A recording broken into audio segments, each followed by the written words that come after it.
The Overlord of Nashiko. By Bazilla. At Yggdrasil's shutdown, Suzuki Satori was whisked away and transported to a world where ninja rule using energy known as chakra. Alone, without his guild or Nazark, he finds himself a newly betrothed husband to the leader of a small, inconsequential Kunoichi village. Still, regardless of his circumstances, there remains one truth. Ainz does not know defeat. That's a story concept in my head I wanted to write. This story takes place sometime before the Three Tales arc. It is inspired by the Overlord side story, where Satori, Momonga Ainz, arrives in the New World about 200 years earlier without Nazark. Also, side note, they made Ainz and many other people taller in the anime than what the author said. I mean, did you know? Ainz is supposedly only 170 centimeters tall. Well, the author did also say that it was subject to change, and his own depictions in the novel say that Ainz is quite tall compared to many things. So, I'll stay with the whole anime depiction rather than the actual height numbers. So, a quick Q&A to those I know are going to ask. Will the Great Tomb of Nazark appear? No, Nazark will not appear in this story. Does Ainz still have his items? Yes, he has all the items that were on his persona within his inventory at the time. He does not have Nazark's treasury. However, will there be other players? Nope. Just him. How powerful will Ainz be compared to the denizens of Naruto? He is a level 100 player, with all the abilities and magic included. His interactions and vice versa with chakra will greatly vary, depending on the nature of the jutsu and bloodline limits. Naruto characters tend to be sporadic on how durable they are, and the intensity of the attacks. Will Ainz or Naruto characters learn chakra magic? No, Ainz doesn't have chakra, and Naruto characters can't learn tier magic. They can, however, use items from each other that don't require external energy. Say like the Goblin General Horn is an example. English terms or Japanese terms? That's a tricky one, but I'm going to mostly follow the same terminology used in the Naruto English dub. Sokage Genkai is going to be called Bloodline Limit, but Hokage remains Hokage as it was like that in the dub. I will not use honorifics, as frankly, I'm not good at using them. Harem, romance. Not likely, improbable. Stop making new stories and only keep writing your digital human series. Writing is my hobby, I do what I want. The Overlord of Nashiko. Chapter 1. What happened? That was the single question that occupied the Overlord Momonga Suzuki Satori's mind. Not a moment ago, he was playing the Morp Yggdrasil, enjoying the last moments before the beam shut down by launching fireworks into the virtual sky outside. The Great Tomb of Nazark, his guild base and home created by his friends together as 41 supreme beings. It had been 12 years since that Morp had launched, 12 long yet short years that spoke of the story behind the formation and rise of his guild, Ainz. Ulgaun. However, when the very second the game would shut down, the last remaining guild member and guildmaster, Momonga, found himself surrounded by trees in an area very much not the swamps of Helheim, more similar to a forest. His mind raced with possible answers as to the current shift in both his location and delay of what was supposed to be him being kicked out and returned to his apartment back in the real world. Not soon afterward, his senses were assaulted by the smells of greenery and nature. Impossible, his voice escaped his open jaw, lacking any lips to speak of due to his skeletal nature as an undead overlord. But, even that lone sentence surprised him, that his own voice would change into a deeper tone, in high contrast to his higher-pitched voice from before this transition. Panic began to rise. What was happening? The GM call wasn't available, his interface vanished entirely upon arriving here. His senses, aside from taste, had elevated to the point of realism. He decided to do a desperate bid. This is illegal. I can't be confined here. It's against my will, he shouted out. In Yggdrasil, this certain line of words would have been recorded by both the game and his own headset. It would have prompted a response, even if it were an automated one. But there was nothing, which increased the likelihood that he wasn't in Yggdrasil anymore. He felt something trigger, calming him and suppressing his peaking emotions. At this point, there wasn't anything he could do. At the very least, Momonga felt that he could still cast tier magic and his abilities still functioned. He took a moment to examine himself. The divine level robes, magical rings, and other equipment that he worked for still adorned his undead body. He was quite tall, easily dwarfing his previous human body by quite a margin, though that was by design.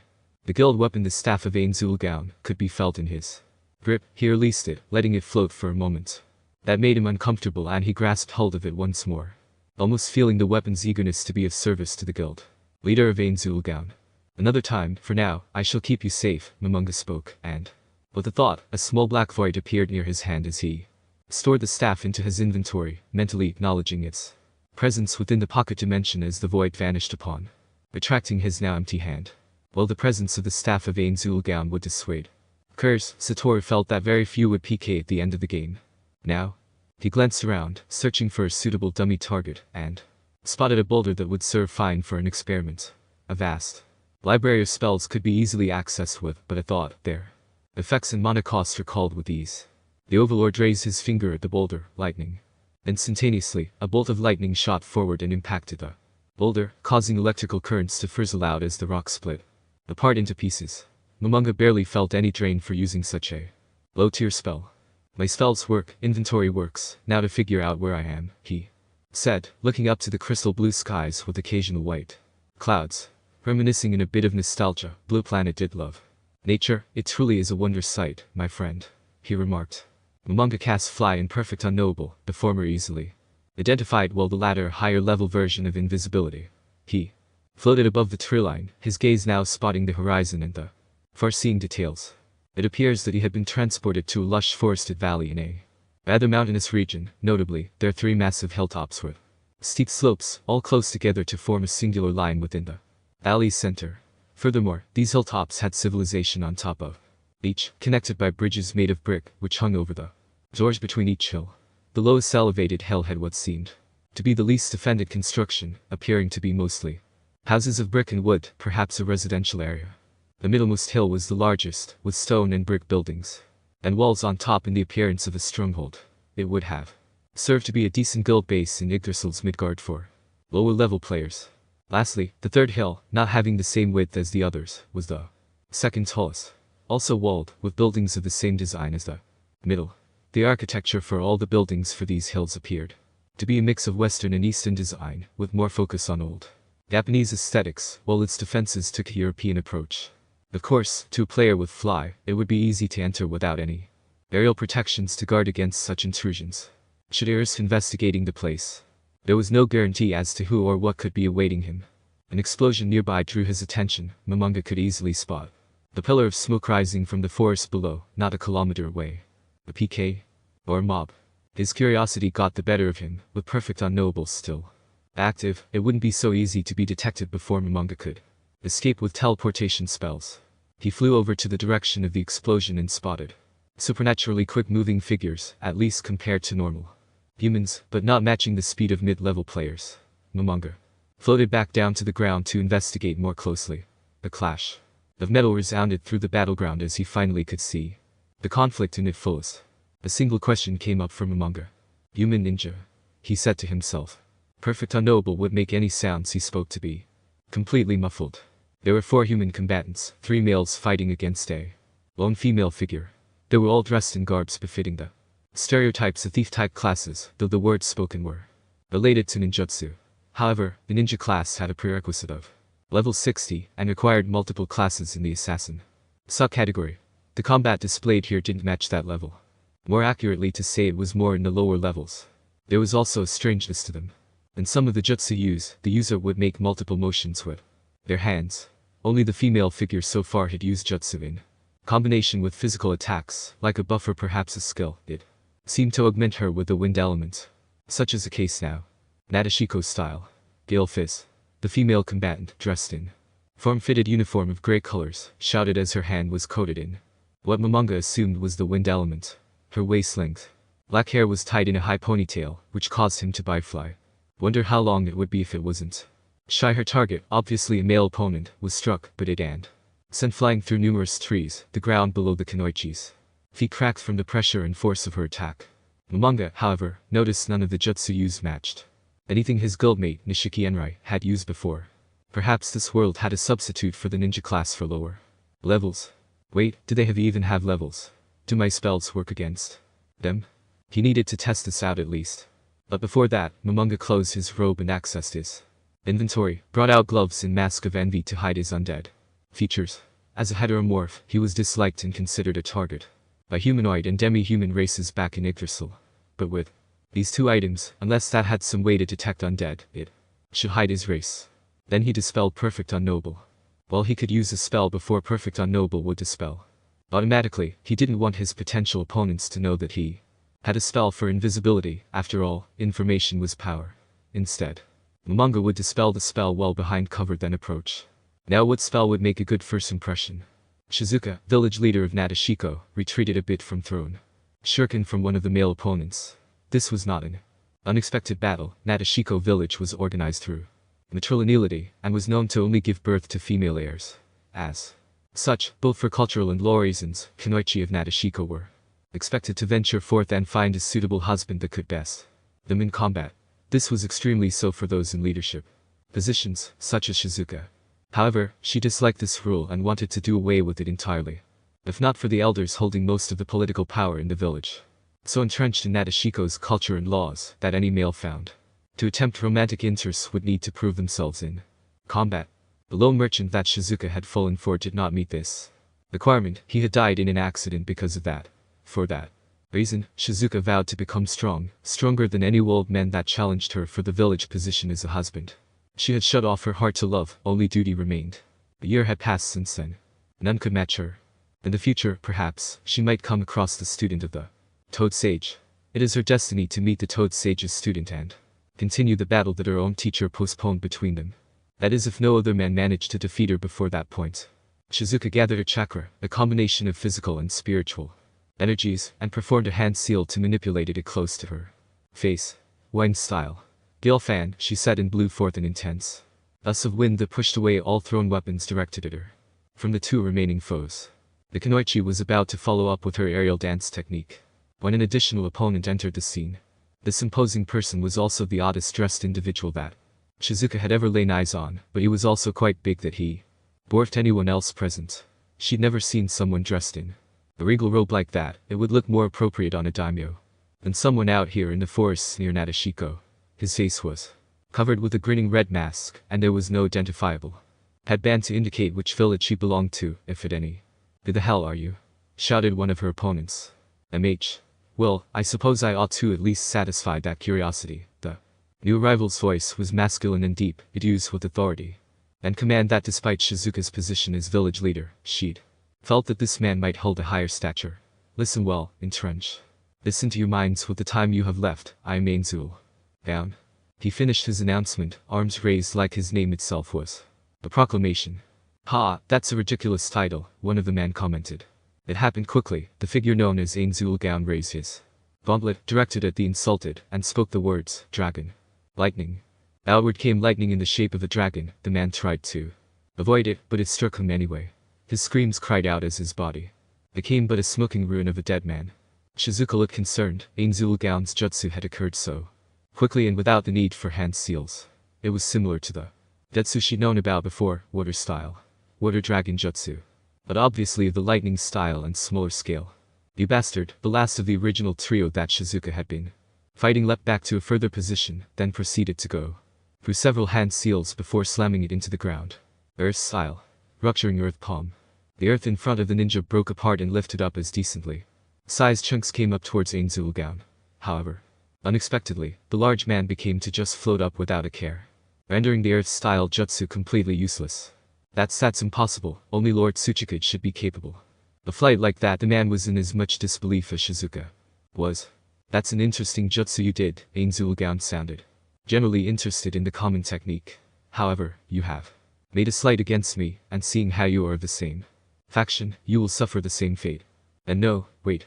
Dragon lightning, the same technique without hand seals, twice in a row, and against it called the ninja. How much chakra did Ainz have to do that? Shizuka considered the power behind those lightning-style jutsu. Considering her own abilities and physique, she could probably survive being hit by it at least once or twice, and she probably had the speed to avoid them. After all, she was stronger than those ninjas who had to gang up on her to even present any challenge. A leader of a ninja village, like with others of the same, was notably the strongest. The problem is that Ainz didn't even look like he broke a sweat, and his true strength was hard to gauge with what little she saw. She weighed in her options, but the outcome was obvious. Still, Shizuka refused to simply surrender and accept destiny. They had died so easily to mere 5th tier magic. It was quite disappointing, and also very underwhelming considering his prior knowledge of the ninja class in Yggdrasil. He was already thinking of a number of theories to explain why it had been as simple as killing off low-level noobs, ranging from that low-level explanation to wild theories as to the power scaling that this world held. Not to mention how emotionless he felt in killing humans, even if they had mocked the name of Ainz. Truly his humanity was lost to him. In the end, Suzuki Satoru pushed it aside. He really needed more information to go on. Thankfully, his show of power may shock and awe the girl too. Surrender, simple questions and answers will do after that. He avoided targeting her, as not only were they men and the woman were opposing each other, but she lacked the same headband designation they all carry, a different design carved into the metal. He floated back down, deactivating fly, and looked at the woman too. Began speaking, now, I recommend you surrender. I refuse, as leader of Nashiko village and according to both its laws and heritage, I cannot surrender to a man without having first been defeated in combat, she answered so matter-of-factly. That's dumb. Well, it wasn't so dumb when looking at other mythologies, some even in Yggdrasil, but for a real world, it was dumb. He felt something suppress the emotions from the lunacy of what he heard. Is that so? Well, let's make this quick then. He'll use some lower tier spells, shouldn't kill her. She charged at him. Ainz felt a mediocre of respect towards her. As a magic caster, he'd be weak in close quarters combat against a warrior thief type classes. Unfortunately, the weapons that she held did not seem like the quality to pierce through his high tier physical immunity, which negated all damage from physical attacks below level 60. Which was initially also the reason behind his concern for the ninja class requirements. Nashiko style aerial dance. The incoming Kunoichi proceeded to throw a continuous barrage of kunai, which while mildly impressive in their quantity, merely tapped off Ainz's clothing with no damage done. She stopped her assault when she realized that her weapons did not affect him. Let's use third tier, fireball. A ball of flame formed and fired off towards his opponents. Although, unlike those men before, she'd avoided the spell, so she had the speed to escape from a low level tier magic spell, though the fireballs still exploded into his area of effect radius. She got a little burn from it, but seemed otherwise unhindered. So, was this woman higher level? Could she handle 4th tier? What? About the same 5th tier as before? Didn't she mention being the leader of a village? That might explain her being stronger. A few more 3rd tier spells to investigate.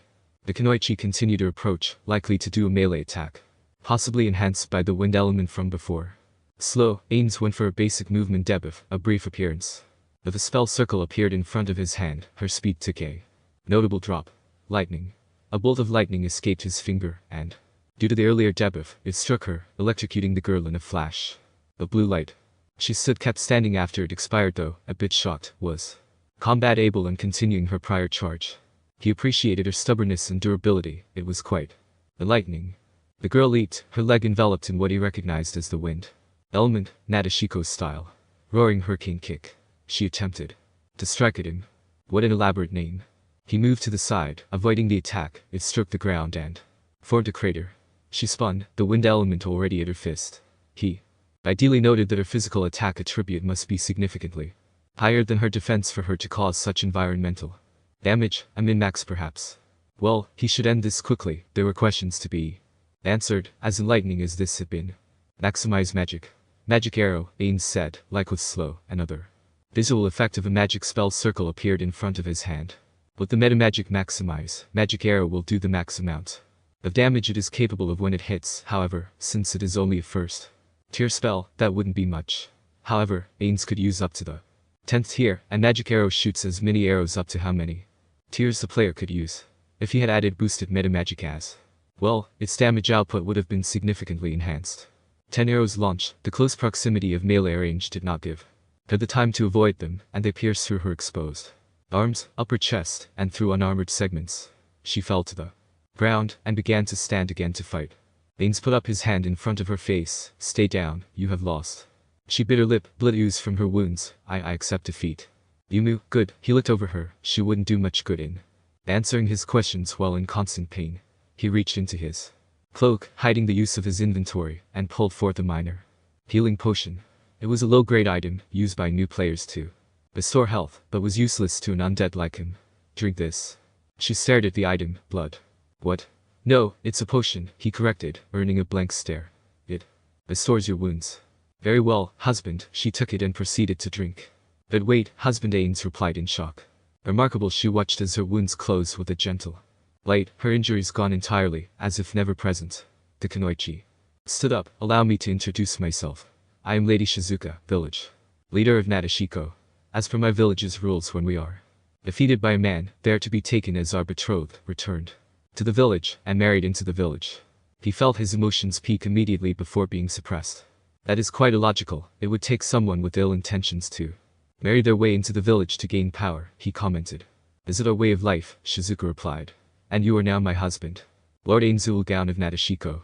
His emotions were suppressed again, preventing him from losing his calm. Not a day in this new world and he was already supposedly married to a curvy, black-haired woman with a half-exposed breast ninja uniform. Per Encino, this is your fault somehow, isn't it? Chapter 2. Author's note, before we begin, I'd like to remind all potential reviewers that I do not respond to those with only guessed as their name. Please make sure to put a nickname before reviewing, thank you. As for questions, see the small Q&A I posted in chapter 1's author notes before asking questions. Now, this story isn't going to be action, hark. There are slow moments, setups, a lot of informational world building that are necessary to establish Ainz. And Nashiko village, I mean, it's a village from a one-shot filler episode. It doesn't have much going for it in the first place. There are story plot holes that need an explanation. And what better way than to use it to my advantage? Zero Senpai. I love your Overlord stories, glad to see you like mine as well. To answer other questions. Can Ainz become temporarily human using shooting star? No, there's no official material about the spell wish upon a star able to change the race of someone so high level. I think only a world-class item is capable of that if I recall. If he was mid-level, it would be possible to use race-changing items, but I don't believe Ainz had any on hand. Can Ainz beat character name? I will never answer this question. The circumstances on whether or not Ainz can beat a character depend on numerous variables. There is no clear-cut answer, and any answer I do give is likely to be met with some other reader denouncing it. It's fanfiction, not some death battle threat. Can Ainz learn Naruto techniques? If it's chakra-related, no. Otherwise, it would be possible for Ainz to learn techniques that only require knowledge, such as learning how to feign with weapons as he did in the New World. Don't let Ainz get married. Can't he use control amnesia to wipe Shizuka's memories? Didn't you read the story summary? In any case, Ainz does not know he can use that spell to change memories. He only just arrived. He has done no experiments, and doesn't know how his spells react in this world beyond game mechanics. The Overlord of Nashiko. Chapter 2. A few minutes later and Suzuki Satoru still wasn't any closer to solving the mystery behind his arrival, although he was unnaturally calm after the claim that he was now betrothed to a woman known as Shizuka. This strange calmness allowed Ainz to ask various questions. None of the answers he received helped in any significant way. Perhaps he was being cautious, inquiring only about specific topics that matched with what he observed, rather than anything particularly related to Yggdrasil. There was quite a bit of information, mostly as to Nashiko village. He had introduced himself as Ainz earlier on a whim. And the more he thought about it, the more he internally patted himself on the back. There were divinations back in Yggdrasil that required a player avatar's name to be used, so hiding his identity as Momonga had a benefit. Honestly, he wasn't ready to get married yet. He was still young. What would his co-workers think? What would his friends think? He could already picture many of his guild members congratulating him on his marriage. Hello. He could use some advice here. Hero. Touch me. Tabula. Anyone. No, that doesn't include you, Per Encino. His emotions peaked and were immediately brought back down to a manageable level. No, now that he thought more clearly about it, there was an advantage to this. As the husband of a village leader, he would gain a high-rank position. Well, not to the position of a CEO, that would be Shizuka, or the investors, who would be the elders. So, would that make him the chief operating officer? What a high position. He couldn't imagine being that far up. Still, it presented him a suitable position of power over a ninja village, which sounded quite militant in its workings. Shizuka had been very forthcoming with questions and answers related to Nashiko village as they walked closer and closer to the 3 hilltops of the valley, which he now identified as the aforementioned village. Satoru put together bits and pieces from her explanations that form a cohesive narrative on how things worked around here. But there was still so much information lacking, which unsettled him to be left in the dark. Nashiko village was an all-Kunoichi settlement, which meant its military was primarily female combatants, not dissimilar to Amazonians, but men did live in Nashiko and served non-combatant roles. As a ninja village, its primary source of income was mercenary contracts, which was quite common in this world, so competition was fierce between villages. Nashiko happened to be in a fortunate position. Its geographical location made it easier to defend against enemy attacks, and the village had been fortified to a significant degree. All this information was relatively normal, but it was the next bit that confused him. Only girls were born from this village's populace. Now, races specific to only a particular gender or even genderless were not new. The Guild of Ainz had numerous members of genderless races, and plenty of mercenary NPCs within the Great Tomb of Nazarick were without gender. But Nashiko village was wholly a human settlement. It shouldn't have such a specific problem that only girls were birthed. There was something else. Ainz followed Shizuka as they began walking down a dirt road created by traders and travelers walking to and from Nashiko. Do you have a genetic trait that causes only girls to be born? He asked. It's been speculated, but there hasn't been anything to confirm it. The elders explained it as a defunct bloodline limit, but records indicate that it may concern the actual region itself, Shizuka explained, her gaze observing Ainz throughout their small trek. He couldn't identify whether she willingly wanted to marry him or not. Such was the emotional mask she kept. The bloodline limit. Was that some sort of racial skill? Humanoid races in Yggdrasil didn't have racial levels, but it may be different here. In any case, the problem sounded like a region-specific effect. Why not consider relocating? Ainz questioned. This is their home, nobody wishes to leave, Shizuka answered. If you had a home, wouldn't you wish to stay? Yes, he would have preferred to stay in Nazarick. The human behind Ainz, Suzuki Satoru, would isolate himself within the tomb if had the choice of returning. That Ainz didn't know whether or not the Great Tomb of Nazarick was even present in this world, or even if there were other players besides himself. He was aware that he wasn't the only individual online at the end of Yggdrasil, so the possibility was there. He looked up to the sky. I see. Did the possibility also include the chance that his friends were also transported to this world? It was a tiny hope, but one that Ainz kept in the back of his mind. This is Nashiko's entry point, Shizuka said, pointing towards her village. Ainz examined the fortified entrance which lead upward into Nashiko village's lowest hilltop. The main catcher was a structure with two separate stone staircases on either side of a wooden and brick open-air tower that had a system of pulleys and piers made out of various materials, notably what looked like steel, which created a sizable cargo lift. It was an elaborate system and looked excruciatingly slow compared to the technological standards Satoru was used to. The majority of the travelers went up and down the staircases, each being wide enough for multiple people, while the cargo lift was reserved for goods, carts, and other large objects. Frankly, it was all very subpar. Ainz could think of several ways it could be easily improved, but he lacked the expertise and knowledge on how many of them would be done. He knew about better elevators, but that didn't mean he could construct them. Perhaps that could work. Ainz wondered about the usage of magic. The spells in his mind didn't seem entirely restricted to the same purpose as in Yggdrasil, as if a facet of reality now influenced them. Shizuka looked curious. Lord Ainz, what could work? Sorry, I was in thought, he apologized, lowering his hand from his chin. Is there a specific ceremony we have to do to complete the marriage? Right, she frowned, an expression he took note of, displeased with something. I take it you disapprove of my status as a husband? Ainz asked, silently hoping that he might get out of this betrothed status.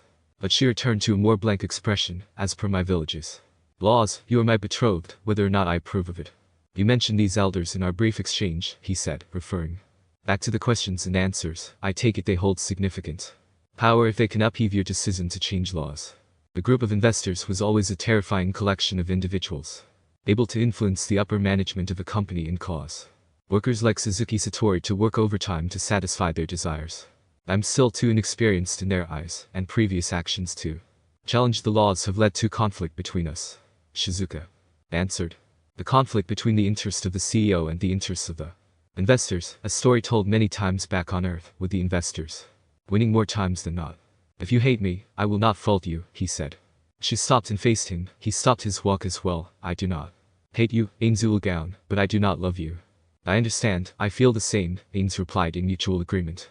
In accordance to your laws and culture, I will marry you and fulfill the duties expected of the village leader's husband. Speaking of which, what does that entail? Shizuka paused for a moment, her face growing crimson for a moment before she shook her head and returned to a normal color. The Kunoichi looked firmly and began, in the future, we do need to conceive a child, but that's not until years later. The right of Succession in Nashiko is not from mother to daughter, but rather from master to students.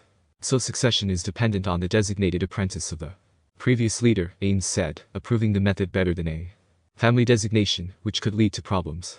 In the meantime, this meant that there wasn't any sort of pressure for him to help conceive an heir. This is impossible, as he completely lost his buddy upon transferring to his game avatar.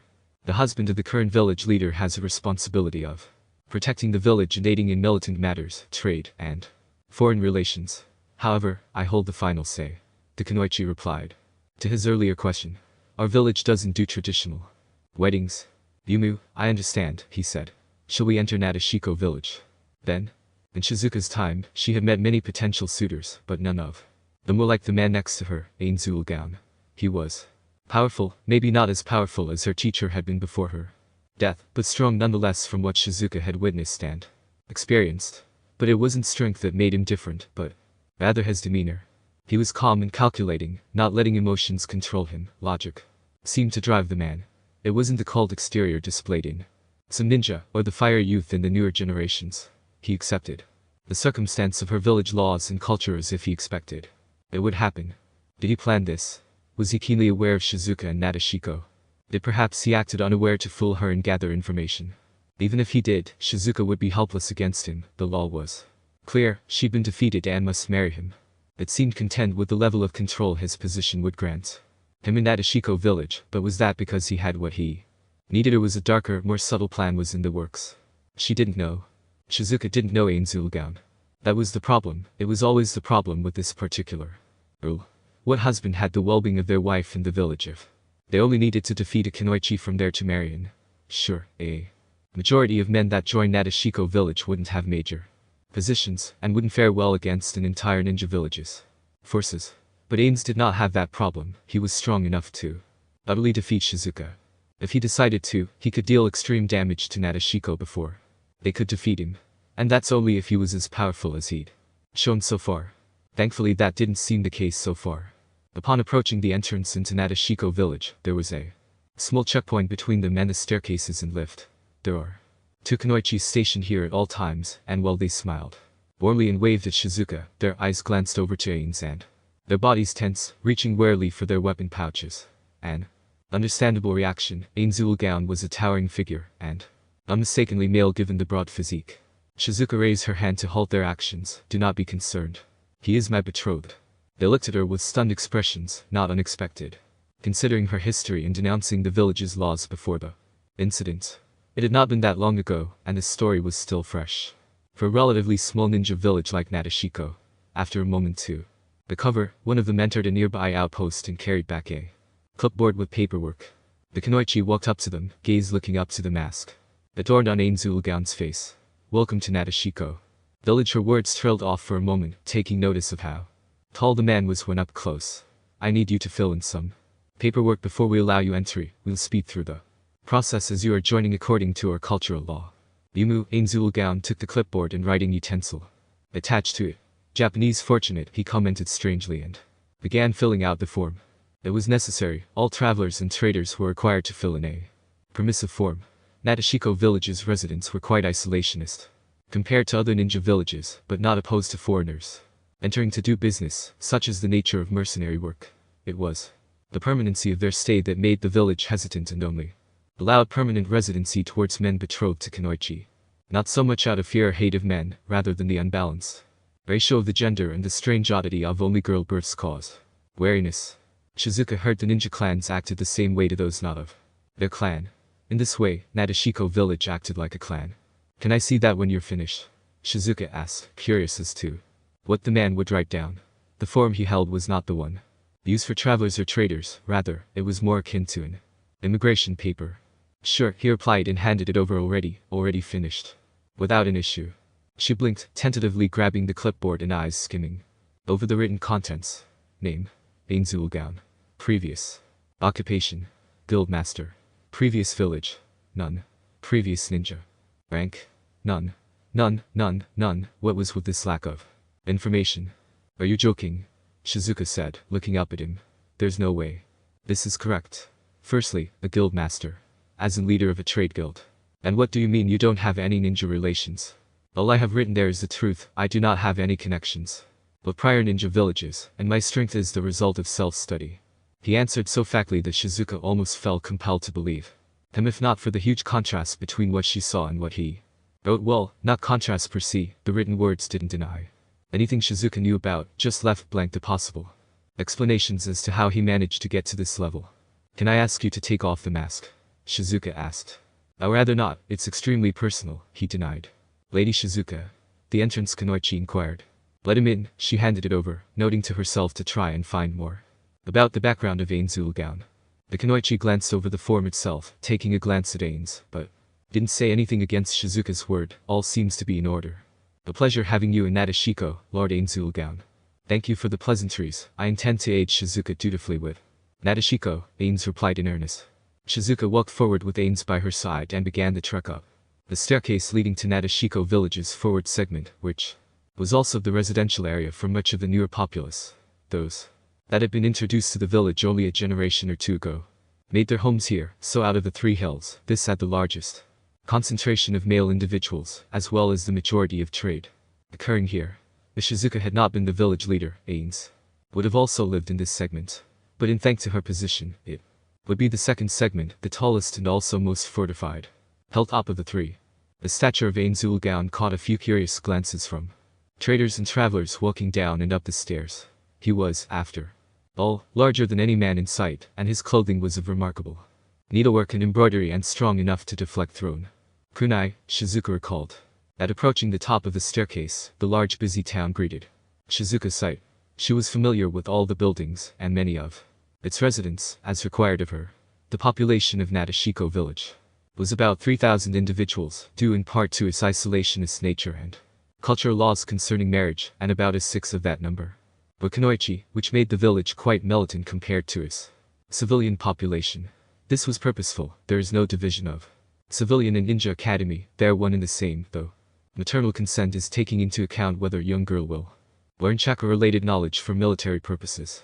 All girls of Nashiko know how to use chakra, but not all girls are trained to become Kunoichi. So even if they knew how to use chakra, that didn't mean they knew combat ninjutsu. Most Nashiko civilians only use chakra for trade-related items requiring its use. Ainz seemed to take in the sight, but it was hard to tell what his opinion was underneath the mask. She couldn't force him to remove it, but as long as he wasn't some wanted ninja, there wouldn't be a problem. All she'll need is one glance at the face underneath to determine that. Shizuka recognized faces from the bingo book. We'll be heading to the primary segment of Nashiko, which is the next hill over, connected by a bridge, Shizuka said, not mentioning the other flight of stairs that lead up to the tallest area, ideally wondering if he considered flying rather than taking the stairs, or walking up the side. Well, he'd need to go through it officially, so Shizuka would rather Ainz not take the shortcuts. Nishikienrai, is he seeing this from somewhere? It's an entire village run by Kunoichi, quite an interesting sight one could spot there. Uniforms in particular hidden spots if one paid attention. Take Mikazuchi, with their samurai in this world as well. Surely he would enjoy watching real ones perform swordsmanship. Punido. Mo, what would be his opinion of this village's defenses and location? Hero, if only that black-hearted company didn't train him so much, maybe he could be seeing this world with him. The mind of Ainz's gown reminisces of friends somewhere far away. Each thought wondering about their reactions as he followed the village leader through the first segment of Nashiko. But it didn't take too long for Ainz to focus back on the matter at hand. They had already begun crossing the bridge leading to the second hilltop. This was the center area of Nashiko village, where the higher-ups had residency and company descends. Village decisions were stamped into approval. Lady Shizuka. A voice called out to the young Kunoichi, Ainz watched as an older-looking woman in uniform and a long katana strapped to her back, jumped down from the walls, ran down them, then jumped onto the bridge. With a closer look, she was tall when paired with other Kunoichi he'd seen so far, but not matching his height. She had quite the angular face, with a sleek, spiky hair that went back. To kill it, Shizuka spoke the name of the newcomer. She's my attendant, she explained to him. Who is this man beside you? She questioned, looking warily at him. This is Ainz's gown, my betrothed, she said, then quickly added. He defeated me. Did he? Takiwa stared at him. He felt a little unnerved at her accusatory stare. It wasn't his fault that their culture and laws were so strange. Don't push the blame on him. He's basically the victim in this scenario. Well, not exactly a victim, since he agreed to it. Ainz wondered how the elders would be, probably many times. Worse, could only imagine how the CEO faced investors. Ugh, he really didn't want to deal with that. He felt something suppress the anxiety he felt. No, it was necessary. There had to be introductions and a process to confirm his new position within Nashiko, especially for such a quick promotion from a new employee to a chief officer. Though, that did bring the question, how did this village manage to immigrate? And so many times and not have problems without resorting to military force? If military force would even work, considering the law was that the man had to beat the woman in combat, so wouldn't the husbands be stronger in this village than their wives due to that rule? He could feel a growing mental strain, and something told him that this wasn't the first time this would occur. I did defeat Shizuka in a battle, he admitted. She informed me of your law and I have agreed to it, but I imagine such approval would not be easily obtained from others of the village, taking her leadership position into account. I believe her, she's never lied to me, but it's the elders that need convincing, Takiwa said, her attention switching to the Kunoichi leader. They might think you are trying to marry a weaker man. Again, if they want to arrange another accident then they will be surprised at the outcome, Shizuka responded with a serious tone. Ainz was aware of what Shizuka meant, having pieced together her backstory of this accident from what was said before to him, so I should expect potential enemies. Shizuka nodded, likely tonight or the upcoming days. I'll have to introduce you to them now. But those Kunoichis should be weaker than me, so I am sure you'll defeat them. I assume that killing them will be ill-advised, Ainz asked. Please refrain from it, Shizuka answered. They're part of Nashiko's Kunoichi forces, and we need every Kunoichi we can spare for our defenses and contract missions. Let's defeat them without too many injuries, Takiwa advised. We have medic ninjas, but they are very few. Oh, medic ninja. A healer job class that didn't exist in Yggdrasil. So the ninja class here had its own subcategory similar to assassin had its many, but perhaps allowing for a more diverse range of what could be their variant of magic casters. Interesting, Ainz said to himself. I'll restrain myself, but I do wish to see medic ninja work, call it a curiosity. Now that he thought about it, the male ninja from earlier also used an earth element-based attack, another jutsu not existing in Yggdrasil to Ainz's knowledge. So, that begged the question. How many elements could jutsu here use? He was already aware of wind and earth elements. What about dark or holy? Sun, moon, likely yin and yang elements. He actually looked forward to fighting these would-be assassin Kunoichis after meeting the elders, which he did not look forward to. Chapter 3. Author's note, I said not to make a death battle thread. Then people start making power comparisons and trying to explain to me how Overlord or Naruto systems work. I've read all the LN material. You can even tell from the fact this story is based on the Vampire Princess of the Lost Country bonus novel. Trust me, I know how things work. But here's the thing, I don't write on speculation. Only stated facts. If it hasn't been said or done before in the actual material, then it's only speculation, especially so for Wish Upon a Star. In any case, this isn't a wholly serious story, so please, just enjoy and don't worry about the power scaling. Zero-senpai, I know right, I hate that trope in any crossover. Gerald and MADARA 95, please do not exchange debates over abilities and powers in my review section, or I will be forced to take measures. Seen too many Naruto and Overlord fics filled with that. And I don't want this story to have the same. Now, continuing with the little Q&A. Where in the Naruto timeline are we? I answered this in the author's notes of chapter 1, but we are somewhere post-Orochimaru Bridge, pre-Three Tails arc. From personal research, Naruto Shippuden takes place over a year and a half to 2 years at most. Can he summon NPCs from Respawn Nazarick? Stop right there, I answered this before. There will be no Nazarick or NPCs from Nazarick. Human form Ainz due to insert reason here. Please stop asking. No. Ainz will not have any human forms, he won't get his buddy back, no temporary forms. Seriously, he spent around 200 years in the New World with Kino in the bonus volume, and during none of that time he had switched to a different form. That's 200 years' worth of experimentation time, and he's still the skeletal man at the end. What about the illusion of a human form? To a point, like his head. But the illusions Ainz casts cannot be physically interacted with, if I recall correctly from the LN volume, where he showed his head as moment to Gazafrite before the adventurers faced the demonic incursion made by Demiurge. Does chakra bypass Ainz high-tier magical immunity 3? This is an arguable point, as chakra isn't magic. The combination of physical and spiritual energy does not correlate to magical energy, so by that technicality, it would. But the spiritual energy is also similar to souls in Naruto, in which souls are used in magical rituals and spells and overlord, so that would be considered affected by magic immunity. After a bit of discussion with some fellow authors, I ruled that chakra cannot bypass Ainz's magical resistances or immunity. Of course, the standard if it's strong enough it works still applies as usual. But I do not want to get into dumb power scaling arguments. Can Ainz learn Taijutsu, Naruto martial arts? If it's not chakra related. Yes, but I do not believe he has the body built for most of it. Nashiko village wasn't in the manga. Indeed, it's an anime filler one-shot, episode 235. Naruto, character, can beat Ainz cause of this Ainz can beat. Character, cause of this. Halt, cease. Do not proceed. I am not going to try to explain or reply to power comparison reviews. It never ends well in fanfiction authors. They try. Of course, I do still read them, as most of you are surely just excited, and I appreciate that you enjoy the story concept. Will other filler characters appear from Naruto? Quite possible. I'm always willing to add in any filler, cause they can be so filled with plot holes that they can be used and changed to fit a fanfiction author's purposes. Not that the filler is bad, just can lack some things. Are there any world-class items in Naruto aside from Red Orb of manga? That is currently undecided. Now, as for comparable items to WCIs, there might be one or two, but I haven't delved too deep into Naruto to really say for sure exactly how many there are. It's a big franchise. And with all the filler we can consider from the anime and movies, there are some powerful items, though many of those are not to the level of WCIs. What effects do Ainz's energy drain have on Naruto characters? Undetermined. But according to Volume 13, it would grant Ainz a temporary enchantment of his parameters while debuffing the target's level. However, considering Naruto characters don't have traditional levels, I would roll it would be more akin to chakra drain. Though Ainz wouldn't be able to keep the energy as it just fuels that temporary buff instead. Ainz will never reach level 101, this isn't an Overlord crack fic. The Overlord of Nashiko. Chapter 3. In the following span of a few hours, events passed by rather quickly. For Ainz Ulgaon, Shizuka and Takiwa gave him a tour around Nashiko's main segment, while also explaining the last hilltop, connected to it by another bridge.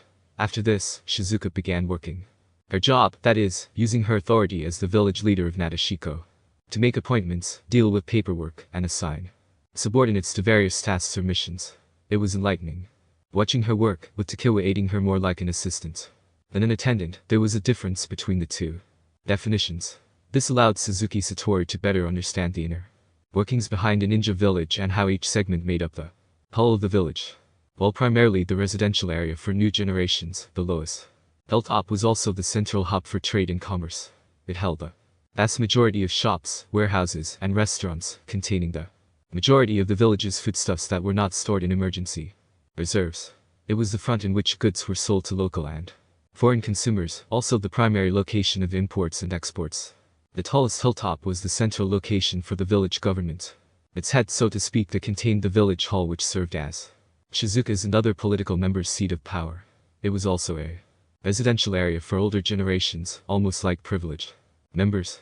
As well, it had several workshops, smiths, and other low industrial buildings for the creation of military tools and luxury goods. It was defended by Kunoichi at all times, surrounded by walls, with towers reaching high for increased vantage points. Lastly, the remaining hilltop contained public services and government storage facilities. The only educational facility, the Nashiko Academy, was located here and under heavy guard. It had a surrounding wall, like the tallest hill, though not to the same scale as the central government location. The barracks were also located here, as well as the tower responsible for communication with other villages using messenger hawks. While some residents were living here, it held the lowest population. All three hills held significant importance to Nashiko village. But if Ainz could tell, there was a bias between them. The lowest hilltop had no walls or towers. While it did have patrolling Kunoichi, it could be easily abandoned by the military forces at any time. The third hilltop, on the other hand, looked undeveloped in its infrastructure and lacked a solid population. And frankly, who puts the school and public services on the opposite end of where the population majority was? The meeting with the elders had not taken place, but rumors had already spread in the hours since his arrival about their engagement. It felt more like a corporate marriage, a practice where one corporate family member would marry into another to secure a foothold of potential assets. Shizuka had called for the elders, a time set for the introduction.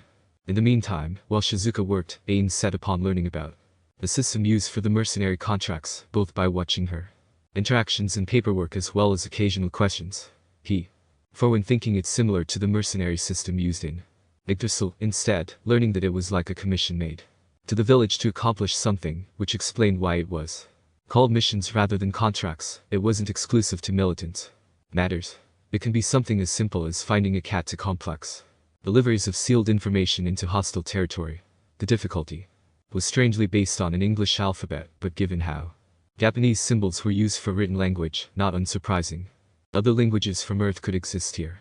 The easiest ranked mission, which is also the least paying, was D rank, then proceeded with increasing difficulty to C, B, A, and finally S rank. The rank of a ninja, or in Nashiko's case, a kunoichi, is taken into consideration with mission assignments. A genin was the lowest rank, typically reserved for those newly graduated from Nashiko Academy, who can be promoted to chunin, then jonin, and finally the village leader jonin. But, according to Shizuka, there are 5 great ninja countries, which each have a powerful ninja village with leaders called Kage, Ainz. Took a glance over to a hanging map nearby. Nashiko village lies on a peninsula at the Land of Water's borders, separating it from the Land of Fire, which makes it under the Land of Water's jurisdiction. So Nashiko village's parent company would be considered the hidden village in the mist. That meant the majority of high-ranked missions were monopolized by the mist village, likely leaving D to B ranks to Nashiko village, localized to the peninsula. But at the same time, the mist village financially supported Nashiko village, as it served as a sizable front to the neighboring rival. Of course, the main governmental figure controlling the Land of Water was the Water Daimyo. But Ainz doubted the daimyo's ability to fully control the ninja villages. More likely, the daimyo managed the general populace while the ninja villages held the actual militant power.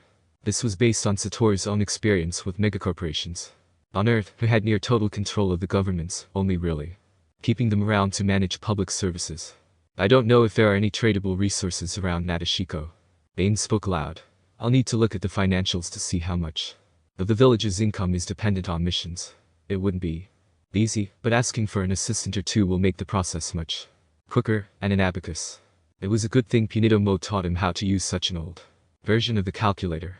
There was electricity. Nashiko had some modernization inside its buildings contrary to initial appearances. But the entire village didn't have access to the electrical grid, and devices with batteries were either non-existent or not commercially widespread, or Nashiko was just too isolated to attract traders with such products. There hadn't been any indication of automobiles, only carts drawn by horse and man. He'll need to know the technology level of this world outside of Nashiko, which might be behind compared to those great ninja villages mentioned before. There was also the concern as to the average level the great ninja villages held. Those Kage could be high-level individuals, but was that high level meaning above 60? Or did they match Ainz, a level 100 player? There was a drastic difference between the two values in terms of PvP potential. The door opened nearby, revealing a kunoichi, who briefly entered the room and spoke. The meeting is prepared. Shizuka requires you to meet with her. If you would follow me, I'll guide you. Yumu, lead the way. He wouldn't be able to tell the difference if the kunoichi was a chunin or jonin. According to Nashiko village, those of chunin rank and above are given a standardized uniform to help differentiate them from other villages' ninjas, but Ainz hadn't met any other foreign ninja outside of those men, and they were rogue, according to Shizuka. Speaking of, they had mentioned possible assassins, but only after introductions to the elders. Still, Ainz didn't let his guard down, not until he'd finished through this whole process and confirmed the loyalties of his would-be subordinates. The village leader, Shizuka, should be the strongest kunoichi in Nashiko, and by that logic, there shouldn't be anyone capable of harming him. But assumptions can lead to death. Ainz didn't know whether the elders had a secret, stronger hit team. Shizuka acknowledged him as he entered into view when turning the hull. Lord Ainz Ulgaon. You may refer me as only Ainz, for ease, and remove the lord title. Between us, he said, feeling that if they were to be married, they should at least be at a first-name basis. Wait, he'd been addressing her that way the whole time. Perhaps she had waited for his approval to do the same. She nodded. The elders are present on the other side. Are you prepared? I am. He recalled the brief introduction that he'd come up with in the past hour. Nashiko village's leader opened the door and they both entered, leaving the kunoichi that guided him outside the room to guard. There were 4 figures seated in a semicircle facing the doorway, each figure matching their elderly description, and all female. He remembered each of their titles and appearances from Takua's description during the tour. From left to right, there was the Elder of Education, Elder of Foreign Affairs, Elder of Census, and Elder of War, each title representing their duties, and tended to overlap in ways. Lady Shizuka, the Elder of Census, began, responsible for managing the overall population and localized trade. It was primarily her, as well as the Elder of Foreign Affairs, that dealt with the matters that concerned the cultural law of marriage. With the rumors, I can assume you've called for a meeting due to your new betrothed. Yes, Census, she addressed him by his job's title. According to the cultural law that a kunoichi will marry a man who defeats her in combat, and considering I am the village leader, I had to confirm with the Elder Council. And this is the man. The Elder of Foreign Affairs took a look at him. Indeed, Shizuka replied, making a motion to make introductions. Greetings, esteemed elders of Nashiko, he began. I am Ainz, Bilgaon, a traveler that came across Lady Shizuka and fought her in combat. Although I was unaware of your laws at the time, I had decided to fulfill the obligations in respect of your culture. He left out certain information, such as there were other ninjas that he'd met her this morning, and the actual reason behind the fight. Still, everything he said was the truth. He was indeed a traveler, just from another world. The Elder of War spoke up. For the safety of Nashiko, may you remove your mask so we can see your face. He was ready for this question, already having cast an illusion to disguise his head with a human appearance similar to Suzuki Satoru. It is deeply personal for me to remove my mask, but I understand the concern for rogue ninja. A rogue ninja, an individual that abandoned their duties to their village and left, was labeled a criminal and placed in the bingo book, which was this world's equivalent to an international wanted list.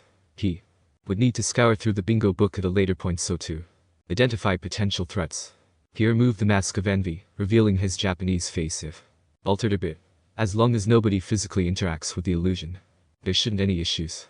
If they did, their hand would just pass through it, revealing the trick. Fortunately, they seemed to be satisfied with just seeing it. Shizuka, in particular, was staring a bit. He equipped the mask of envy again, causing her to break out of her stupor. He's not in the bingo book, Shizuka said in confirmation. According to your form, you don't have any prior allegiances to other ninjas' villages, the Elder of Foreign Affairs said. We're glad that holds true. I was honest in what I wrote, Ainz answered. The Elder of Education decided to speak. I'm sure Lady Shizuka had explained, but I ask, are you aware of the duties you will hold? And the position granted. The various responsibilities and obligations have been detailed to me. I have prior experience in business and militant matters, the former due to his experience as a salaryman, the latter due to Yggdrasil. I've dealt with ninja before and am confident in my ability to defend the village. The Elder Council looked quite satisfied. Ainz reasoned it was because the husband their leader caught was not a power-hungry individual. There were certainly cases before where a husband likely caused issues for the village, abusing his power and degrading Nashiko's long-term prosperity. This also probably occurs on a smaller scale, which is why newer generations are restricted to the lower hilltop, away from vital areas.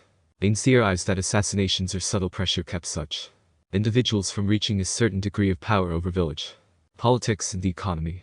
Even if those husbands were stronger, there were many times when they could be vulnerable.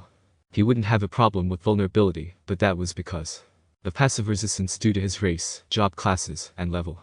Not that Satoru planned on exploiting Nashiko village, but there could be ways to use its resources to satisfy personal curiosities while also benefiting it. A short-term loss for long-term gain benefits many companies. But there was also another reason why they were satisfied. Ainz Bilgaon had boldly stated a fact that he was confident in defeating enemy ninja. This contrasted with Shizuka's previous lover, that could not defend himself and prevent his demise. Ainz was openly challenging the elders to try and send Kunoichi to attack him. It was a bold move. The Elder of Consus clapped her hands. I think we can all agree to this marriage. The ceremony will be held at the week's end, 3 days from now. Of course, by this means you are now considered husband and wife at this moment. He looked at Shizuka for an explanation. She answered, the village leader's position doesn't grant much in the way of free time. The sooner the husband can help with her duties, the better. So, they were basically married, just lacking a ring right now. Which meant he was now holding a position similar to Ku, with all his responsibilities tied. He would question why Shizuka was outside the village earlier. She didn't have much free time, but reasoned that searching for a suitable suitor was likely a cultural responsibility, a side job. I look forward to working with you all. Please take care of me. He made a small bow towards the Elder Council. If he treated them with respect and dignity, it would form a positive relationship between him and the main political force. This would work in the long term, as the Familiarity would allow him to make bolder and bolder decisions while reinforcing Shizuka's leadership reputation, which had been stained by the accident. A good start helps a long way. Though he was almost a nervous wreck this entire meeting, the suppression of his emotions kept him calm. In just a few minutes, Shizuka watched as Ainz gown had the Elder Council wrapped around his finger. In the time that Shizuka had been Nashiko village leader, she'd been fighting against the four elders tooth and nail to make any changes to the village, who refused to surrender and lose any political power and weight they had over her, especially in the last year since the accident, which had them increasingly more stubborn to her decisions. Yet, her newly married husband, Ainz gown, had solved that issue in less than 5 minutes. He was in their good graces, to the point that Shizuka doubted they'd even send any Kunoichi to test him. Who did she marry? What kind of individual could say just the right words, hide just the right amount of information? Could he have planned this entire meeting out? Did Shizuka even have to say anything? She'd been nervous in introducing him, anxious that the elders would begin their arguments and debates against her and Ainz. But his large figure walked in without concern, stood before them, nearly still as a statue, and introduced himself with a voice oozing with confidence and clarity. An intangible aura seemed to emit from Ainz, radiating with authority, yet he remained humble enough to treat the elders respectfully. How did he do it? Would she even remain the village leader after the ceremony? Or would she be a puppet attached to strings, moved to the whims and plans of Ainz gown? He was stronger than her, held the favor of the council, the Kunoichi. If Nashiko would obey his orders soon as well, his position second only to Shizuka and the elder council. She didn't know. Although her reputation had been stained, the majority of Nashiko village still treated her kindly. She had friends and family here. Shizuka cared for her Kunoichi and the prosperity of Nashiko village. As the leader, she would be willing to sacrifice herself for the survival and advancement of the village, even if that meant marrying the man known as Ainz gown. A man of such intelligence and charisma, to a degree of it being increasingly terrifying. And only Shizuka was aware of that. Chapter 4. Author's note: I'm happy everyone is enjoying this story, but keep in mind, these constant uploads will likely slow down eventually. I had no plans of updating daily, just writing because it's fun. Thanks for the reviews, it makes me extremely happy to see them. Edit 10/13/2021. Fix the misconception I had about create greater item in this chapter, as well as fix a few misplaced words. Now, more Q&A. Will we see Ainz's moment persona? It's a possibility, I hadn't planned on it though. Will Ainz dress as a shinobi? He'd need to hide his racial identity, not to mention the class restrictions that wearing ninja gear might incur the need for perfect warrior. Yggdrasil rules still apply for him. So, probably not. Could he steal a Kekai Genki bloodline limit with wish upon a star? Questionable. I see where you are going with this, considering talents in the new world. But bloodline limits and talents are quite different in many ways. Talents seem to appear spontaneously, without any genetic link. Well, that can happen with bloodline limits. It is more deeply attached to genetic heritage. Not to mention, nearly all bloodline limits need chakra to use. So, I can say yes to this question, but it would be useless for Ainz. Can Ainz resurrect a Naruto character as an undead? Yes, but they would lose chakra. They are changed into a Yggdrasil race, so they would gain tier magic instead. Can Ainz use dark wisdom to learn new spells ninjutsu? Unsure. I know how its mechanics work, but since jutsu require chakra, he wouldn't be able to use them even if he could learn them. By that method, the overlord of Nashiko. Chapter 4. Suzuki Satoru had discovered a variety of things since arriving in this ninja-dominated world. Like, for instance, his racial nature as a undead removed the physical necessity of food and sleep but did not remove the desire for rest at a mental capacity. So, that night, one provided a temporary room until the moment he would join Shizuka after marriage. He decided to spend a majority of the time reading through novels and scrolls. It was quite a refreshing affair to read such interesting material without being bothered by anyone. After the meeting with the Elder Council, Ainz had been put to work immediately. More accurately, he spent a large portion of the evening and night hours learning about the inner workings and paperwork from Shizuka and her attendant, Takiwa. He can confidently say that he could now take Shizuka's office position for a few hours, provided an assistant aided him, while the village leader dealt with issues requiring personal presence. It seemed that as an undead, he could handle larger workloads before mental exhaustion crept in, an advantage he'd wish he had back on Earth. But since he couldn't sleep, Ainz took advantage of his body's attributes and delved into Nashiko village's library. He had walked to the third hilltop, which at this point he began referring to it as the Academy held for easy reference, that had the library and withdrew. Any noteworthy educational books and later bingo book copy from Shizuka's office when returning to the newly titled main hill that marked the tallest hilltop. He had roughly 6 to 7 hours before the vast majority of the village awoke, a little less for the kunoichi, who likely awake earlier due to their military conditioning. Ignoring those on night duty, that's a few hours without any interruptions, a perfect moment to catch up on knowledge that might be commonplace in this world. To understand the bingo book's list of rogue ninja, Ainz first needed to understand what ninja were. In Yggdrasil, ninja was a job class that allowed a thief-type player access to much more ninjutsu, allowing a player to take aspects not dissimilar to a magic caster. Well, there were job classes leading up to ninja that provided a few ninjutsu. That particular job class allowed for more focus on them. Furthermore, ninja was also quite adept at countering stealth specializing characters. So tier magic such as invisibility and perfect unknowable was counterproductive when facing them. However, Shizuka and by proxy those rogue ninja didn't identify him prior to dispelling perfect unknowable, but that could be reasoned with the fact they were low level compared to him. It might be possible that stronger ninja wouldn't be fooled by it. Shizuka might be the strongest kunoichi of Nashiko, but the village wasn't considered significant compared to the grade 5, and perhaps even compared to other ninja villages outside of that group, as there did not seem to be too large a gender ratio inequality. He had learned from a population census paper that the ratio from male to female was roughly 40 to 60%, which could indicate that there wasn't an issue in finding men capable of fulfilling the cultural law. So, by Ainz's assumption, Nashiko village might be considered average among ninja villages, not of the grade 5. So not a fantastic starting area for him to arrive in, but not bad either. If it came to the circumstance that he needed to decide whether to send kunoichi teams to areas of conflict, he can estimate its danger potential based on which ninja villages potential combatants were from, and likely avoid sending them if ninja from the 5 great ninja nations were present. Of course, if it was a direct request from the village hidden in the mist, the diplomatic and economical ties between it and Nashiko would have to be taken into consideration. Those missions would have to be a high priority, so Jonin would be sent, or perhaps even Shizuka or Ainz himself. But the number of Jonin-ranked individuals in Nashiko village was a fraction of its total kunoichi forces. To send out of a team of wholly Jonin-ranked individuals would add to a risk factor, as Nashiko village would be missing some of its stronger forces in an event of invasion. Thankfully, Ainz can substitute kunoichi with Yggdrasil summons if it came down to it. He had both several items and spells to do so, although he figured necromancy would stain his reputation significantly if displayed, which was a critical factor because his character build revolved around undead summons. In an extreme event that it required Ainz to be sent out, he would likely be paired with Chunin or Jonin kunoichi. This was another reason why he needed to study on the ninja, especially Nashiko's on kunoichi, so their cohesion as a party in that event wouldn't fall apart. So, he read. There were many confirmations of facts he had gained throughout the prior day, but there was new information as well.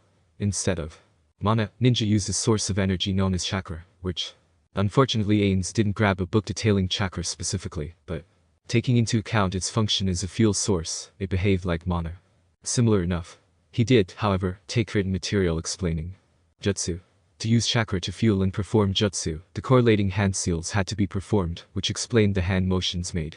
From the brief battle yesterday, there were 3 basic jutsu groups: ninjutsu, jinjutsu, and taijutsu, with subcategories mentioned but not listed, and were also divided into 5 basic elements: fire, wind, water, earth, and lightning. Out of the 3 jutsu groups mentioned, jinjutsu was considered the least problematic in Satori's personal opinion. It targeted the opponent's biological senses and mind through their chakra flow, which Ainz did not have chakra. However, in the possibility that it could, Ainz Ulgaon had 2 particular racial skills working in his favor: mind-altering immunity and biological penalties resistance. Their names described their effects easily enough. Ninjutsu and taijutsu were more concerning, which Ainz believed he saw both yesterday in Shizuka's fight. The jutsu has ranks similar to missions but started at E rank instead of D. If he compared them with tier magic, the strongest rank, S, might be similar to a 10th tier spell, but that was a pure assumption. He didn't know the ranks of the jutsu used yesterday, but they seemed about equal to 3rd tier. That wasn't including the possibility that they might be able to use a version of metamagic with an increase of chakra used in a jutsu. Augmented strength or effects. He could ask Shizuka about it. She'd been willing to answer his questions, even if a few of them seemed a little odd from a native. perspective. Still, with the information provided in these books concerning basic knowledge on a ninja's capabilities, he had a slight understanding of what he was working with. He could now assign kunoichi specializing in one of the 3 jutsu groups to particular missions and create teams that served a jack-of-all-trades purpose.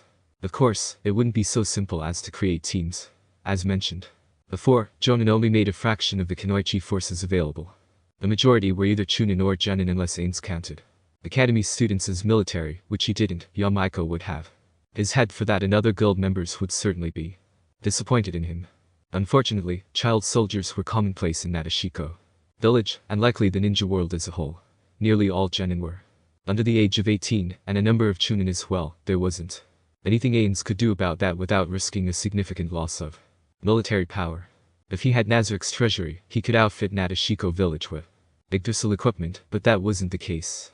Although he did have a few data crystals in his inventory, it wasn't enough to create equipment, not to mention he didn't have any crafting job classes to craft any items, and creating items would create greater item had no long-term sustainability. Neither could he create enchanted equipment with the spell.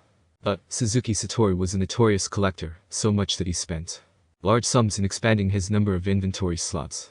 Although he couldn't create or enchant magical items, Ainz did have several crafting reagents on hand, including a significant quantity of low-level materials. It might be possible for Nashiko village to use it to create equipment for kunoichi.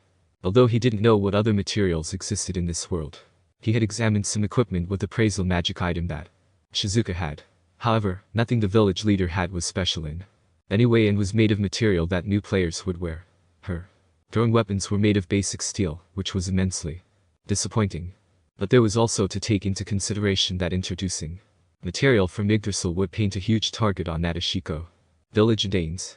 Not to mention, although he had a large quantity of it, there wasn't any renewable source. It would be bad if it became a economical reliability in the same way oil reserves had been before their depletion on Earth.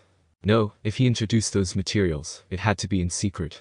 In the meantime, perhaps he should create a mission to survey the surrounding area's natural resources. As for the bingo book, well, admittedly, many individuals in it looked very chunibu. There were descriptions of their abilities, but the information seemed to have been left out or was unknown. Of course, this makes sense.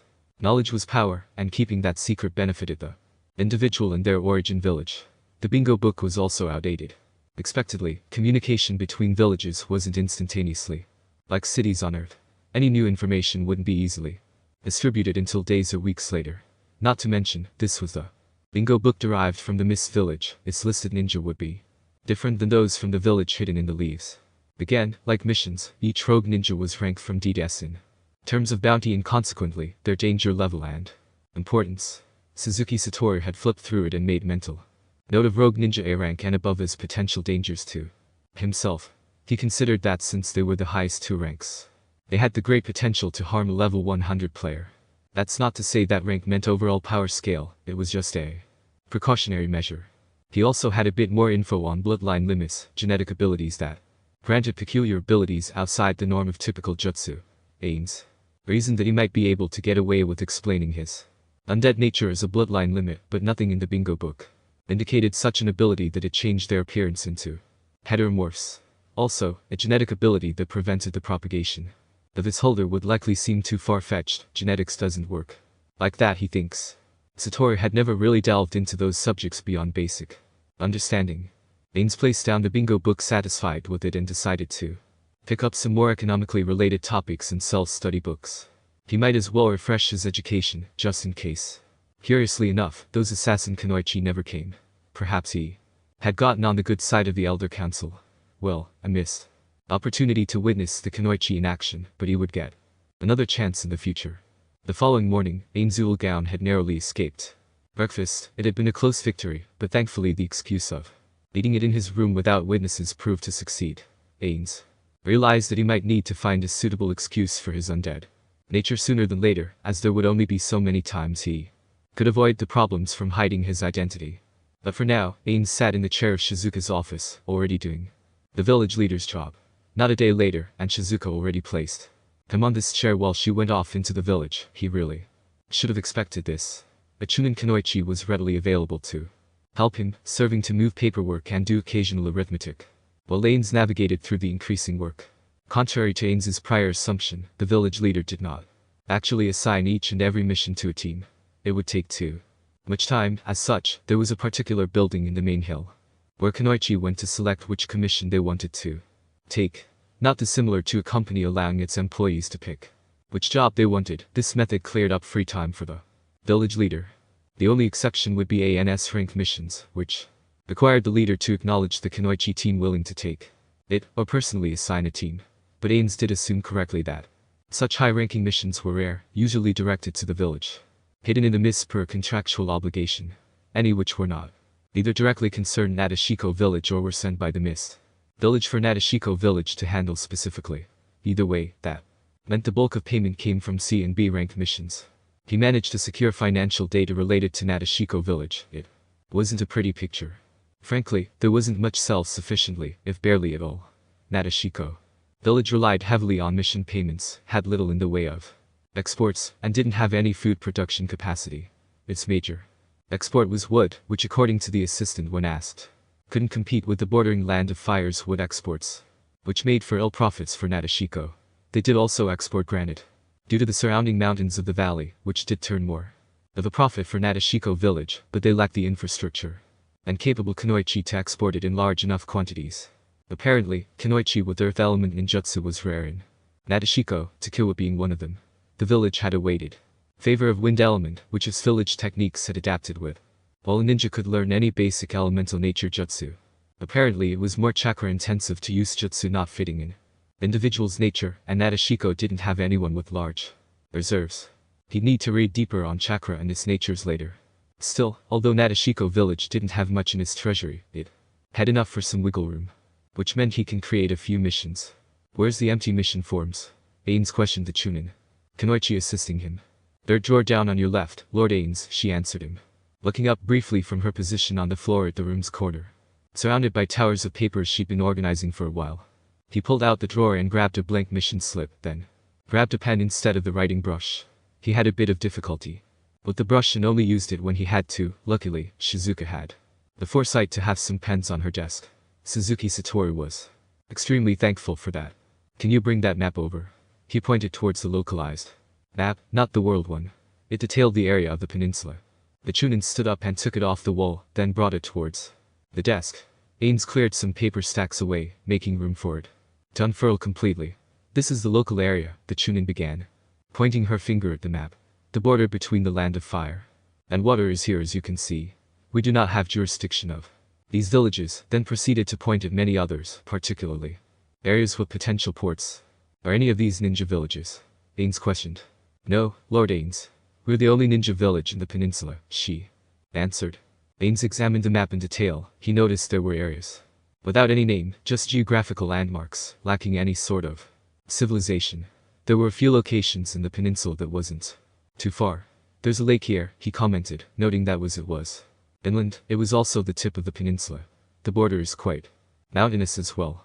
There were several areas that might be worth it. He'll send some teams to investigate and conduct geological and natural resource surveys.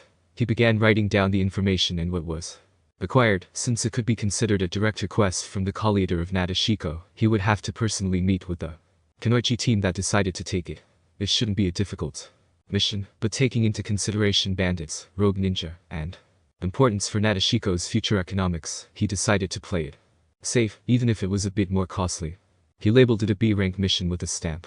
An anxious feeling didn't fade away from his mind. Should he also give them something? A consumable of some sort.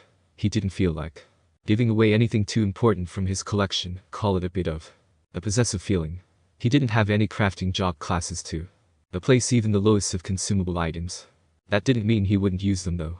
I need you to test something for me, he said, reaching into his robes and pulled out an item. It looked like a small paper scroll, similar yet different in design to the ninja scrolls he'd seen so far. I want you to try and use this. Just toss it into the air and say the words. Lesser dexterity. The Chunin looked at him with a confused expression but did what was ordered.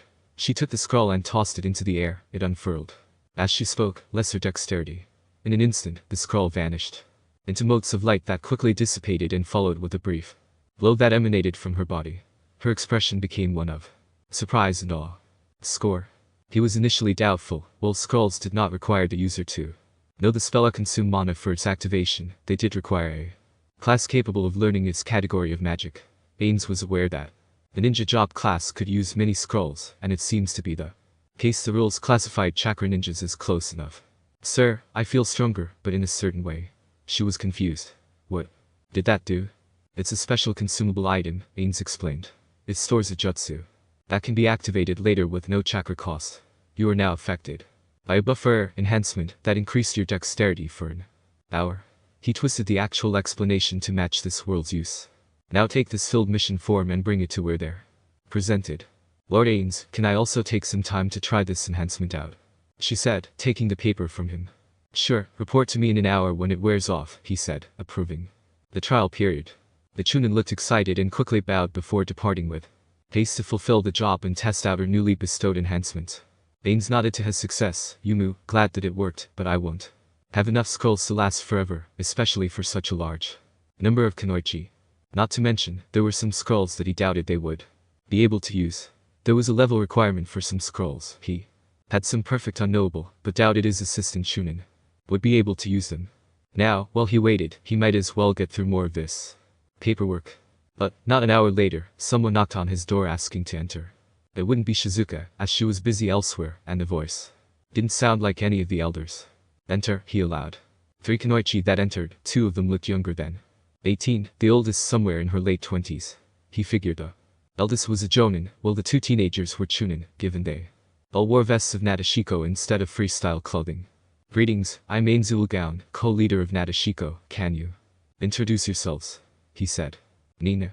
I'm a Chunin, Lord Ainz, a young girl answered with high positive energy, a big grin on her face, brown hair tied in twin tails with red ribbons. Her gray uniform had some marks of green color too. It, likely some personal adjustments for aesthetic reasons, and her village headband was wrapped around her head. Juninaki, Lord Ainz, in contrast, this teenager was soft-spoken. Her black hair reached down to only her shoulders, but had frontal bangs that nearly hid her eyes.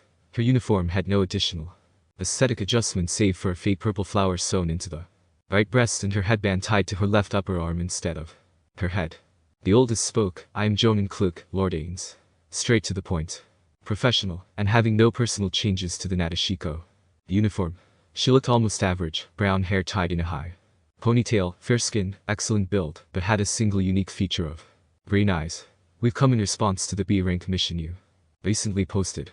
Excellent. Ainz was impressed at the speed it was responded with. I need you to conduct a geological survey at this location. He pointed to the area in question. From what I know, there is a large lake in the center of it. I want to know the area's natural resources and anything of interest. It's of economic importance that Nashiko village finds additional means of income, and I'm hoping this region has what I seek. Seems simple for a B-rank, Kluk commented. You can say I'm playing cautiously here, Ainz admitted.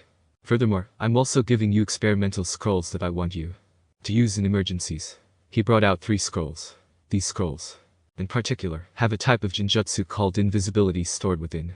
It makes you visibly undetectable for 30 minutes, but do keep audibly quiet during its effects. People can still hear you. He pushed them forward as the Jonin collected and stored them into her weapon pouch. How do we use them? Kluk questioned.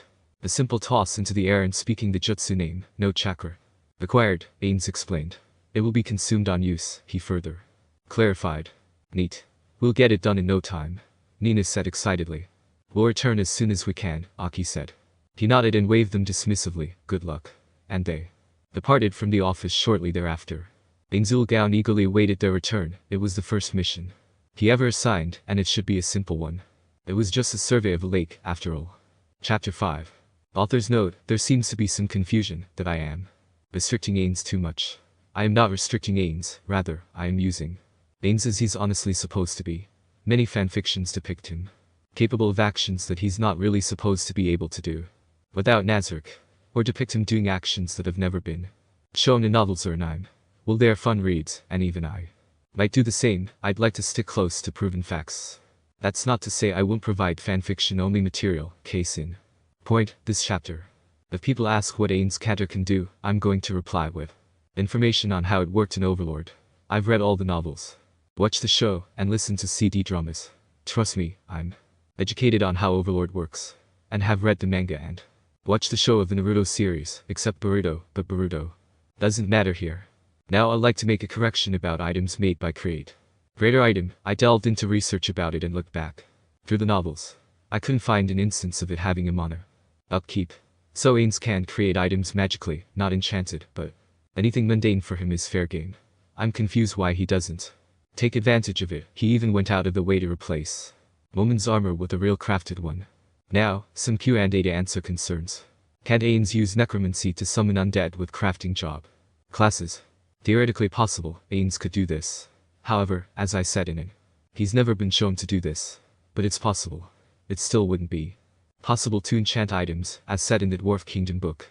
Nobody in Nazareth is capable of enchanting items without the use of data crystals.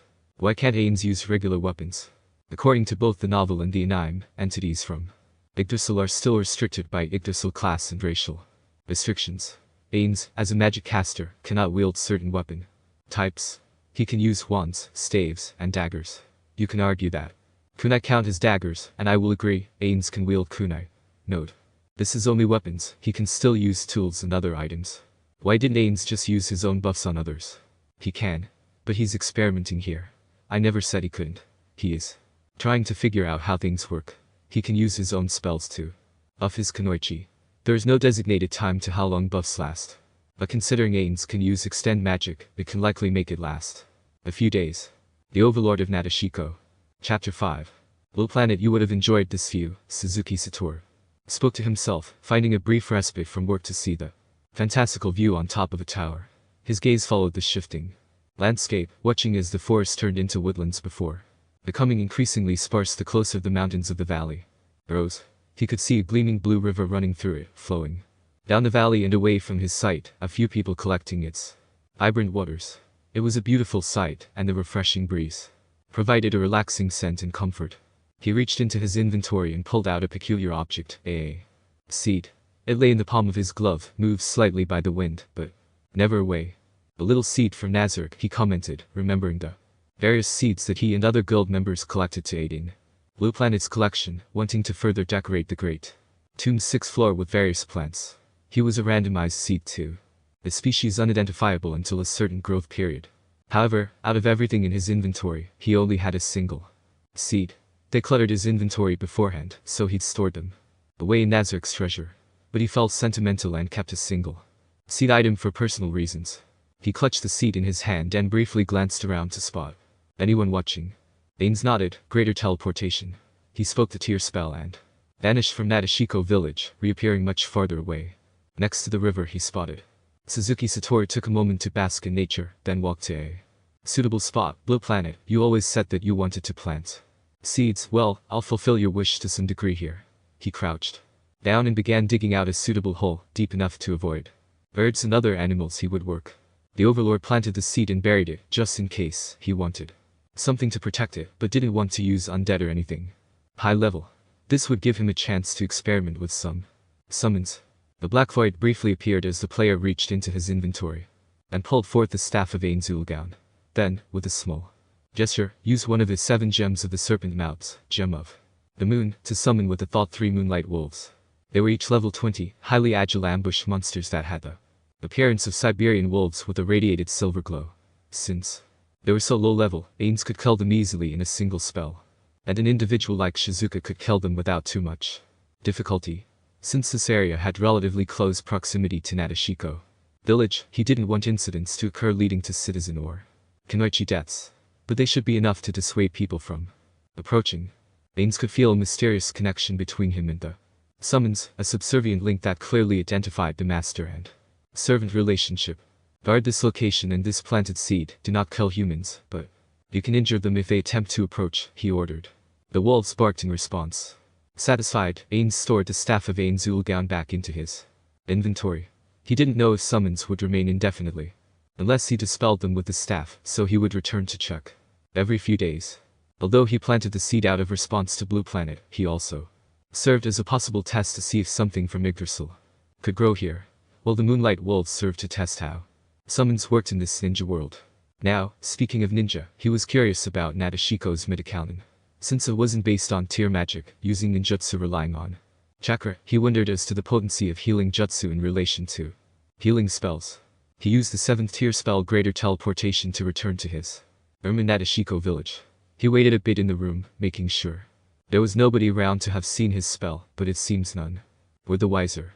Ainz still had a bit of time before he had to visit Shizuka back in the CEO office, or the village leader's office it was known by. It was basically his lunch break right now, a refreshing half-hour off work. Suzuki Satori never had more than 10 minutes in his old company, and that was generous compared to other workplaces. Ainz walked out of his room and through the hallway leading out of the building. If you recalled the tour, Nashiko's hospital building is located on Academy Hill, where other public services also were. Yet another example of either poor planning or purposeful bias, as it was the farthest from the residential hill, the lowest of the hills containing the majority of the population, all who were newer generations only going a few back. The downside of creating a civilization on top of hills was that there was limited space, so urban planners should take into consideration the placement of public services. But again, it was poor city planning that Nashiko village suffered from, even if it wasn't clearly apparent with the residents. Could I expand the size of the hills with tier magic? Ainz muttered under his breath to himself. He had a massive collection of spells, more so than anyone in his guild, but unfortunately, he didn't have any nature-based spells that would fall under the druid class and similar builds. He did, however, have a single certain spell that could change the environment entirely. But using that would be like announcing his identity as a player. He needed to keep such trump cards hidden. No dice then, he said. Wait, jutsu of the earth element was possible, then wouldn't I just need to have multiple kunoichi cast them? But did ninjutsu changes in terrain last permanently? Well, it is used for the quarry. Maybe I should confirm with Takiwa about it. An expansion might be possible, but the labor costs would be substantial. And as Ainz knew, Nashiko village had little spare cash to spend, unless they accepted credit. It would put Nashiko village in debt, but that wasn't anything new for governments. If so, demolition and reconstruction of facilities for efficient city design are not far out of reach either. It would displace some citizens for a time, but temporary housing can be arranged on the ground until construction is complete. If the geological survey or subsequent ones succeed, it would hopefully provide some financial relief. He stopped, having lost his way after leaving the main hall's building. Although the tour did help him, Ainz was still unfamiliar with the city layout. He glanced around, eyes trailing over busy citizens, and spotted a young girl that, although dressed in personal clothing of a basic shirt and skirt with bright green colors, did wear a headband that marked her status as a kunoichi. Perhaps a genin. She appeared about 12 with long brunette hair and was looking at him with a curious gaze. Ainz approached her. Greetings, can you tell me which direction is the bridge to the academy? She seemed a bit hesitant. Did he intimidate her accidentally? Are you Lord Ainz, Lady Shizuka's husband? Not a husband yet, the ceremony hasn't begun, but I am Ainzul. Bound, he answered her. I'm Sakiko. Your name sounds cool, I think it matches your amazing outfit, almost like something out of a book, she complimented. Red adorned her cheeks with it as she observed his equipment. He chuckled a bit, feeling a little joy from her honesty. Thank you. My friends helped in its design, he replied, thinking a bit back on the days Ainzul Gown's members helped each other collect or craft equipment in Yggdrasil. Really? Your friends must be professionals. She spoke with awe. Ha ha ha. He laughed. Yes. They were quite the professionals in their fields. He boasted proudly of the fact. His increased joy was suppressed back. Ainz's laughter died down quickly. TCH, so it affects that too. He whispered to himself, displeased with the interruption. I was wondering if you had something cool like that I could have. The genin asked. Ainz thought about it for a bit, but appreciating the genin's honesty and praise, he decided to relent. A low-level item shouldn't be any trouble. Depends, what kind of kunoichi are you training to be? He asked. Since Sakiko was a genin, the girl likely lacked a specialization. Similar to how new players' builds lack focus on what classes they wanted until they learn more of the game. I'm training to be a medical nin, but I like learning ninjutsu too, she answered him. Oh, what luck, a medical nin in training, just what he was looking for. Well, that's fortunate. I was curious as to how medical jutsu worked. If you can satisfy my curiosity, I'll give you a special item that'll help in healing. Rewarding employees for good work made a decent boss. And although Sakiko was a child, she was also a kunoichi of Nashiko village's military forces, which meant she was by definition under him. Really? What do you want to know then, Lord Ainz? Sakiko asked excitedly. How many medical nin are there in Nashiko? he questioned. We only have a dozen, it's hard to train as a medical nin, most people at the hospital are just doctors, not capable of medical ninjutsu, she answered truthfully. So whatever subcategory of job class that allowed the designation of medical nin was difficult to acquire. Or was it related to the jutsu that made it difficult? Any reasons why? He continued. Yeah, it requires a lot of precise chakra control, all the jutsu rely on it, Sakiko said, then pointed to herself and boasted proudly. I happen to be really gifted in chakra control. So my jonin leader directed me to learn from a senior medical nin about becoming one. Ainz read about the concept of chakra control beforehand, but didn't realize how significant it could be to a ninja's ability to learn certain jutsu. Unlike mana, which required no level of control over it, the people here had to train their control, and not everyone was gifted in it. So the medical nin job class had a higher level chakra control requirement. There wasn't anything that Ainz could do to help ease that requirement, but there were methods to heal with spells from items or summons that he had available. Ainz asked, what's the strongest healing jutsu you've seen? The medical nin leader showed me the mystical palm technique. That's an A rank jutsu. The genin girl answered. Oh, A rank jutsu. That's the rank below the highest grade. But if the medical nin leader knew an A rank jutsu, wouldn't that make him quite strong? Well, healers aren't supposed to be frontliners, but healing spells did damage to the undead, so it would be worth some caution around medical nin. And what about you? She grinned. I just learned the healing technique, it's basic, only drank, but I'm happy about it. Oh, congratulations then, healers are a very important member for a team. He quickly corrected his use of terms at the end. If she learned a basic healing jutsu and it's a D rank, it might be similar to a low tier spell like Cure Wounds or Middle Cure Wounds. It was difficult to determine and compare jutsu ranks to tier spell levels. Thanks. I'm sure to become a great medical nin of Nashiko, she proclaimed. Quite a loyal genin, but she was conditioned to be. There was little separation of civilian and military education, both occurring in the same facility. Of course, as a genin, Sakiko likely didn't know the limits of actual medical nin yet. As a celebratory gift, let's see, he reached into his robe again, thinking about what type of item would benefit the young Kenoichi. Ah, here. Ainz pulled out a necklace with 3 emerald-hued gems attached to a golden chain. A necklace, she said, confused.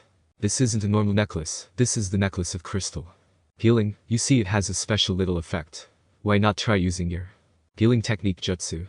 He said, putting the necklace over the girl's head, letting it rest on her neck. She proceeded to use 3 hand seals, then place one hand over the other as a bright glowing ball of green energy appeared. It looked similar to a touch spell, unsurprising, much lower healing spells required shorter melee range. It's way brighter, she commented. So it's not normally bright. So it must be working. Necklace of crystal healing improves your healing effectiveness when it's worn, Ainz explained. It actually increased the healing power of spells by a value of 15. The item also had another effect besides increased healing. Empowerment. It provided a self-regeneration effect to non-undead. Whereas, though it was minuscule, there had been many gimmick builds trying to find ways to exploit health regeneration, and although certain races such as trolls could exploit it better, there hadn't been many players who stuck with it. Ainz recalled a previous thought about handing out items and equipment, and while he couldn't outfit everyone in Nashiko village, that didn't mean he couldn't give any equipment whatsoever. Especially items that he couldn't use himself. Although it would hurt the collector inside, as long as it wasn't the last of that item in his inventory, no harm was done. He should also restrict it to low-level items, that way he can control the power balance a bit. He felt that his friends would approve. Can I keep this? Isn't this really valuable? Sakiko questioned in alarm. Valuable? Well, with any other method to obtain more, then yes it is. But for Ainz, he didn't feel like the item, in particular, was valuable. It was just a low-buy drop item. Yamaiko had an entire divine grade set of items for her healing build and even used some healer wands. Wait, did wands work for the people here? He had quite the quantity of wands, they didn't require mana to use. Unlike some items thought for another time. Yes, keep it, I can't use medical ninjutsu, so it's useless to me, he admitted truthfully, but as the genin explained before, it wasn't uncommon. Ah, he just realized his break time is probably almost up by now and he never managed to step foot on Academy Hill. So many distractions, all interesting, he hoped Shizuka would give him some vacation days. He'd like to indulge in the village's various facilities and shops sometime. Later at night, Ainz Ulgaon had been called upon by Shizuka to join her outside the entrance of Nashiko village. It wasn't a social call, rather, an obligation to defend the village as the co-leader and husband. Not 2 days had passed and already he was fighting in defense of his workplace. What sort of world was this that an entire ninja village would be threatened so quickly? He still barely knew how chakra and jutsu worked. There wasn't much information to go on. Here, his panic was suppressed back down to a calm demeanor. No, this was just coincidental, the information that Nashiko village's culture states its kunoichi must marry and welcome a man into the village would bring it unsavory individuals wishing to take advantage of that fact. Shizuka, as the leader of the village, would be the primary target. His presence here announced the fact that the position with Shizuka was already taken. Well, he'll first confirm. Shizuka, he spoke his would-be wife's name, watching her as she was double-checking her equipment. Yes, Ainz. She replied to him while doing her checks. It is unusual that a group would threaten Nashiko unless it was a foreign village or notable rogue ninja, Ainz began. What is the situation that both leaders must be called handle it? It's a strange case, not something that's happened before for me. But a little while ago I got a report that a new form of wildlife appeared and attacked patrolling kunoichi, she explained. Oh wait, wasn't that? Shizuka continued, it's a small pack of what look like wolves, but an unnatural light glows off their fur. The returning Chunin managed to escape. I believe these may be summons by an enemy ninja trying to gain information. It really was the Moonlight Wolves. At least he got confirmation that ninja summons exist though, a useful tidbit of information. Are you sure this pack didn't wander in and claim territory? Ainz said, attempting to dissuade Shizuka. Wolves are naturally found in the land of water, and they don't. Lo, Shizuka finished and looked straight at Ainz's mask. Yikes, she's taking this seriously. Still, if they're summons, why couldn't the Chunin defeat them? He asked curiously. They tried and failed, the wolves outsped them, she answered. Really? Sure, they were quite quick for level 20 summons, but not that strong. Perhaps he overestimated ninja, or maybe. Wait, he should take a more real-world approach to how things work. A level 1 player avatar had the same potential as any other level 1 player, but that was with game balance. But a world of reality wouldn't take that into consideration. There might be Chunin stronger or weaker than other Chunin, or perhaps even stronger than Jonin, or weaker than some genin. Did a ninja's rank designate their power and strength, or was it other factors taken into consideration? The bingo book seemed a more accurate danger estimate, but a rank in the village might be more based on experience than level. Ainz nodded to himself, understanding more about this ninja world. Now, should he admit to summoning those wolves? He'd rather not replace them, and he wanted to keep a guard for the planted seed. But he had caused this incident in the first place. Then let's head out, Shizuka said. Des admitted already. Satoru, you messed up. His emotions were suppressed once again. Hold it, can you let me handle this?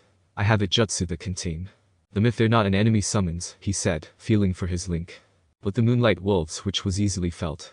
She looked curiously at him, but agreed, alright, to be honest, I don't exactly like fighting animals. Her seriousness waned. Not because they look like dogs, Ainz commented. Well, maybe that too. She looked away with a bit of an embarrassment. He chuckled a bit. Do not worry, I have a feeling they are no threat to Nashiko. Yeah, right, a feeling. Ugh, what was he thinking, doing that in the afternoon? After a small trek, Ainz and Shizuka arrived at the riverside where the Moonlight Wolves remaining laying around the place where they were told to guard. Shizuka hid in the bush, a hand reached into her weapon pouch, ready to throw bladed weaponry at a moment's notice.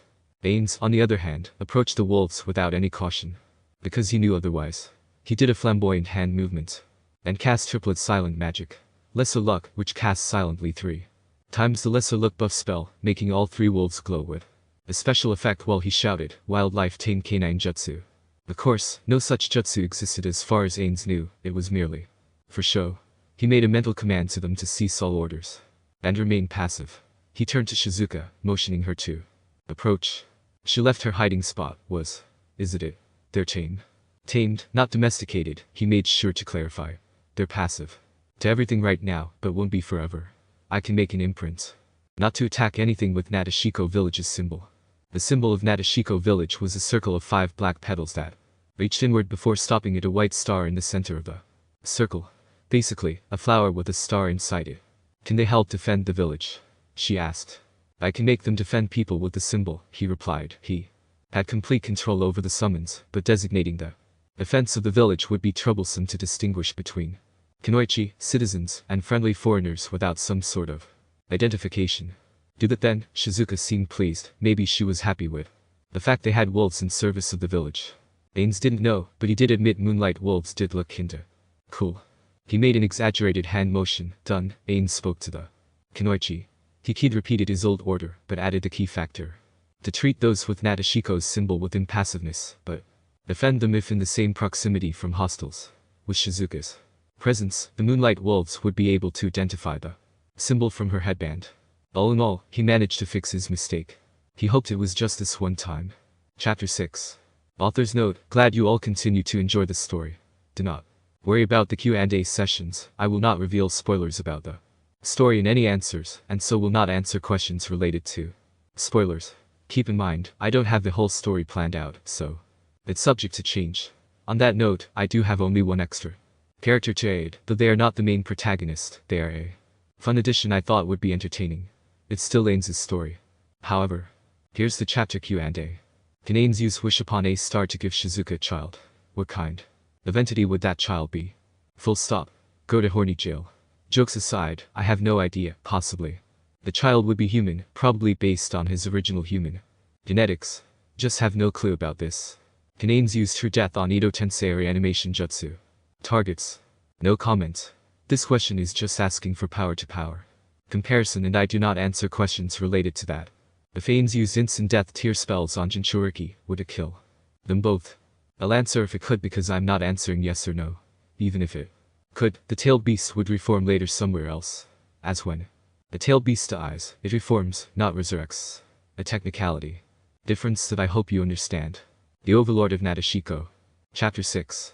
Shizuka rubbed her forehead with her left hand, while her right continued answering sheets and approving or rejecting paperwork, acquiring the village leader's permission or opinion. It was another busy day, looking more and more like another day stuck at the office. And this time without the excuse to leave and find a husband. Admittedly, she used that as a means to escape the drool of paperwork, but Ainz had seen the end of that. Her mind wandered, thinking about the fact that tomorrow the ceremonial marriage would occur, and she'd be married to Ainzul. Down. She disliked the fact of a marriage, especially not long after the previous lover's death, but even she was not excused from the cultural laws. There were a few clauses that would prevent that law from occurring. One was that the male victor wasn't an enemy of Nashiko village. Also, the man cannot be considered a B rank or above target in the Land of Waters bingo book. Lastly, the cultural law does not apply during missions unrelated to it. That last clause was to prevent complications in enemy ninja trying to exploit Nashiko's laws during a Kunoichi's mission. When Ainz had found Shizuka, she hadn't been on a mission, rather in search of opponents to defeat and increase her strength to avoid marriage. In the first place, that turned out well. Regardless, this was her fate. To marry Ainzul Gaon, a ninja that continued to surprise her with both his power and intellect. He managed to tame those Shunin-level wolves with a wave with a jutsu that required no hand seals. In fact, none of his ninjutsu requires the formation of seals so far, an oddity that intrigued her. The ceremony wasn't anything complex. Shizuka had to tell Ainz what to do beforehand. There was a tradition in it. A knock on the door drew her thoughts. Come in, Shizuka said, looking up from the paperwork towards the door across from her desk. The door opened, revealing her longtime friend and attendant, Takiwa. Lady Shizuka. Takiwa spoke formally while Shizuka was in the office. She carried a small blue booklet. The graduation of this year's Genin, she explained as she placed it down on the desk. Shizuka picked it up, opening it, revealing each page dedicated to at least 2 potential Genin per page. As the leader of Nashiko village, Shizuka had the right to form specific teams of Genin from the lists of graduates taking the Kunoichi exam. Even Ainz did not have this right, even if he held some militant control now. Certain things were still outside his positional power. The team of Kunoichi in Nashiko village had 3 members. That was 2 Genin for 1 Chunin leader. The Chunin can be a Jonin as well, but the village lacked Kunoichi in the rank to fill in for all teams. So Jonin leaders were reserved for the only Genin with great potential. It wasn't a fair system, but in this ninja world sacrifices had to be made to secure the future of the village's prosperity. Of course, a few teams of 4 in Nashiko did exist, but that was for the odd occasions. Noteworthy Genin this year. She had an inkling of an idea already.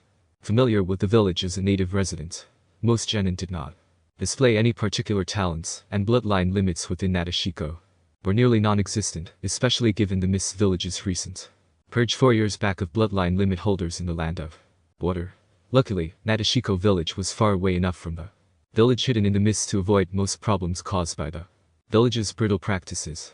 It was no surprise that Nashiko village had adopted an approach more like the Land of Fire's Leaf village. Nowadays, the 5th Mizukage had tried to strengthen diplomatic ties with Nashiko village, but the times of the Bloody Mist had kept Shizuka wary, preferring to keep the Mist village at arm's length, even if it might prove detrimental in an economical sense.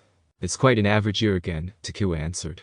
A few exceeding in particular talents over others, but nothing eye-catchingly unique. She trailed off, which was unlike her attendant.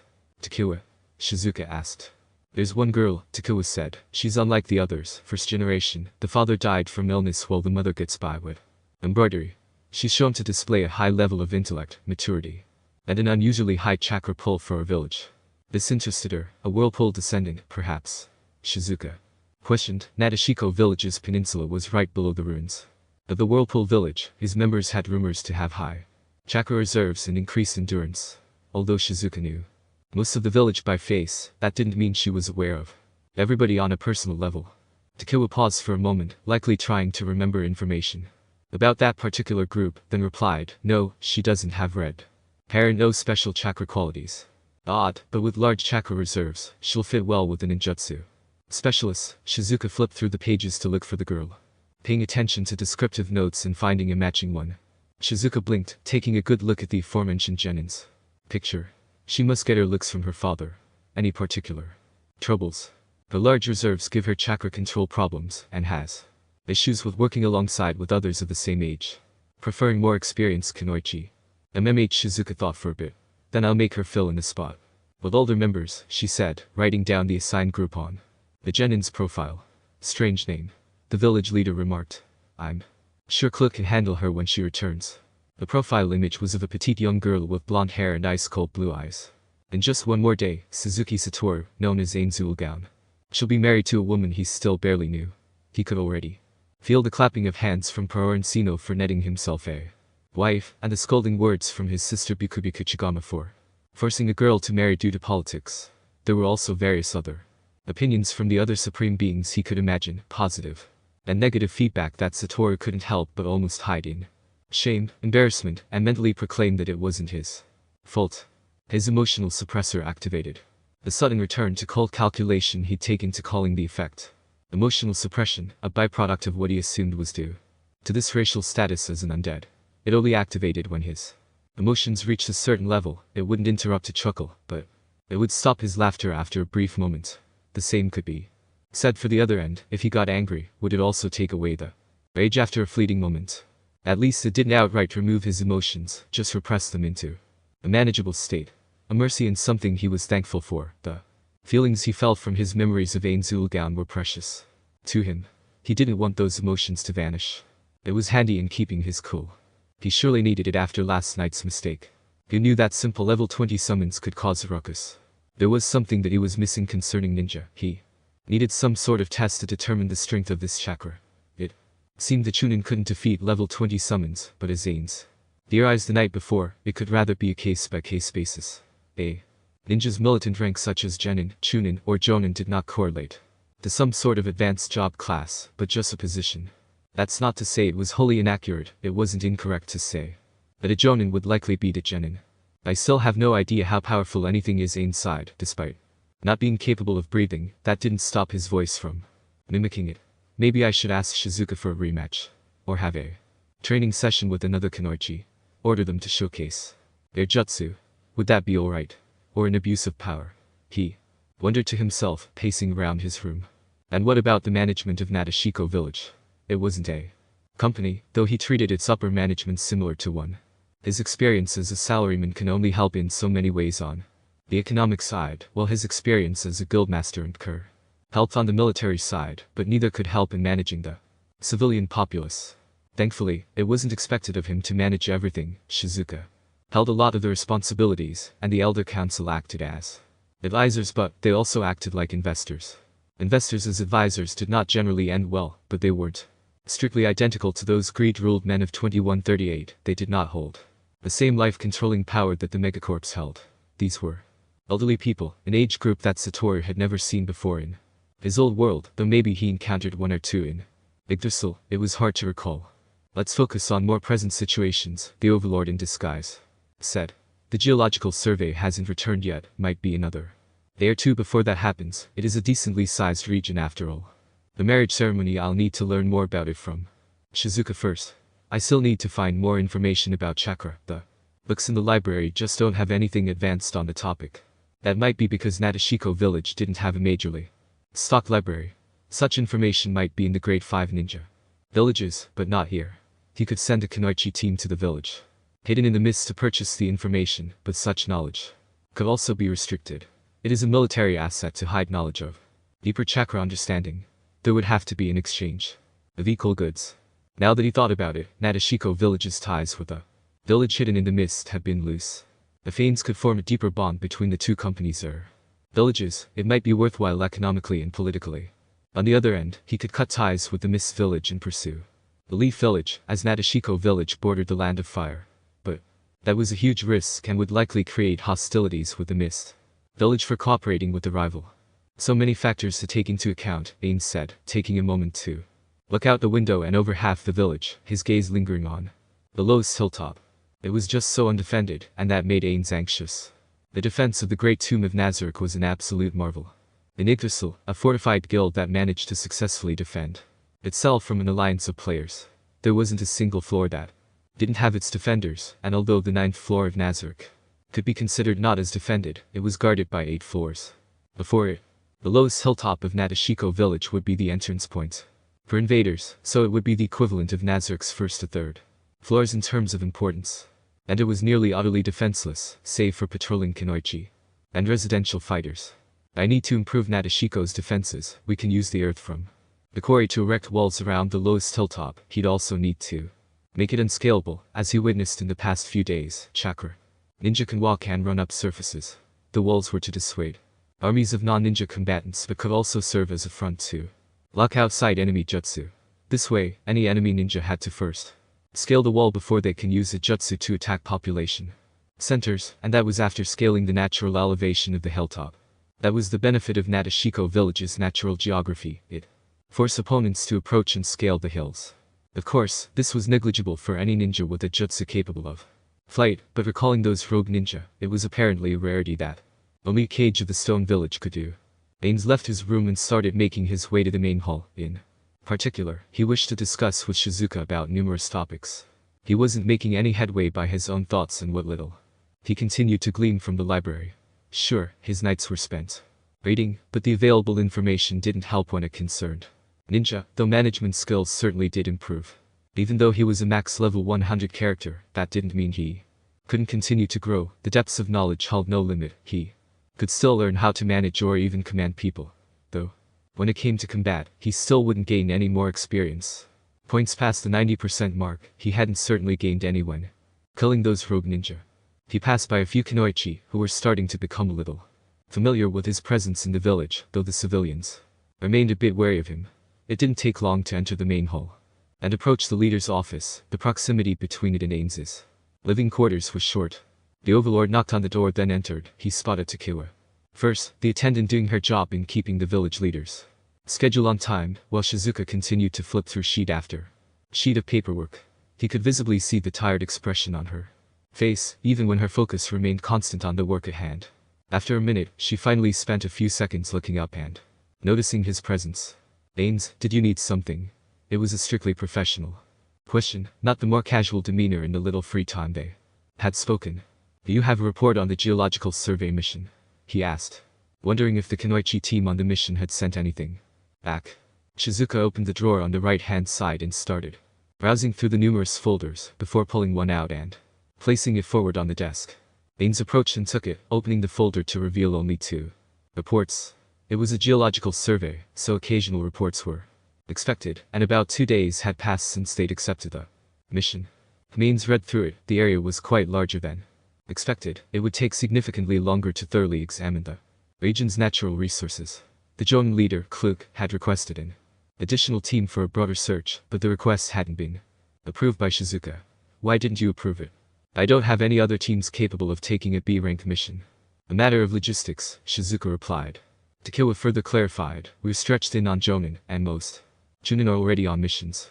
I see Ainz trailed off, his mind racing for a possible solution. His gaze settled on a folder that had the title of Genin graduation list. Did that mean a new generation of Kunoichi just graduated? So that Meant they had extra forces to use. How about genin? Shizuka raised an eyebrow. I have a few experienced genin, but send them and fill in empty spots with graduates, Ainz said. Takeo looked shocked, then angrily shouted, they're graduates. Complete greenhorns. They're expected to finish D ranks, let alone the B rank mission. That's like a suicide mission for them. Yikes. He didn't expect such anger. His emotional suppression kept him level-headed. Takeo, Shizuka shouted with authority. The woman calmed down immediately. My apologies, lady. Shizuka. I understand your anger, but perhaps Ainz has some thoughts as to why he would suggest this, Shizuka said, then looking back at him. Takeo's point holds truth, Ainz, a vast majority of academy graduates only know A-rank jutsu. They would not survive an encounter with enemy ninja. The region I sent Klook's team is closer to Nashiko than any other ninja villages, Ainz began to explain. The only reason behind its high rank is due to the urgency in claiming natural resources to solve Nashiko's economic situation. The potential danger level is C rank at worst, D rank at best, he finished, hoping that they would see reason. Furthermore, I gifted experimental jutsu scrolls that would grant them invisibility when used. I read about that. Honestly, such items are astonishing to even exist, Shizuka commented. They are not replenishable, but I needed success, he said. Send a genin team to aid in the survey. I'll provide them with scrolls, and if you still feel uncomfortable, I can also send one of the wolves from last night to aid them. They act similar to summons well under my control. Shizuka narrowed her eyes, staring directly at Ainz. Honestly, it was a bit intimidating. Keep the wolf here, Shizuka answered. I'll send a genin team lead. I an experienced one. Lady Shizuka. Takeo wanted to interject. The decision is made under the authority of a village leader. Shizuka spoke. Thank you, Shizuka. Do not worry, I promise under the name of Ainz. It'll gown that if anything were to happen I will make post-haste to aid them personally, he firmly spoke, ideally thinking that perhaps he should send a stealth-type summon with the genin team, or a scroll with message. He couldn't summon a shadow demon without Nazark. Well, he could, but it would first require summoning higher-level demons to summon it, such as using the 10th tier spell, Armageddon Evil. However, he might be able to use a similar summon through his skill. Create low-tier undead to make a wraith. But, like all summons, it would have a duration, and he can't apply metamagic to skills. In the experiment with the Moonlight Wolves, which had already far surpassed their original summoning duration, his summons would at the least last 12 hours, perhaps with extend metamagic, he could delay their timer further. Of course, Moonlight Wolves were also summoned by the staff of Ainz Ulgaon and not Ainz himself. The increased duration might be attributed to only items and not players. Those wolves were still around, but for how much longer? Wait, what about both? Why stick with either summons or scroll, when he could just do both? Assuring, at least I can send Klook's new genin earlier than expected, Shizuka reasoned and began making a small mission. Scroll. Ainz dug into his inventory and pulled forth a few message and invisibility. Of all the scrolls he had, message was a bit lacking in quantity. All magic casters had the 3rd tier spell, so having a scroll of it would be redundant for him, only useful for players without the spell, which is why he had a few of them for his friends without magic caster builds. So why didn't Ainz give message scrolls to Klook's team earlier? He forgot, simple as that. To be fair, his mind was distracted by a lot of things. Hand these over to them, Ainz said. Their usage is simple, toss it lightly into the air and speak the spell name, in this case, invisibility. And message, he said, pointing to each group of scrolls. Message is a communication jutsu I invented, but I can't seem to create a hand seal variant. Takeo spoke up, no hand seal variant. Wait, does that mean you know advanced sealing techniques? These are created with seals. Sealing techniques. That's a new one. Was it a type of crafting job? Class for chakra ninja. Of the sort, he answered, not denying anything. Shizuka nodded. That explains some things, she answered. What does that mean? She turned to Takeo. I have selected the candidates, Takeo. Please collect them and assign them to the mission. The village leader handed both the magic scrolls and the mission scroll to Takeo, who, although curious about Ainz, proceeded to leave the office to complete the order given. Another thing, Shizuka, Ainz began once again. It concerns the marriage ceremony. Right, she trailed off with a more feeble voice now that Takeo left. I should explain what you are expected to do. Please do. Chapter 7. Author's note, I'm sure many of you will be pleasantly surprised by the new side character for the story. Her importance is still undetermined, but I believe she'll end up as a major character in the overall story. Also, an Isekai Quartet movie was announced. Excited about that. The IM95. Glad you are enjoying this story. I notice you are referring to Ainz with the female pronoun. I'll hazard a guess and say English is not your native language, likely French. I know a French author who had the same problem. Random guy, the members of Ainz roleplayed as evil supreme beings in Yggdrasil. And Momonga didn't call himself Momonga in the bonus novel, he used his real name, Suzuki Satoru. The reason Ainz is using Ainz as his name here is to hide his identity. Let's Q&A now, rest assured I'm still reading everyone's reviews. I deeply appreciate each and every one. Does chakra absorption work on Ainz? No, it does not, as Ainz uses mana. But there are other players in this world. Undetermined. Why isn't Ainz just base building Nashiko village? He is base building Nashiko. But it's only been 4 days. The results aren't going to appear spontaneously. The first 3 seasons of Overlord occurred over many months if not a few years of time. And that's with Ainz having the luxury of time. The Force Shinobi. War is less than a year and a half away tops. Well, that of canon were to proceed on its usual timetable. The Overlord of Nashiko. Chapter 7. Suzuki Satoru knew today would be the ceremonial marriage between Ainz and Shizuka, only 4 days after he arrived in this ninja-dominated world, and he'd be married to a woman he still barely knew. After this ceremony, Satoru resolved to learn more about his new wife. It didn't feel comfortable to be married without some sort of familiar relationship besides co-workers. And he wasn't aiming to divorce, not that it was possible as Nashiko village outlawed divorce. Yesterday, he and Shizuka had discussed the details of the ceremony, and later at night, Ainz dived into the Book of Nashiko laws. The complicated mess which if Ainz hadn't the mental fortitude and experience to navigate, would have flown completely out of mind. Yggdrasil had some complications in it that rivaled Nashiko's law book, and that was nothing compared to the cesspool that was Japan's megacorporate favored laws. Fortunately, his current apparel was deemed suitable enough, so Ainz didn't have to switch equipment. However, Ainz was expected to reveal his face for a lengthy period. This would be tricky, but not impossible. It would require some different illusion spells coupled, but perhaps an item or two. If anything were to dispel the illusions, he would be doomed to reveal his undead nature. Ainz wouldn't be the suspicious individual on this occasion. It was, after all, a celebratory event for him and Shizuka. Any Kanoichi not attending the event due to missions or necessary duties would instead be patrolling and guarding around the ceremony location. He understood the reason behind this protection. A publicized event like this could be a prime moment to assassinate someone. The ceremony didn't take place inside the village itself, rather there was a shrine at a ground elevation close by Nashiko in a clearing. It was typically used for religious purposes, but marriages occurred there as well. Nearby the shrine, tents and stalls have propped up over the last 2 days after the public announcement of Shizuka's betrothed status. After the ceremony, this is where celebrations would occur, almost like a holiday festival in Yggdrasil, which was inspired by older festivals before the earth went to shit. It would be times like that when he wished his undead body would allow him to taste something, some luxuries of life he would never get to experience. Still, he'll be satisfied by the scents and sights. But as for right now, he was busy searching through the rings in his inventory. Of course, he'll need a wedding ring, both for himself and Shizuka. But Ainz already had all 10 fingers equipped with various rings. One, which was the ring of Ainz also remained the only ring without any tangible benefits. But the ring of Ainz is something he wouldn't give Shizuka. It would signify membership into the guild Ainz. And although she would be his wife, he didn't view her worthy or abiding by the guild's rules to join. So it was off the table. He thought about giving her Ring of Mastery wand, a ring that he himself had equipped. It allowed the wielder to use any type of wand, regardless of arcane or divine wand type. The only downside is that it expends more mana to use, and since chakra seemed to not be equivalent to mana, Shizuka wouldn't be able to use it. Why was he thinking of gifting her a ring from Yggdrasil? Shizuka was important.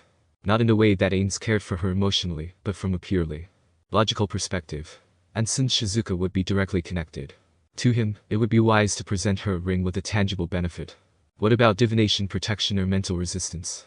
But protection against divination, it would prevent enemies from trying to spy on her using divination spells. That was always a crucial measure to safeguard information from opposing players. However, Ainz was unaware if jutsu with divination capability existed. A safer bet would be mental resistance. It was more straightforward and likely to work in protecting Shizuka from Jinjutsu. Well, not granting her complete immunity. Lower rank Jinjutsu might be resisted and trick Jinjutsu specialists into believing Shizuka would be an ineffective target for Jinjutsu. Ainz nodded. Mental resistance would work for the wedding ring's effect. He had few of them, even if they held no tangible benefit for an undead. Most had an additional benefit. He picked one that would fit the best for a ninja job class. As for Ainz, he would fake wearing the same ring with an illusion on his hand. He did have to take his gauntlet off for that brief moment after all. Des needed to avoid direct physical contact. Shizuka didn't actually wish to kiss him, given her displeasure of the role that led to this. So the plan was simple: remove his mask, face still covered by his illusion, and use the mask to cover the act of the kiss. Encino said that it was romantic in his urges. Maybe it would work here. What am I doing? I'm taking advice from Encino for romanticism, Ainz muttered to himself, facepalming at the lunacy of it all. I just have to get through this one event, just this one, then never again. Why was this so much harder than doing the village paperwork? His emotions regressed to a manageable state.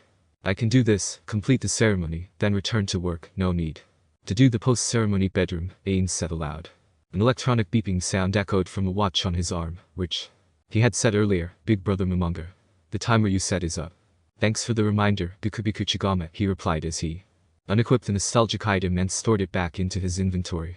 He stood up, mentally prepared, and walked out the door. As he left the building, he suddenly felt the connection between him and the moonlight wolves dissipate. But it wasn't caused by the death of them, rather, he knew the reason behind it. So, around 48 hours they lasted, a record time. Ainz felt pleased by this, an excitement of progress. His summons would last longer in this world than in Yggdrasil. Or at least, those summoned by the staff of Ainz Ulgaun. He wondered how long his undead skills creations would last. Shortly after Shizuka finished explaining about the ceremony yesterday, Ainz retreated to his private quarters and used his skill create low-tier undead to make a wraith.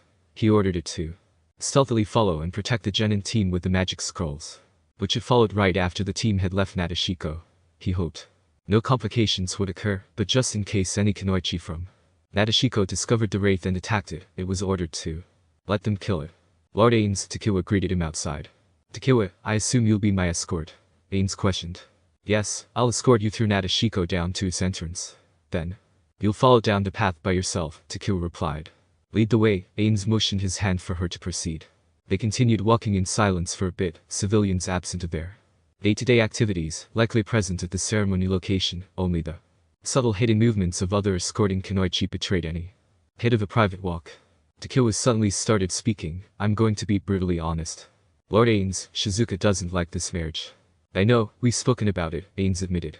I'm her friend, I support her wishes and approved of her previous relationship full-heartedly. I tried to keep it a secret, but the cat got out of the bag soon enough, she continued. He noticed her fists clenching. And I did nothing to help her in that endeavor. The circumstances that led to the incident were against Shizuka. The odds of changing such a deeply embedded law were low and would take years to accomplish, he said. Even if you did help her, the Elder Council held too much weight for an attendant to change anything. That doesn't excuse my lack of actions, Takiwa stated. No, it does not, Ainz acknowledged. But as you said, you supported her desire. Shizuka still keeps you by her side when she could have easily replaced you.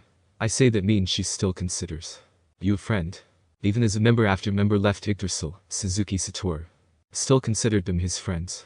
He never replaced their positions and refused to sell their equipment or items. If at any point they'd return, he'll welcome them with open arms. He longed for that moment, clinging on to a small hope that somewhere in this world, that sometime in the future, he will find them. She paused in her walk for a moment, remaining in silent reflection. Then said, sorry, I guess I needed help understanding that, thanks. Ainz raised his hand. It's alright, helping someone is common sense. Isn't that right? Touch me. Shizuka approached the shrine and began her ceremonial prayer, a tradition passed down for each village leader's marriage. In all honesty, Shizuka wasn't praying, just thinking to herself while kneeling in position with hands clasped together. How could Shizuka pray when this wasn't what she wanted? To marry a man that wasn't her true love, following a barbaric law, and above all else, connecting herself to the terrifying individual known as Ainz Ulgaun. He was terrifying, but not horrifying. He was scary in the way of his intellect and charisma. But by some mercy, he seemed to genuinely want to help. His ideas, while outside the box, might have merit. Shizuka wasn't blind to Nashiko village's problems, disregarding the cultural laws. The village wasn't in a stable economic position. Ainz knew that too, and that is why he started searching for ways to improve it. The shrine is where they would marry. She would pray at the shrine. For a few minutes before the groom, Ainz, arrived down a long road. Both sides crowded with villagers. They would cheer, congratulate, and throw flowers in approval. The elder council stood around the shrine, each giving their blessings to the husband before Shizuka would stand and face him. Afterward, Ainz would show a feat of strength, likely a jutsu. Shizuka would follow suit. Then, the rings that the husband provided would be placed on her finger and his own, with a kiss confirming the marriage. Only after that would the festivals begin. She could hear the cheers already, the throwing of flower bouquets. Ainz approached the shrine, his steps were heavy on the stone stairs. He stopped and each elder began their spiel about the duties and love that this mockery of a real marriage would be. Shizuka stood up and turned, her sight taking in the form of her husband. He looked intimidating, even as he wore the same clothing as the past few days. It didn't lose any of its regality or shine. As if dirt and stains could not touch the outfit, too lowly to consider such an act. My husband, Shizuka forced the words out. Ainz. My wife, he replied, Shizuka. The Elder of War began the announcement. This day, our village leader shall marry the only man to defeat her. As a tradition in Nashiko village, let the husband showcase his power with an introduction, to represent his ability to defend his newfound family. That is the village. Ainz turned to face the ground, his voice seemed to bolster itself. Speaking loud and clear. People of Nashiko village, I am Ainz. He began. Heed my words, so long as I remain, this village will remain protected under my name. All its citizens, its kunoichi, and future immigrants shall have my support. His voice switched its tone, taking a more humble approach. I will be honest with you. Nashiko village is a minor footnote compared to the 5 great ninja nations. He then returned to a loud statement. But I aim to change that fact. Under Shizuka and I, we will guide the village to prosperity matching or exceeding them. Her citizens, her kunoichi, those that Shizuka had to lead, all cheered and shouted in response to his speech. He had them wrapped around his finger. Shizuka listened more closely. Ainz was speaking under his breath. A whisper that none could hear but her. What should I use? Don't want to use my strongest, maybe 10th tier. Something not destructive. That could work, and it could be used as a defensive location. Ainz took a glance around and found a location not occupied by the crowd. He raised his hand, create fortress. Jutsu. It sounded like he added that last word as an afterthought. Again, without hand seals, but this time it was occupied by various circles that appeared in front of his hand, covered in some sort of script unfamiliar with Shizuka. But, not a moment later, a loud rumbling echoed through the area, and the location that Ainz had aimed at appeared a large 30-meter tall fortification standing proudly against the sky. If it were an Earth-style jutsu, this type of building would be quite simple in design, but Ainz had created an impossibility for all kunoichi in Nashiko. It wasn't just pure earth. This mighty tower had massive double doors, sturdy-looking enough to withstand a siege. Its walls were studded with numerous spikes to prevent ninja from easily scaling it, and 4 demonic statues adorned the corners of its peak. Its design felt oppressive as it was impressive. The material the tower was created was a sturdy, carved rock with a white gleam. It wasn't an earth-style jutsu, the materials didn't match with it, the design was too elaborate. That is why the kunoichis were silent, from the genin to the jonin. And even Shizuka herself. Many civilians were also astounded, as more than half of them were familiar with chakra due to the academy's fusion of civilian and ninja education. This caused the entire crowd to look in complete astonishment. Utterly silent. Ainz coughed into his hand. Shizuka. That knocked her out of her stupor. Ah, right, Shizuka began, running through the various hand seals, molding her chakra to begin her strongest jutsu. Rat, snake, horse, dog. Wine style. Vacuum blast. She took a deep breath and spins while exhaling towards the sky. Compressed air was released as a solitary blade of wind, cutting apart a few nearby trees that were near and tall enough for her directed jutsu to hit. With this, the crowd seemed to return to a normal response, but their cheers were louder than before, excited by interesting, an area of effect wind element ninjutsu, Ainz commented, curious as to its rank. Once Shizuka finished her jutsu, she replied to Ainz in a lowered tone. It's B rank. So that's a B rank. He seemed satisfied with the answer, though it only confused her by his meaning. He reached into his robe and pulled out a small box, which Shizuka identified must be holding the wedding ring inside. He opened it, revealing a beautiful piece of jewelry that must have costed a fortune to make. Ainz, that Shizuka attempted to reject it. Do not worry, it is more than it appears, Ainz reassured her, though he must have misunderstood her intention. She sighed and raised her arm, revealing her bare hand. Ainz slipped on the ring. Something happened. It was some sort of feeling that was hard to describe. But the moment the ring slipped on her finger, a feeling of safety washed over her thoughts and remained like a barrier between her mind and outside influences. What is this ring? Shizuka questioned in shock. A wedding ring, he answered while bringing out another, taking off one of his gloves to reveal his firm bare hand, then slipping it on himself for many to see, then placing the glove back on. Apologies. I prefer to keep my gloves on for personal reasons while in public.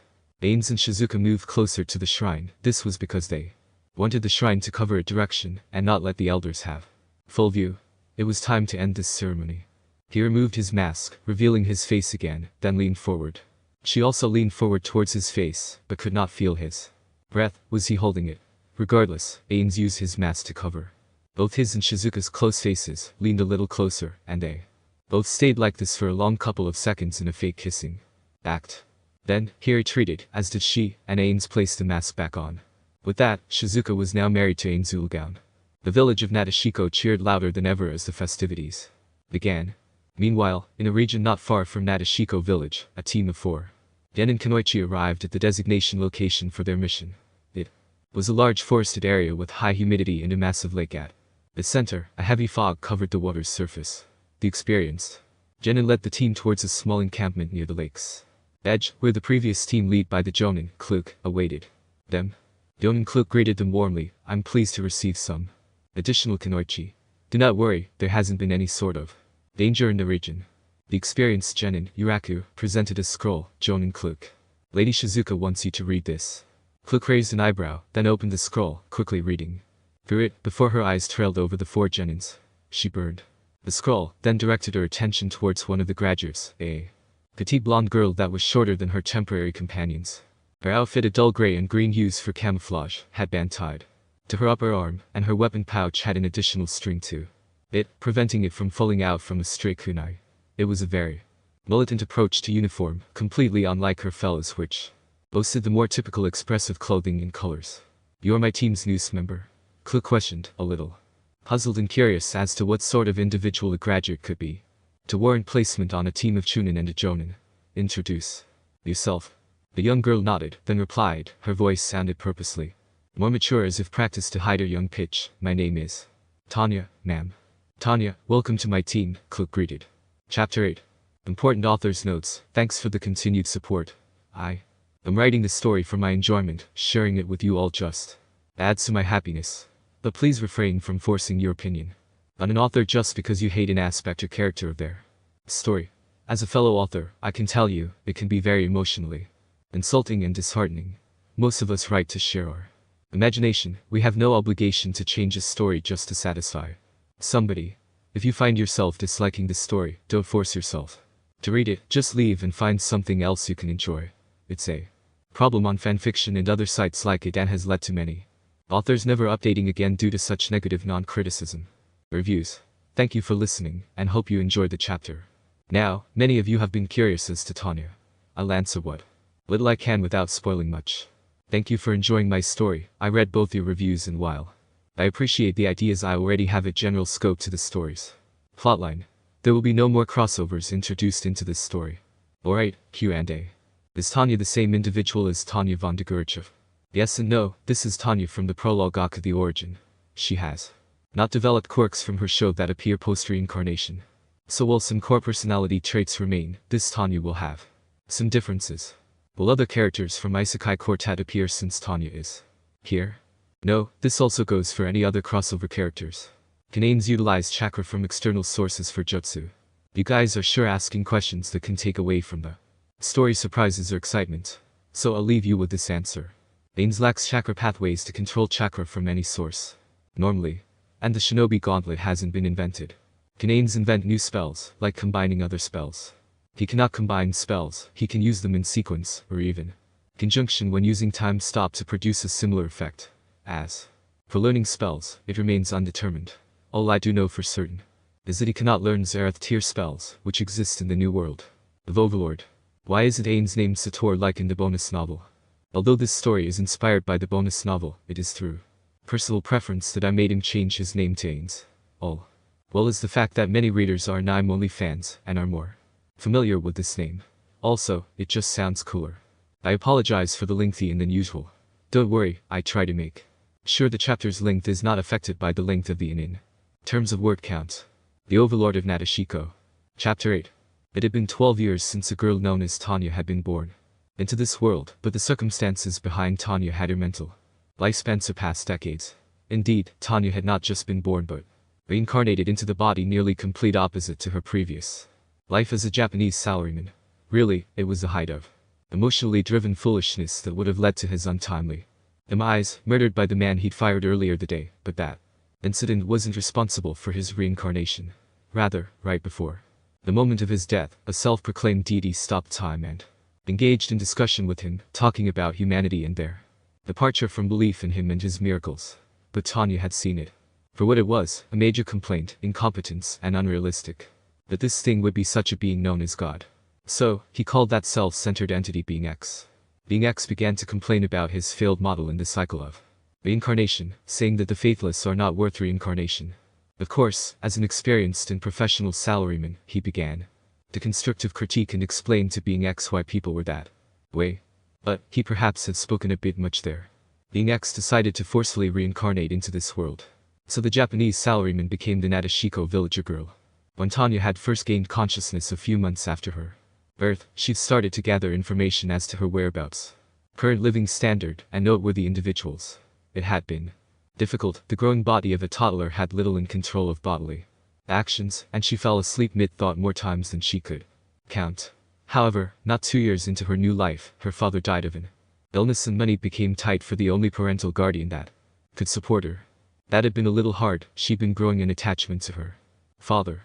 It seems Being X had given her only a brief grace period before his influence began to make life difficult. She'd been born into a first-generation family of Nashiko village, which meant little financial support for her family. Nashiko village had a division between older and newer generations, visibly evident by the quality of residential structures between the lowest and tallest hilltops. There were many issues with Nashiko village, both from an economic and cultural perspective. With her father's death, her mother struggled to support them, receiving meager income from her embroidery and barely paying for apartment rent. Tanya was restricted in where she could go. Her mother was overly protective since her husband's death, which made it difficult to obtain more information outside of what she could visibly see or overheard while helping her mother with work. There were keywords that Tanya identified and pieced together with what information she could collect. This was not the same Earth, not some past version of Japan, rather a different world altogether where ninja and kunoichi served as the main militant forces. Nashiko village was a kunoichi-based nation, with its military deeply interconnected with its government. There were even magical-like powers known as chakra, which were performed to use jutsu. She needed to learn more. Tanya refused to be stuck in a low job position in a small shop or stuck with random commission works doing embroidery. Not that she faulted her mother. Tanya loved her as a child, loved her parents, but she could see the flaws in the job's stability. Fortunately, the government-funded academy was mandatory for all children. It was specifically structured to fuse both civilian and military education. When Tanya became 6 years old, she became a student, an admittedly nostalgic occupation that Tanya relished in experiencing, as she had the benefit of her previous life's knowledge. Most educational classwork was a breeze. Grades were easy to achieve, which allowed her a lot of free time to focus on material unfamiliar to her. Tanya originally did not want to become a kunoichi. Why would she want to? It would be like signing her death warrant. The chances of receiving a job in the rear, excluded from outside missions, was slim, as such occupations were already filled and rarely required outside a bare minimum. Then Tanya began reading up on world history and Nashiko laws. Immediately, Tanya needed to become a kunoichi. This world was insane, an unending conflict. World wars seemed to happen every few decades, and skirmishes happened frequently along borders. It was not unheard of for villages on the scale of Nashiko to be completely destroyed in these ninja world wars, its people scattered and killed off. Nashiko village happened to be located on the border between the land of fire and the land of water, and was as such a primary target for military occupation for a strategic location should war break out between the Leaf and Mist villages. Now, conflicts occurred back on Earth all the time, and small wars happened frequently. But that wasn't even taken into consideration. That smaller village destruction could be accomplished by a single ninja alone. They could become that powerful, or even strong enough to destroy Nashiko single-handedly. There were dedicated historical moments to figures capable of such deeds. It was outright insane how much damage a higher-ranked ninja could accomplish, and that wasn't even accounting for those on the level of a Cage from the Great 5. And all that was only what Nashiko knew, which were second-handed from the Land of Water's primary great village, the Hidden Village in the Mist, which it itself had rumors of being in a civil war, at least, for most of the time Tanya was in the academy. Damn being X for reincarnating her into such a world, if she wanted to survive such a likelihood event of a war outbreak, or even some upstart rogue ninja attacking Nashiko, she needed to learn how to defend herself and use chakra. That was only concerning world history. Never mind the insanity that was Nashiko village's cultural law to marry a man that defeats her in combat, like hell she would marry a man.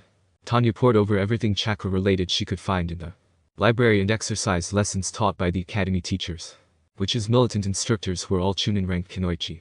This caught their eyes, which prompted her to be assigned to a more Kunoichi focused education than the standard civilian one. Unfortunately, she couldn't exactly skip through grades, even with her accelerated learning. Such fast-acting draft only applied in wartime scenarios. Well, that was fine. Tanya would enjoy the piece of school for a longer period, honing her skills with ninja tools, mastering the academy provided jutsu, and but above all else learning to increase her chakra control to decent levels. That proved more difficult by some unlikely circumstance. Tanya had large chakra levels for her age, despite her rather petite figure in comparison to other academy students of the same year. Tanya theorized this was in part due to her spiritual energy, possibly caused by her reincarnation and being older than she actually was. Chakra was, after all, a combination of physical and spiritual energies that ran through her body through a chakra network, a bodily pathway that served the same function for chakra as blood vessels did for delivering blood. However, her physical body had a difficult time adjusting to such a large amount of chakra, which stunted her growth somewhat. Tanya hoped that with improved chakra control and physical exercise, she'd begin to gain some height again, but alas, her reserves of chakra made the lessons difficult. She sought the help of an academy instructor, who admitted that her chakra reserves were higher than most chunin in the village. Still, the instructor tutored her in the tree climbing exercise at an earlier age than her contemporaries, who would all learn it eventually in the latter years of the academy only if they'd chosen to become Kunoichi. But with that, she formed a bit of a relationship with the chunin instructor, who began teaching her additional material outside of the academy. Unfortunately, Tanya's mental maturity made it very difficult to find any accomplices in children of the academy. By the time Tanya began the graduation exam, she had several jutsu and techniques under her sleeve. She even managed to learn a crank wind-style jutsu, a small point of pride for her. She expectedly succeeded in the exam and was officially granted the rank of genin in Nashiko village's Kunoichi forces. It was going rather well. All that remained was to be assigned to a team and proceed to climb up the ranks by doing missions, preferably to a rank where she can manually choose her missions and avoid dangerous ones. So, imagine Tanya's surprise when the village leader of all people, the highest ranking individual in the entire village, assigned her to an older team that was already on mission, then proceeded to give her, and a few others, a C rank for their first mission. The C rank to a graduate student, who was supposed to do dozen or so D ranks beforehand, both to train their skills further and receive currency for better equipment. Currency being X.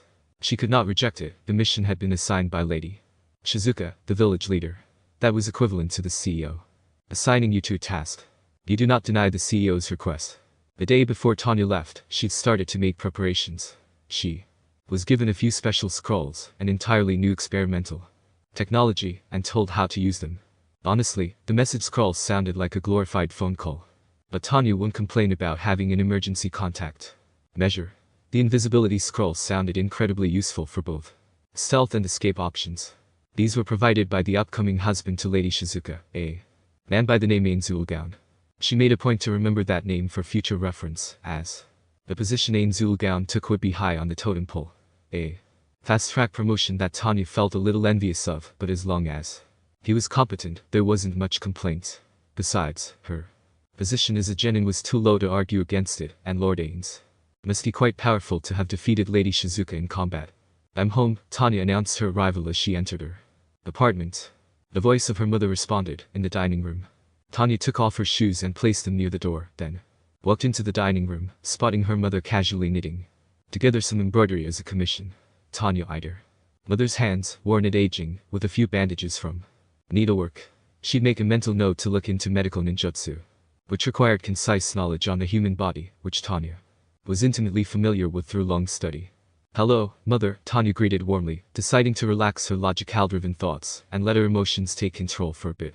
In her previous life, Tanya had never been close to her parents. They were workaholics that didn't care for her beyond essentials. But that wasn't the case in this life, although her father died too early for Tanya to grow attached much. Her mother was a very caring individual, and that kind of warmth was affectionate and had grown on Tanya over 12 years. Her home was the only place that Tanya felt genuinely relaxed. Her mother was the only individual Tanya did not look at like a superior or inferior. "How's my little graduate?" her mother asked with a smile, looking to Tanya away from her own work. She was the only one that Tanya never retorted in response to her height. "I was assigned my first mission by Lady Shizuka," Tanya began as she pulled up a chair and sat, "and also assigned my team." "Congratulations, Fairy," her mother called her affectionately with a nickname. "I hope you can finally make some friends." "Well, I've been placed into an older team, but maybe I will." It was unlikely, but she wouldn't deny her mother's words. "Furthermore, I'll be leaving Nashiko for a few days for the mission." She would not state what rank the mission was. No need to cause worry. "Ah, you'll miss the ceremony festivals then." Her mother looks a little disappointed, but quickly cheered back up. "I'll buy you a souvenir, Tanya." "No, it's fine, you don't have to, mother," Tanya tried to convince her. Otherwise, knowing that money was still tight, she shouldn't have to spend anything at an over-glorified wedding. "That's like you," she replied. "Well, at the very least, I should give you a gift for graduating from the academy." She placed aside her tools and walked towards a cabinet, opened it, and rummaged through its contents before pulling out an envelope and handing it to Tanya. Tanya took it and opened it. Did you save up this ryo for me?" This wasn't an easy task. This amount of money could purchase an entirely new set of ninja tools. "You've worked so hard, wanted to reward you for all those late night study sessions and training." Her mother's smile broadened. Thanks," Tanya replied, feeling the urge to look away but refraining. This felt embarrassing. She resolved to pay back her mother in the future, maybe even purchase an entirely new living space. Would be nice to not live in a tiny apartment. But, now with this cash, she could purchase better equipment, maybe even a few explosive tags. "Try to stay as safe as you can, my little fairy," she said. "Of course, I'll never throw my life away," Tanya answered reassuringly. Later that day, she'd left Nashiko village and arrived at the location of the geological survey nearly a day later, joining with Kluk's team. After a quick introduction, Tanya got to work in exploring the territory and recording its natural resources, though the lake will also need to be examined later. The following morning of his marriage, Ainz was already back on desk work, taking Shizuka's place while she dealt with a major headache from alcoholic drinking the prior night. He had moved into Shizuka's home but decided to fake his sleep on the couch until Shizuka knocked out cold in the bedroom. With that, he decided to go to the area where he had cast Create Fortress and opened the door. It seems that there was friendly fire in this world, which made sense realistically, so Ainz had to openly invite people into the tower. With that out of the way, he returned to the location where he planted the Yggdrasil seed and resummoned the Moonlight Wolves. Gave them the same orders as before, and then returned. He'd need to every 2 days to resummon them, as they were summoned with the staff of Ainz. He couldn't apply the metamagic extend on them. In the meantime, concerning that seed, it had miraculously sprouted, and a small leaf had appeared up from the ground. It would still take a long period before Ainz could identify it, but it was growing at a good rate. Afterward, he spent the majority of the night reading on world history. He managed to get through the Warring States period before the morning hours arrived. It had been enlightening as to this world's history and formation of the 5 great ninja nations, though he'd need to learn more modern history to make use of it. Still, having information about the past will give him the chance to make informed decisions. As he expected, the ability and strength of ninja can vary greatly. The bingo book might be more accurate as to their danger levels than he thought, if the Warring States period was any indication. Still, that was quite many years ago, and the history that Nashiko village had on the period was lacking. All second-handed books from the Mist village. He really needed to send Kunoichi to the Mr. Leaf village for book shopping. Lord Ainz, more documents. Taku arrived in the leader's office and dropped off another stack of papers. "How is there so much all the time?"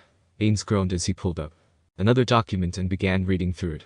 "It will die down over the coming days. The addition in leadership has shifted the chain of command," Taku explained. "Furthermore, many men run shops and restaurants are pushing for benefits from you. I can see that." He placed down the document, far too elaborate to ask for a simple money grant. Nashiko village lacks the financial Pulled to support much, barely kept afloat enough to keep public services and government-run programs running, Ainz said. Takiwa didn't refute Ainz's statement. You did look over the villages. Economic data, outside of the geological survey, do you have any other plans? She seemed a bit more accepting of his survey plan. Now, I have a few ideas. There were a few references he could use from his world and apply to Nashiko without the influence of megacorps. Unfortunately, he didn't have any experience in government management, but the Elder Council might be willing to offer advice. Communication was key, and a group worked better than an individual. Takiwa nodded, already proceeding to do her work, assisting Ainz in navigating through documents and filing through numerous scrolls. Lord Ainz, this is important, she said, placing a scroll on the desk. Ainz switched from whatever he was currently reading and opened it. Is Shizuka feeling better? Takiwa paused for a moment. Last I saw her, she was collapsed on a couch back at her home. So the same spot I saw her last, Ainz commented, knowing that while she did wake up, it wasn't for long. The scroll was indeed important, a message from the village of a hidden mist, another diplomatic discussion between Nashiko and the mist concerning their relationship. The Mizukichi was sending out a formal invitation to all ninja villages in the Land of Water. Shizuka could attend or reject this. Or maybe he could attend in her place. This was basically a meeting with another company. It was within his experience range. The invitation was for a week from now. It would also serve as a potential means to discover how strong a cage was, while also gathering more up-to-date information in the Mist Village, where it will take place. Maybe even reduce the sanctions on Nashiko, allow it to take high-paying missions, get some money flowing in. His hand grabbed a writing brush and wrote a brief response that he will attend. It was located at the village hidden in the mist, but they were not enemies and not exactly allies. Nashiko was similar to a tributary state to the mist. From other documents he'd seen so far, it seemed that Shizuka's predecessors, and Shizuka herself, had slowly been etching away from the hidden mist village to independence. The Shizuka wanted Nashiko to become independent from the mist village entirely, and Ainz wanted it to become part of the great ninja villages. Then they needed to separate themselves from the mist without causing a small-scale war. As powerful as he could be, the odds of Nashiko surviving a conflict with the mist were small. Even if they claimed victory, the damages would be too severe at this moment of time. That's another reason to strengthen the village. He wrapped the scroll up and handed it to Takiwa. Have this delivered by Hawk. Yes, Lord Ainz. She took the scroll and left the office. He nodded and continued to work on other documents. A familiar noise echoed in his hearing. He reached with fingers to the side of his head and answered. Who's this? Lord Ainz, this is Jonin Kluk, sending an emergency message. The Jonin's voice sounded like barely contained professionalism. An emergency? Ainz shifted in his seat, checking his connection with the wraith. It was still alive. He responded to Kluk. What's the situation? She began explaining. A large entity lives in the lake. Its mist produces a powerful genjutsu effect. We didn't notice it until we started surveying the lake. We retreated after breaking through the genjutsu on 2 genin, but are now in confrontation with an unknown enemy ninja and Kunoichi. An enemy group of ninja as well, attacking those who he promised under his name. He did not like this. He did not.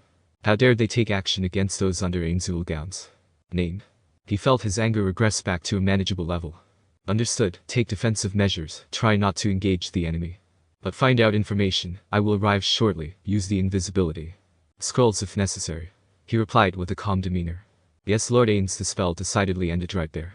Takiwa arrived back at that moment. She noticed how he was standing. Lord Ainz. The circumstances occurred which will require me to briefly leave the village. I will return in less than a day after I fulfill my promise. He answered, then shouted, greater teleportation, and vanished right before her eyes, shocking the girl as his sudden disappearance. Before she started to bolt out the office to inform Shizuka, Ainz appeared in front of the Moonlight Wolves. This was as far as greater teleportation could take him, without means to visibly see far-reaching areas. As such objects were left behind in Nazark, he had to resort to discovering regions the old-fashioned way. The place with the planted seed had been very close by where he first appeared in this world, so it was a location he could use teleportation. The area he sent the Kunoichi teams was not. He wished the shitty devs had never patched out the Undeath Slave side on Wraith. He could have used it to scout the area and be able to teleport there otherwise. Fly, he floated into the sky and quickly gained speed to the direction he was aware of. It would take him only an hour or two at the rate he traveled, unable to speed up without the risk of announcing his location by the noise that such speed would cause. His enemy was still unknown, after all, and that was only concerning. The opposing ninja, never mind the large turtle-like entity mentioned. Although it has made me a little upset, I am eagerly looking forward to fighting against these ninjas, he spoke to himself. Yes, this upcoming battle shall serve to be an interesting one. Chapter 9. Author's note, I'm glad you're all excited, there hasn't been any action since chapter 1 after all if you don't count the minor tier magic usage here and there. Overlord isn't an action-heavy show. But Naruto is. I'm trying to keep a balance that respects both genres. Here's Q&A now. Can Ainz use Dark Wisdom to learn rituals? The ability is dependent on a player's corpse to learn a spell. He hasn't been shown to use this ability on any non-player corpse, new worlders. So it is unknown if he can use it on characters from Naruto. Can Yggdrasil entities with the ninja job class learn chakra techniques? No, they would still be restricted to the tier magic system, and wouldn't have any chakra pathways. Can Ainz eat chakra fruit? No, he's unable to consume anything due to his race. Furthermore, the chakra fruit only occurred in the divine tree, which is the 10 tails, which is currently split into the 9-tailed beasts. Can Ainz become a Jinchuriki? No, not in my story at least. I could give a few reasons, such as him not having chakra, but just going to say no on this one. Will Shizuka have another lover since Ainz can't give her a child? I can understand this from a historical viewpoint, but from the character's personal lore, she refuses to love anyone else since her previous lover's death. So not anytime soon. The Overlord of Nashiko. Chapter 9. Around 20 minutes beforehand, Tanya and another genin named Yuraku followed closely behind her jonin leader, Kluk, who had introduced her to the two other Chunin members, Aki and Nina, about a few hours ago when Tanya first arrived. They were alright, but not the professional level that Tanya expected Chunin to have, likely Aki and Nina were both recently promoted ninja, but were assigned to help the other genin. The geological survey was proceeding smoothly. Tanya made sure to note any particularities and noteworthy natural resources that Nashiko village could utilize. Lord Ainz would be satisfied with obtaining additional goods for exportation, which meant tax revenue and trade, increasing the general wealth of Nashiko. It was a goal that Tanya identified quickly as the purpose for this mission. It was easy to read between the lines, and she approved of it. The proximity of this area to Nashiko village wasn't far either, at least in the context relative travel speed of a Kunoichi. A civilian wouldn't have the training in physical chakra augmentation for use in combat, even if they could use chakra to an extent, and so wouldn't typically be able to match a graduated genin. Of course, the purpose of additional Kunoichi sent to this region was to spread out and survey more quickly. In separate teams, Tanya headed toward the centerpiece landmark with Yuraku and Kluk, a massive lake with lingering fog. Not to the scale of being identifiable on a paper map. At close proximity, it was large enough to have difficulty in seeing the tree line on the other side, but the fog made it even more challenging. In Tanya's opinion, they could do several businesses with the lake, such as creating a decent aquaculture project, although water floor and fauna would need to be checked and examined. The fog, on the other hand, would be a bother, but was probably just a natural phenomenon that would recede after a while. Alright, Kluk stopped just before the lake's edge, overseeing its vast size covered in fog. Kluk turned to face Sir Genin. Do you know the walk on water technique? Yes, ma'am, I have practiced with it, Tanya answered. I recently learned it. Yuraku was the experienced genin that had lead Tanya and the other two graduates earlier. Again, Tanya's two other team members, the Chuninaki and Nina, were with the others. It had been difficult to manage, but it was necessary for improving her chakra control over her large reserves. However, Tanya had yet to practice with it enough for it to be second nature. I still need to concentrate on it, though. Then follow me, I'll keep it a slow pace, Kluk said and turned to continue, traversing from ground to water with complete ease, unhindered by the difference in surface. Tanya followed. She still had to keep control of her chakra with some focus, but as long as there wasn't much in the way of distractions, Tanya kept pace with her new jonin teacher. Still, Tanya was wondering why Kluk wanted to venture out into the lake itself rather than conducting the survey at the water's edge. They didn't have the necessary equipment for underwater surveillance, and a lake this size would undoubtedly be deeper the further inward they went. Still, an order was an order, and Kluk was her senior. The fog thickened as they approached closer to the lake's center. Tanya maintained her focus, but it became progressively easier as the minutes went by, like her body learning to adapt to the use of chakra over the surface of the water. Ma'am, how much further, ma'am? Tanya stared at the spot that Kluk used to be. The jonin had vanished from sight, only a thick fog remained. She glanced around, trying to spot her senior Kunoichi, but found no sign of the woman. Where'd she go? She had left you behind, non-believer. Tanya quickly turned 180 and her eyes widened in shock. Surrounded by a variety of objects she'd grown familiar with back on Earth, the figure of her previous male self sat at a desk that remained on the water's surface, staring down at her in disapproval. But the blonde girl returned it with a glare, being X, the lost lamb in fog. But she didn't take it. Tanya placed her hands together and disrupted her chakra release. In that instant, her previous body disappeared from her view, and Click was a little ahead with Yuraku and had her shoulder placed on the girl, though now looked back to Tanya. Tanya, did you also get caught in a jinjutsu? You got out of it rather quickly. I'm impressed, Click complimented. It recognized it as an illusion quickly, Tanya replied while catching up to Click and Yuraku, recalling logically in her final moments that being X had always used nearby living entities to speak, not calling out mockeries of her prior body or summoning inanimate objects. Are there enemy ninja nearby? Not that I spot, Click said.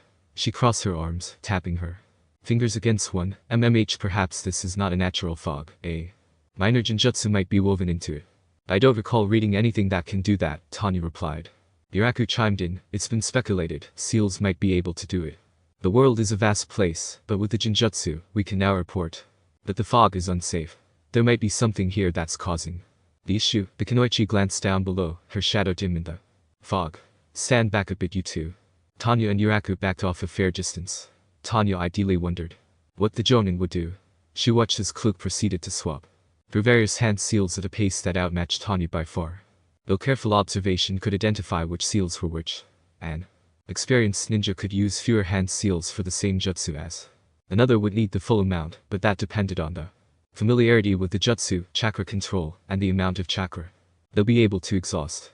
Kluk finished with the ram sign, water style. Furious current. Jutsu. Many meters away, aimed more towards the lake center, a whirlpool started to form, its size expanding rapidly to cover a 15-meter radius, the epicenter plunging downward and disturbing the lake as small waves formed. Tanya kept her chakra control in check to maintain her stance on the water. But Kluk wasn't finished. She continued to throw various kunai into the whirlpool, each with an explosive tag attached. She finished with another hand sign, release. A dozen explosions launched up large volumes of water, causing greater ripples and waves to spread outward. Tanya still couldn't understand what the Jonin was doing, but she could understand two things. The fog was beginning to clear a little, and there was a massive kaiju-sized turtle shell that emerged from the water. Ma'am, I think we should regroup, Tanya adamantly suggested. She did not want to fight a kaiju on her first mission. Curses, why does her first mission have to involve something as insane as a giant monster? Yes please, Yuraku shouted. I agree, retreat. Kluk saw that and from what Tanya could see, was surprised. Apparently, the kaiju wasn't what Kluk was expecting to occur. The whirlpool ended soon after, likely cut from its source of chakra. As the water calmed, Tanya could swear she saw the kaiju's head surface for a bit, its eyes staring at her before the giant turtle submerged itself back into the lake's depths, the displaced water rushing back to fill the gap the monster left behind. Retreating with haste, Tanya remarked and booked at the other direction, knowing full well that her Jonin followed behind. But the safety of the opposite direction didn't last. They came into direct conflict with a separate group unfamiliar to either, sailing on a boat, but having taken an active combat stance earlier. Tanya recognized a man's face from the bingo book, Kabuto Ikushi, a rogue ninja from the village hidden in the leaves. This was the worst-case scenario. This man was known to accompany another bingo book target, Orochimaru, who was significantly higher on the international targets. While the bingo book was from the land of Water's Mist Village, other villages can add international targets to each land's bingo book. She had memorized the bingo book from page to page before she graduated, and they had spotted them. The blonde genin looked at her Jonin leader. We can't take them. They do outnumber us, Yuraku further added. Unlikely she didn't know the true scale of the situation they were in, but fighting unknown enemy combatants was always a bad idea. I know, Click had pulled out a scroll, but it wasn't a typical ninja scroll, rather it looked to be made of different material and design. Tanya recognized it as the emergency scrolls given by Lord Ainz. Toss in the air, she gave it a toss into the air which unfolded and burned away with a flare of blue flames. Message Lord Ainz, this is Jonin Kluk, sending an emergency message. A slight pause. A large entity lives in the lake. Its mist produces a powerful jinjutsu effect. We didn't notice it until we started surveying the lake. We retreated after breaking through the jinjutsu on 2 genin, but are now in confrontation with an unknown enemy ninja in Kunoichi. Yes, Lord Ainz. At this point, the enemy was discussing between themselves but did seem to bear hostility towards them, especially from the expressions of the rogue ninja, Kabuto Orders? Tanya asked. We're taking defensive actions, Klook replied. If they engage, we'll defend ourselves while trying to flee. You two take priority, I can handle myself, don't worry about me. It was a weak gesture, but Tanya would have prioritized herself. Anyway, it should be a no-brainer that an experienced Jonin would be able to defend herself, but at the same time, it didn't make logical sense to sacrifice veteran Kunoichi to spare Greenhorn Genin. But Tanya did not have a complaint, as that Genin was her incoming jutsu. Yuraku pointed toward the only female opponent in the group of 4, one appeared to be a non-combatant, which she looked like the same age as Yuraku, about 14. Throw some weapons, Tanya shouted and started to mold her chakra, swapping through a few hand seals. Yuraku and Klook threw kunai and shuriken respectively, the latter had more force, but Tanya finished her jutsu's required seals in time. It was the only C-rank ninjutsu in her arsenal, but it couldn't deal direct damage. However, it had a particularly handy effect. She clasped her hands together, wind style. Gale palm. Tanya shouted as the air around her compressed and transformed into a strong gale, which for the lack of a better description, pushed the kunai and shuriken and accelerated them. There was a good reason why Tanya liked this technique, because it applied the basic fundamental rule of physics, that being mass times acceleration equals tools becoming near bullet speed. The kunai and shuriken accelerated and sliced or embedded themselves at the enemy, except for the child, who was protected behind a rather bulky and large man, who defended him, and the Kunoichi. The rogue ninja, Kabuto, on the other hand, took many hits and backed away with a leap. Unfortunately, the enemy Kunoichi finished her jutsu before being hit. However, fortunately, it wasn't one with an instantaneous effect. Not all jutsu could be done immediately upon finishing hand seals. Some required certain conditions to be fulfilled, or could have a delayed reaction depending on the terrain. In this case, it was the latter. The lake steps created a stall that allowed Tanya and her team to retreat a little before towering vibrant pink crystals erupted out of the water, almost like spikes that tried to pierce and impale their team, but missing thanks to the lapse in judgment. Eureka, tags. Klook shouted and went through 3 hand seals. Water style. Raging waves. Eureka threw 2 kunai with attached explosive tags as Klook's cheeks expanded before she started to spew water from her mouth. Forward with the strength of a waterfall. The kunai fell into Klook's jutsu, hidden into the generated current, and the wave impacted against the crystal pillar, splitting into 2, but causing large ripples in the lake that forced the enemy's boot to be pushed away. Not a moment later, the explosive tags erupted against the crystal, causing large displacements of water along with rising steam, creating a smokescreen of sorts. With the enemy's vision obscured, Klook signaled a retreat. They would have to take a long way, separated from the other direction, where the other Nashiko Kunoichi would be, but it would lead them away from the battlefield. Tanya was all too happy to retreat. It seemed that their opposition had been surprised by their presence as Klook's team been of them. This created a suitable moment whether neither side knew what to do about the others. Logically, Tanya's group shouldn't be pursued and might be left alone. But considering that the enemy had arrived here in the first place, prepared with a waterborne vessel, it was unlikely they would want them nearby. What a troublesome situation. With the combination of fly and boosted magic, haste, Sator, Suzuki, Ainz gown had shortened the traveling time considerably, though it still took him over half an hour to reach the designated region. He had expanded a quantity of mana with the use of the boosted meta magic, but his mana pool had always been his strongest attribute, bypassing even the limit of most Yggdrasil magic caster players, so it little affected him. While he didn't have the same destructive power as some of his guild members, he had a vast amount of utility for many situations. He stopped in the sky. His gaze could spot the lake in the distance. Another few minutes and he would arrive at that location. But it would be unwise to so carelessly engage the enemy without gathering information. He currently didn't have any leads or key information to use here magic with. But he did have one keynote, and that was the identification headband of his subordinate. All Kunoichi of Nashiko had headbands, and he had interacted with Klook's team beforehand, giving him this advantage. Well, he could also use the scrolls he'd given them as another advantage. It might be possible they'd been used already. His hand reached into his inventory, disappearing briefly into a purple void before he pulled out 3 scrolls. Well, it was unlikely that the enemy might be using counter methods on the Nashiko Kunoichi. Preemptive defenses must be taken into account, and since he wanted to conserve mana for a future fight, now that he'd arrived, he'll use scrolls instead of spells. Such was the basics of the basics, right, Punidomo? He tossed the scrolls into the air. Fake cover, counter detect, locate object, clairvoyance. The tier magic within each scroll went into effect as it was burnt out. but blue magical flames accompanied by various glowing effects that briefly surrounded him. Ainz found the location of Kluk and could visibly see her currently hiding within the bush, possibly scouting out the area. She didn't have any other Kunoichi with her, but at least the Jonin was not engaged with the enemy anymore. Good, Kluk looks to be handling herself nicely, the Genin should be elsewhere, probably with the Chunin, Ainz assumed, as the wraith he summoned was still connected to him, which he had purposely commanded to flow the graduates. Now, time to a sharp cracking noise echoed in his proximity, an audio response indicating that someone had tried to spy on him, but had been countered by his anti-divination methods. Was that in response to my earlier spells? No, otherwise it would have been immediate. This is a different attempt. Ainzul Gaon turned to the direction he felt the target had attempted from. He decided that flying kept him too open and floated back down to the forest floor, deactivating fly upon touchdown. Ah, right, I am a leading figure for Nashiko, Ainz recalled. The Elder of War did give me a headband. He reached into his inventory and pulled forth a Nashiko village headband.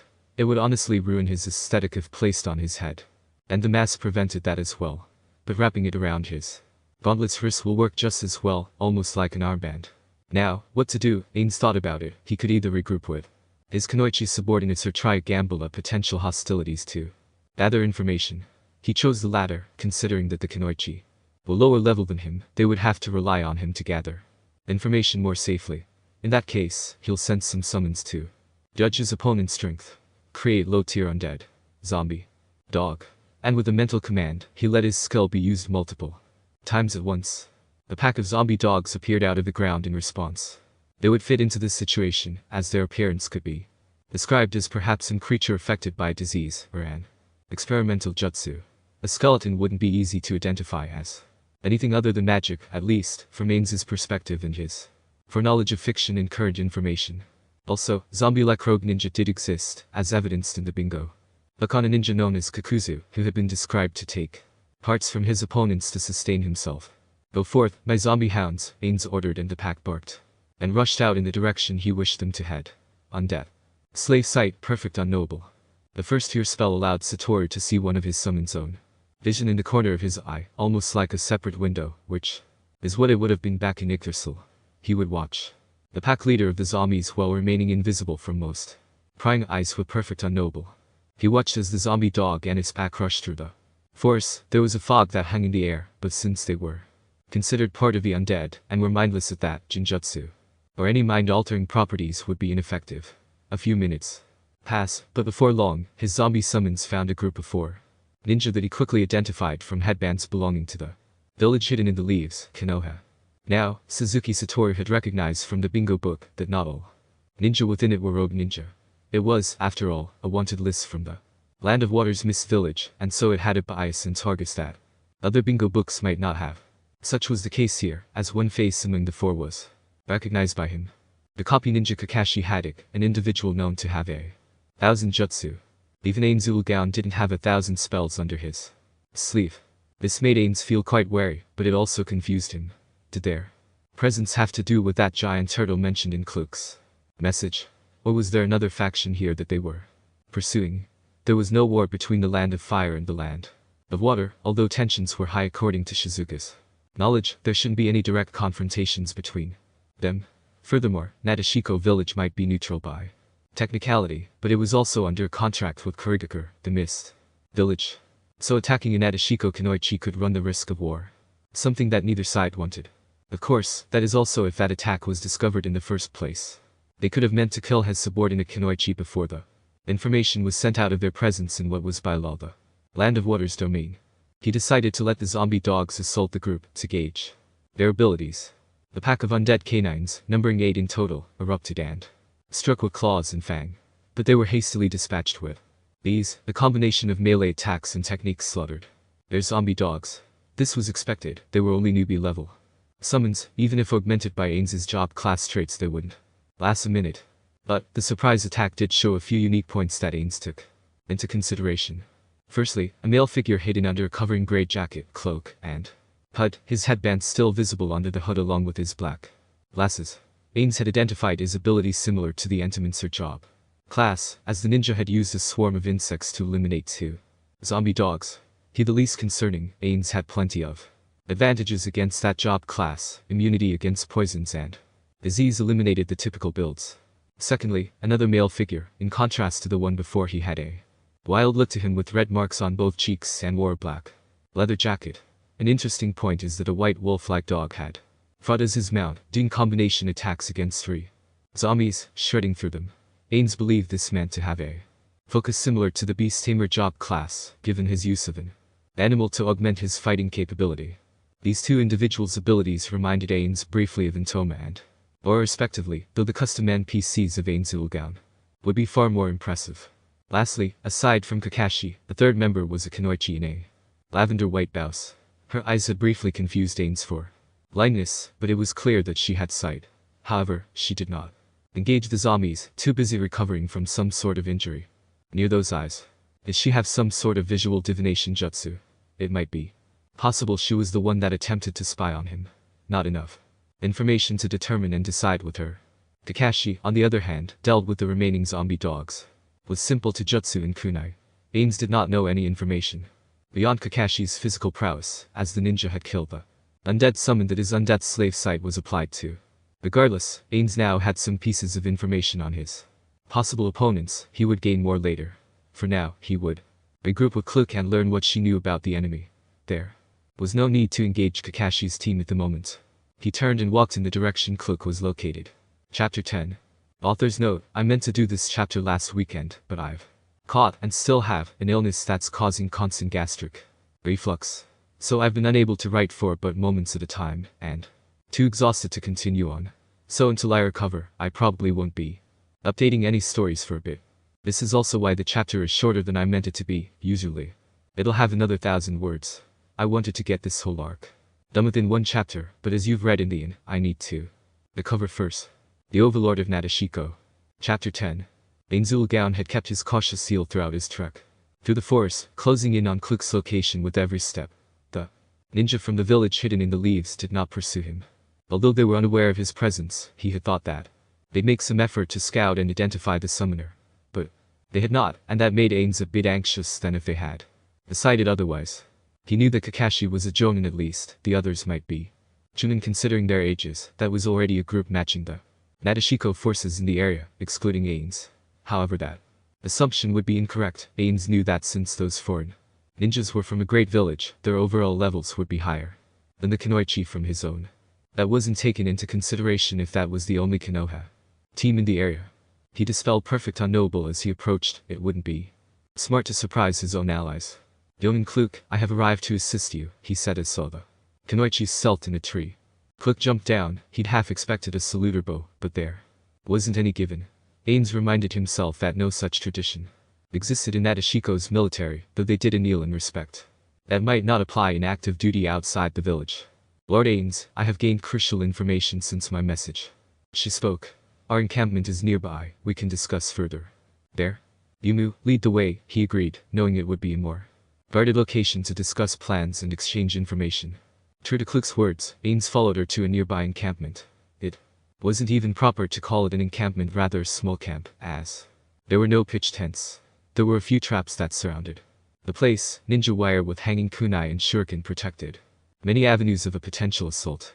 In the center, a burnt-out fire pit, surrounded by a few sleeping bags and cooking tools.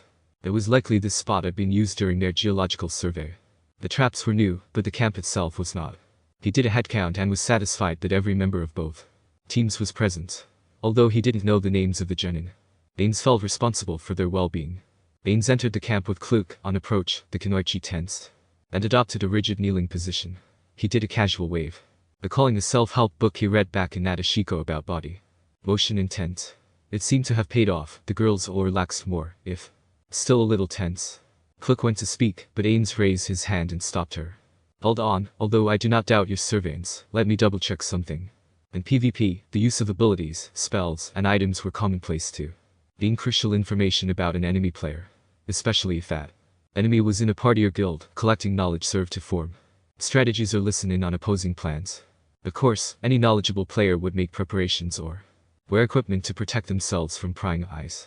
Ainz did a combination of the two, though his equipment did the heavy load for him.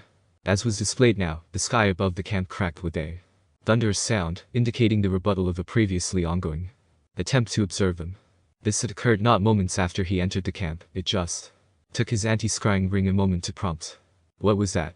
A graduated genin shouted in concern. Do not worry, it's a preemptive countermeasure on my part, Ainz answered.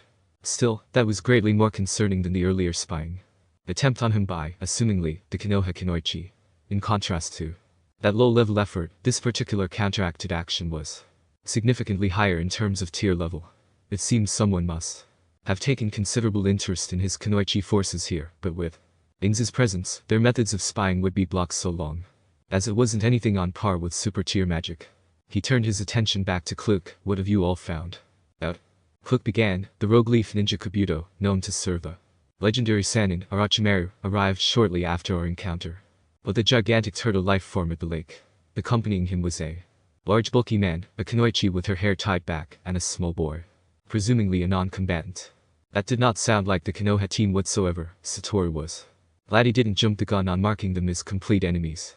That didn't discredit their presence here in the land of water without prior notice, but he could theorize that perhaps they were a headhunter team or forward scout force for Kabuto. As a renegade leaf ninja he would be a target. Skills. Ninjutsu. Ainz asked. The Kunoichi used some sort of earth-based ninjutsu, presumably a bloodline limit. It created a crystal pillar dense enough to hold against water pressure from my ninjutsu, Kluk answered. It also held against explosive tags, she further clarified. Crystals. Ainz recalled some crystal arcane spells. They were typically 3rd and 4th tier with earth element damage type. If his Jonin explained it as a bloodline limit, that meant that crystals were rare for earth elements. Ninjutsu. Did that mean that unlike the tier magic variant the crystal ninjutsu would be closer to the 5th or even 6th tier? Anything else? He said. Once we retreated with the cover of smoke, the mist proceeded to worsen and caused occasional genjutsu attacks. The genin were all affected, and my Chunin had difficulty in fighting its effects. She paused for a moment. Except for Tanya, she displayed quick recovery from genjutsu without aid. Tanya. He looked over to the genin, the rather petite child with blonde hair and garbed in a functional uniform outfit perked up in attention. Here, my lord, Tanya answered with a professional tone, which contrasted both her appearance and her fellow genin's demeanor. Ainz eyed her over briefly. She might have some sort of active item, or perhaps equipment that fought against mental status effects. But if it was rather some sort of passive skill or even a unique job class, well, call it his collector's spirit, but he felt intrigued by having unique people in his village. Nashiko was now Ainz's after all. Only Shizuka held equal status. The elders, while having considerable political power, were still underneath the position of the village leaders. They were like investors, but investors did not have the final say. That right was solely his and Shizuka's. So, Ainz owned Nashiko village. It was different with Nazarick. Suzuki Satoru never considered himself Nazarick's owner. It was owned by the guild Ainzul. Down. And the giant creature. He questioned Jonin Kluk again. Unknown, I'm not a sensor Kunoichi, but I could still feel its immense chakra. I don't believe I can fight a monster like that, she answered. The mist did seem to come and go with its actions.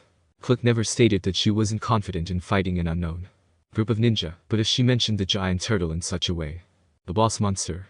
Unlike dealing with enemy ninja, which correlated with his PvP experience, the giant turtle might be this world's equivalent to a PvE boss entity, which meant it would be dangerous to face without a group. Furthermore, its mist created a hostile environment, a trademark symbol for any mid to high level Yggdrasil location with hostile monsters. Of course, this also was dependent on what level the boss monster was. If this was a boss for a mid-level zone, Ainz could solo it without issue. However, if it was a boss for high-level players, its difficulty would vary on a number of factors. Ainz might be able to solo it if he knew most of his skills, abilities, strengths, and weaknesses. But he did not have that luxury. First, he needed to identify it. The information given was still too lacking. At the same time, they can't keep wasting time only collecting information. If they do not take action, the opposition will. There were 3 factions in this region, which included Nashiko, all involved in this area. Although they were here for a geological survey of the region's resources, the turtle boss could be considered a resource in Ainz's opinion. The monopolization of rare mobs wasn't uncommon in Yggdrasil. The group of ninja from Konoha is nearby as well. Ainz began to explain his own gathered information. I do not know their purpose here, though it might relate to the rogue target. There is also the chance they're here for another reason. The relationship between the land of water and the land of fire. was like two separate nations subtly pressuring the other for some sort of advantage while maintaining an outer appearance of peace. While Nashiko village was under the flag of the water daimyo, it did not mean they had the same tense relationship with the village, hidden in the leaves as Kurigakure. That did not mean Nashiko could ignore attempts to test their borders when so easily able to intercept. Ainz knew this. It was the same case between guilds in Yggdrasil. Wars occurred between them over resources, mobs, items, or simply because the opposition were heteromorphic. Guilds would ally with one another, make promises to watch each other's borders, keep an eye out for enemy guild players. The list went on. A similar case now lies before Ainz. Of course, he had no desire to start with war with one of the 5 great ninja nations. Nashiko wouldn't survive such a conflict, and he wasn't confident in his own ability to single-handedly fight against so many Jonin or the Hokage. The best course of action would be to send a warning to the Konoha team and see their response from there. As for the other opposition, they'll have to be considered enemies due to their status as bingo book targets or accomplices.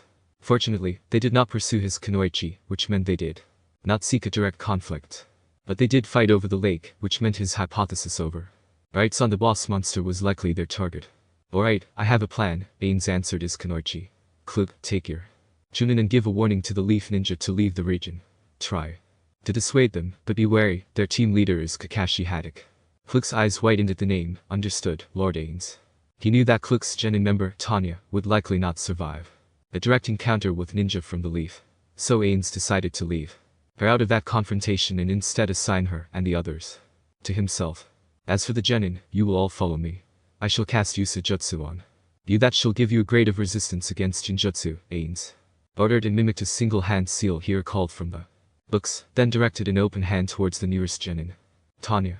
Lesser Mind Protection Jutsu. This was a first-tier spell, although it was useless for Ainz. He had used it a few times for buffing others. Since Momonga's overlord racial skill allowed him to increase his maximum spell slots, he could afford to learn spells that would otherwise not be beneficial to himself. Still, even with his vast repertoire of spells and magical knowledge, that did not mean he had the benefit of being able to cast all of them. He still had to keep track of his mana reserves, even with his stat in mana being over the limit.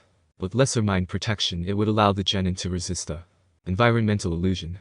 Ainz had already passively resisted it a few times without any thought. He judged it wasn't something strong, just a minor annoyance for new players. However, if the boss turtle had a method of directly applying Jinjutsu, lesser mind protection would likely not hold up against it.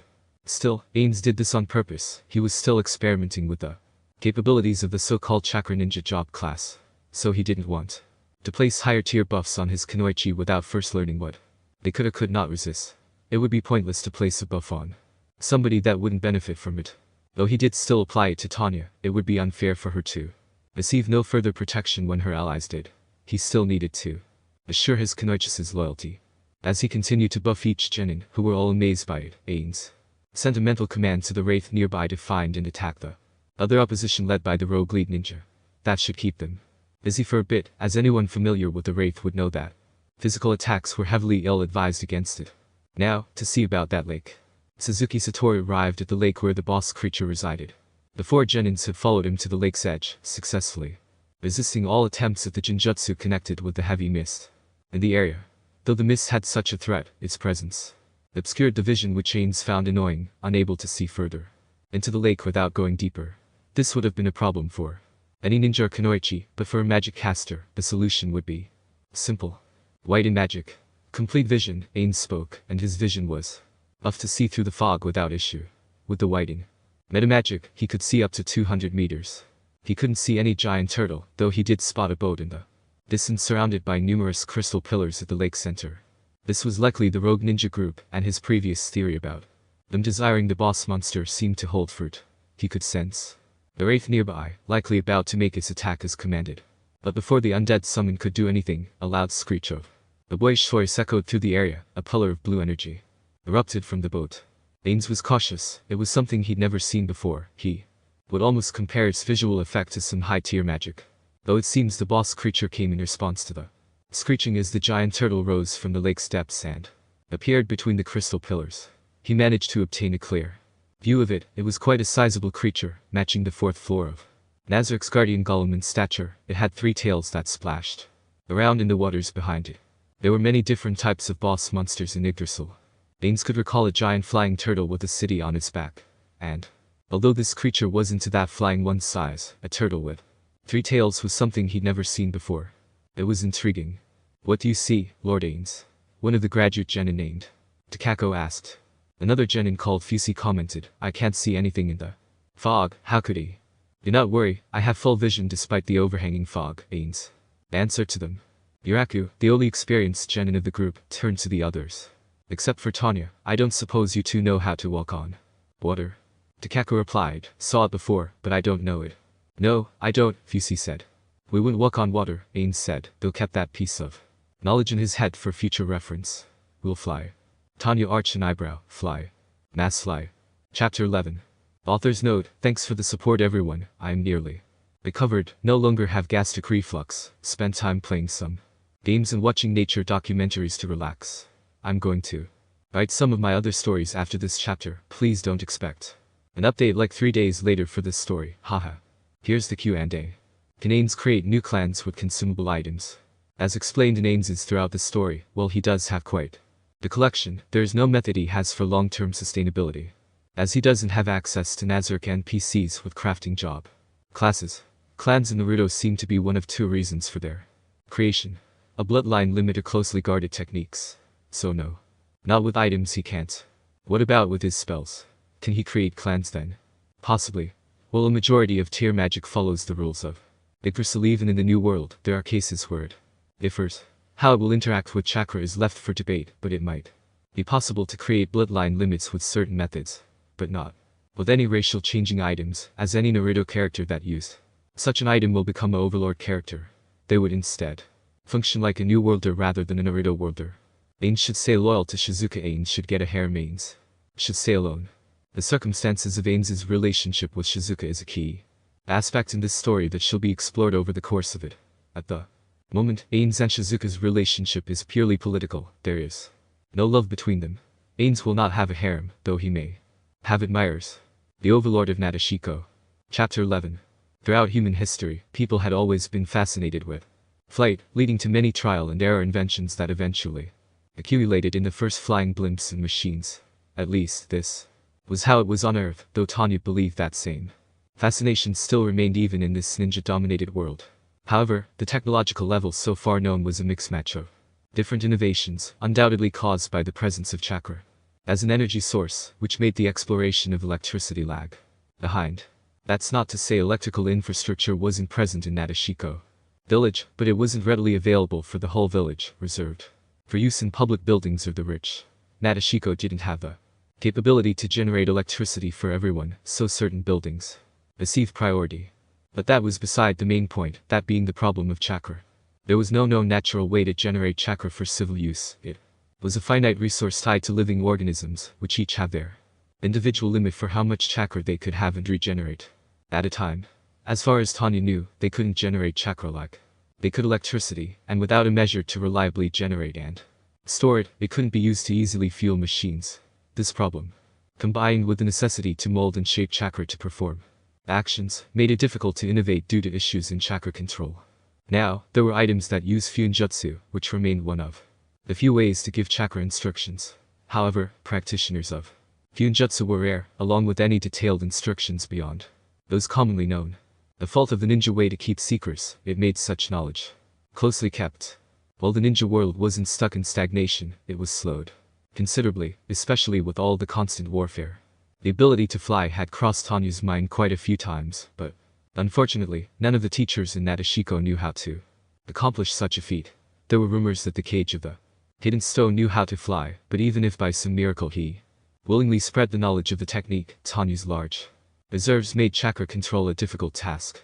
Then all Lord Ainz did was say mass fly, and he along with all the genin around him started to float. And it wasn't hard to master controls either, the moment it was applied on Tanya. She just knew how the effect worked and how to fly well it was applied. This is amazing. Fusi commenter. Amazing was an understatement, Tanya thought. There were so many tactical implications that flight provided. And Lord Ainz had the capability to make his jutsu affect multiple people simultaneously. The degree of chakra control and reserves to pull that off indicated a highly experienced and trained individual. She knew that due to the cultural law, Lord Ainz would be more powerful than Lady Shizuka, the village leader and strongest kunoichi of Nashiko. How strong were leaders to do this? She'd read about feats in history, but Nashiko's books were lacking. It sounded absurd what the older ninja could accomplish. But there was always some measure of truth. We're going to approach. If you sense danger to yourself, retreat to a safer distance, Lord Ainz said. It may look intimidating, but the creature seems docile right now. MHM, the boy might be the cause. He finished. The boy from the boat before. Lord Ainz can truly see through this fog cover. Lord Ainz, Tanya interjected. We can ambush them from the sky. She wanted to exploit their aerial advantage. Well, that may be. We lack sufficient information. Besides, I don't think the enemy's control will hold, he replied, and on cue, the pillar of energy which had been visible for the genin due to his towering size vanished. Let us observe, the fog is beginning to fade. Get behind me. Without hesitation, Tanya and the others grouped behind Ainz. Shield wall, he shouted, and Tanya spotted for the briefest second a translucent barrier form in front of Lord Ainz, just in time to block a large pressurized bullet of water that impacted against it. I think that was from that giant turtle, Yuraku keenly pointed out.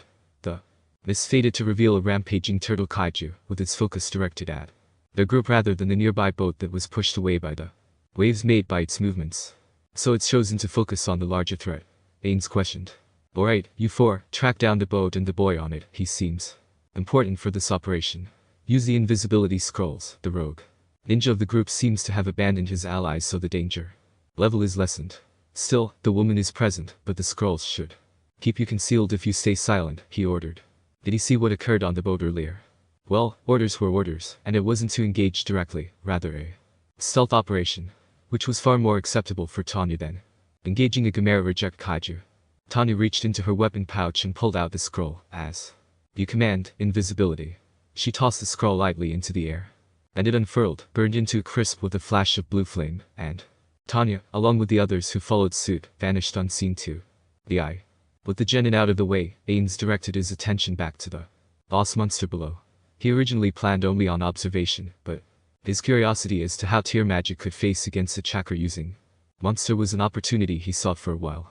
Since the assassination attempt never occurred at Nashiko, he'd lack a good moment of practice to experiment. A defensive-type creature, such as the kaiju-sized turtle below, was practically presenting itself as a decent experimental target. Of course, he couldn't just focus entirely on the boss. The faction responsible for its appearance likely desired it as well. And since they purposely sought it out, they would have the means to deal with the creature. The crystal pillars surrounding the massive turtle didn't hold it for long, but during the moment where the boy was exerting chakra, it was pacified. A taming attempt perhaps. There were job classes that sought out promising mobs to tame and add to their arsenal of combat additions. It had interested him, which is why he sent the genin to pursue and learn about the boy.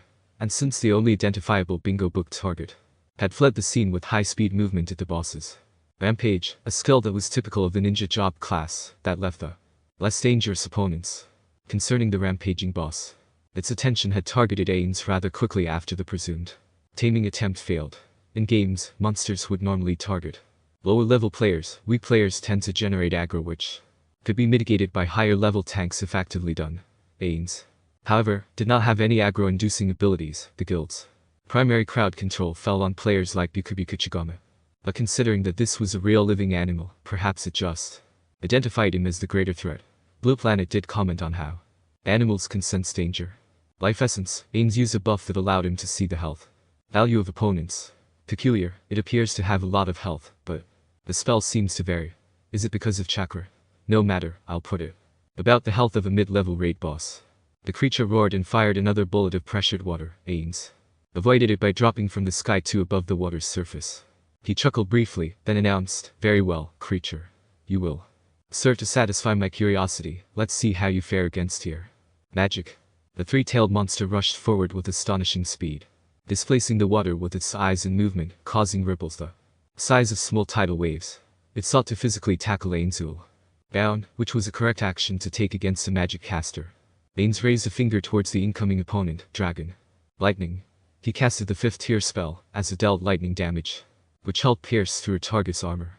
The bolt of lightning with the head shape of a serpentine dragon launched out of Ainz's fingertip. Electricity conducted by water surged across the lake as it passed over its surface and struck the Three-tailed behemoth. The dragon lightning struggled against it, head-on, electrocuting it as arcs of energy coursed throughout the creature's armored exterior. The spell only lasted the briefest few seconds before it dispersed, having stalled the turtle's movement but not halted it. There were only the slightest singes, an indicator that while it did damage, it was minor. As expected, it surely is a mid-level raid-type boss, Ainz felt, satisfied by his confirmed hypothesis. Let's see how much punishment it can take. Upon reaching Ainz, the massive animal raised its paw and swept at him with speed rather quick for its size. Still, Ainz avoided it by retreating with Fly, although he was a level 100 player, a mid-level raid boss was still a raid boss. It could likely damage him, especially considering his vulnerability to bludgeoning-type attacks, though it would be minor due to the level disparity. Triplet maximized magic. Fireball, Ainz directed his hand and 3 sizable fireballs shot forward in succession, all blasting apart on impact with the boss, dealing the spell's maximum damage output. Steam rising from the collision of water with flame that covered the creature's side of Ainz. Body of effulgent barrel, protection energy. Water, penetrate maximize magic. Dragon lightning. After casting high and low tier defensive spells respectively to defend against the bludgeoning capabilities so far shown, as water damage tended to also have additional bludgeoning attack strength, another instance of dragon lightning augmented with metamagic pierced through the steam and lit up the raid boss turtle with a bright blue glow as it electrocuted the monster. That's a decent chunk of damage, Ainz commented, observing the boss's status with life essence. A bit harder to discern, its health values shift now and then. Is it showing me false information? It was possible, hiding your HP values with spells like false data. Life was a standard PvP tactic, but he never encountered an NPC with a skill like that. Suddenly out of the steam, 3 large tails swung wildly at Ainz's direction in spite of the visual cover, as if it could see clearly through. Without difficulty. Teleportation, Ainz vanished from his previous position just as the tail swiped at him. He reappeared a few dozen meters away, a relative safe distance from any melee attacks by the boss monster. In response, the 3-tailed kaiju curled up into a ball and began to spin rapidly with such force that it displaced the water entirely and began to dig into the earth below. The displaced water attempted to fill the hole, forming a sort of whirlpool. Oh? I didn't expect a turtle to have such a skill, he commented. If you attempt to flee by digging, then I'll prevent her. Unexpectedly, the turtle launched itself like a catapult, becoming its own spinning projectile coming right at Ainz's gown, covering the distance in a matter of seconds. Ainz quickly cast White in Magic Wall of Skeleton. In response, a massive 50-meter-long wall erupted out of the lake in front of Ainz, directly in the path of the incoming kaiju projectile. It was a construct of undead creatures of bone, animated and moving despite being meshed together into a defensive structure. The collision was a spectacle. As the creature struck against the wall of skeleton, bones shattered and flew apart, yet it held and stopped the momentum. It continued to spin, shredding apart the skeletons, who attempted to claw and grasp at it continuously, but before long the turtle's spinning came to a complete stop, unsuccessful in its attempt to breach past the defensive spell. Ainz decided he had enough experimenting for now. Maximize magic. Call Greater Thunder. He used one of his favorite 9th tier spells, a key signature spell for an Overlord Wiseman summon. A brilliant magic circle formed in front of his hand and in the sky. Multiple strands of lightning formed and accumulated together into a great thunderbolt that came down upon the 3-tailed animal. The beast stilled as its body smoldered from its injuries. Ainz knew it still lived, but the damage it took so far seems to have stopped any further hostilities. He wondered what kind of loot it would drop on. Killing it, would it respawn afterward though? This wasn't a game where animals just returned after a set period of time. As Ainz wondered what to do with his defeated opponent, the indicating sound of message drew his attention. He raised a hand to his head. Yes. Who is this? Jonan Kluck's voice spoke. Lord Ainz, I have received key information related to the issues at hand. Go ahead, I have managed to defeat the beast, Ainz replied. Why you defeated it? Lord Ainz defeated the 3 tails. Kluck sounded amazed. Ainz was confused. He understood it was a mid-level raid boss, but it was still mid-level. It wasn't cast much of an accomplishment to solo it was honestly easier than Ainz expected it to be. The 3 tails is it? He responded, thinking it was a rather simple name. Yes, it is subdued, though it may recover in a few hours, he admitted, eyeing the boss's health. Well, it did vary in values. It appears to be regenerating its hit points over time. Kluck trailed off a bit in awe. So this is the strongest in Nashiko. Ah, ahem, she cleared her throat audibly. The Three Tails is one of 9-tailed beasts, it's impossible to truly kill, so we need to seal it. The team from Konoha has offered to seal it in its abode temporarily, but they'll need to call reinforcements. Denied them, Ainz ordered. He didn't want to give a foreign faction access to a rare boss monster if only 9 existed. Though he wouldn't frame it that way, inform them that they are overstepping their boundaries in the land of water as ninja from the land of fire. They are to leave immediately. Their target, Kabuto, has already fled the region. Of course, Ainz did not truly know if the rogue ninja had left the region entirely, but Kabuto had fled the scene of the Three Tails during its initial rampage. As you command, Cluck replied, ending the message. Satoru glanced back down at the Three Tails, unable to be killed. From Cluck's reaction, well, it was astonishing to defeat it, it must not have been unheard of, as she seemed certain it couldn't be truly killed. Did that mean it respawned after killing it? Or was it rather resurrection rather than respawning? He was curious to see but was unsure as to the length of time it required to respawn if it were the case. On the other hand, information from the Leaf Ninja spoke means to seal it, which provided 2 notes, that sealing was possible for the Chakra Ninja job class, and that it could be sealed away. The capability to seal an entity was rare in Yggdrasil. Well, there were many ways to store tier magic into items, such as sealing crystals, or create items that cast spells. Like with scrolls, the ability to entrap something was much more difficult. A summoning item did not bring forth an entity trapped within, rather just summoned them. Similarly, in a way to tier magic equivalents. That didn't mean it was unknown. The world-class item, depiction of nature and society, could seal away an untold number of entities into its false dimension within a certain radius. They could be trapped in the world item for an indefinite period of time if unable to find the single exit. This had been used against the guild of Ainz. They had been trapped into the world item. It had been a difficult challenge, but on their successful escape, depiction of nature and society ownership went to the guild. Unfortunately, like with most, such an item had vanished along with Nazarick. That really hurt. His emotional dampener eased the mental pain of such a loss. No, there was still the possibility that somewhere out there, Nazarick and his friends might exist. All the hard work they put together might not have been for naught. Sealing, Ainz thought about it, but the taming seemed more possible given the boy. Maybe if the Genin team were successful, he could do something with the Three Tails, perhaps make it an asset for Nashiko. Of course, there were a few other ways, but he doubted they would work on a boss creature. The Three Tails started to move again, but Ainz directed his open hand towards it. Extend penetrate boosted magic. Paralysis. He cast his steer spell to limit its movement, enhancing it with meta magic to extend its duration, penetrate through innate resistances, and boost its capability to 10th tier magic. That should keep it here for now. Wolf's skeleton had expired and dispersed into nothingness. The debuff should prevent it from venturing off or attacking anything. Create low tier undead. Bone Vulture. He continued to create a dozen Bone Vulture out of blue magic circles that appeared in response. These zombie-like birds had exposed rib cages and old worn features. They began to circle the Three Tails, guarding it against any would-be individuals that would try to use this paralyzed state to their advantage while Ainz was away.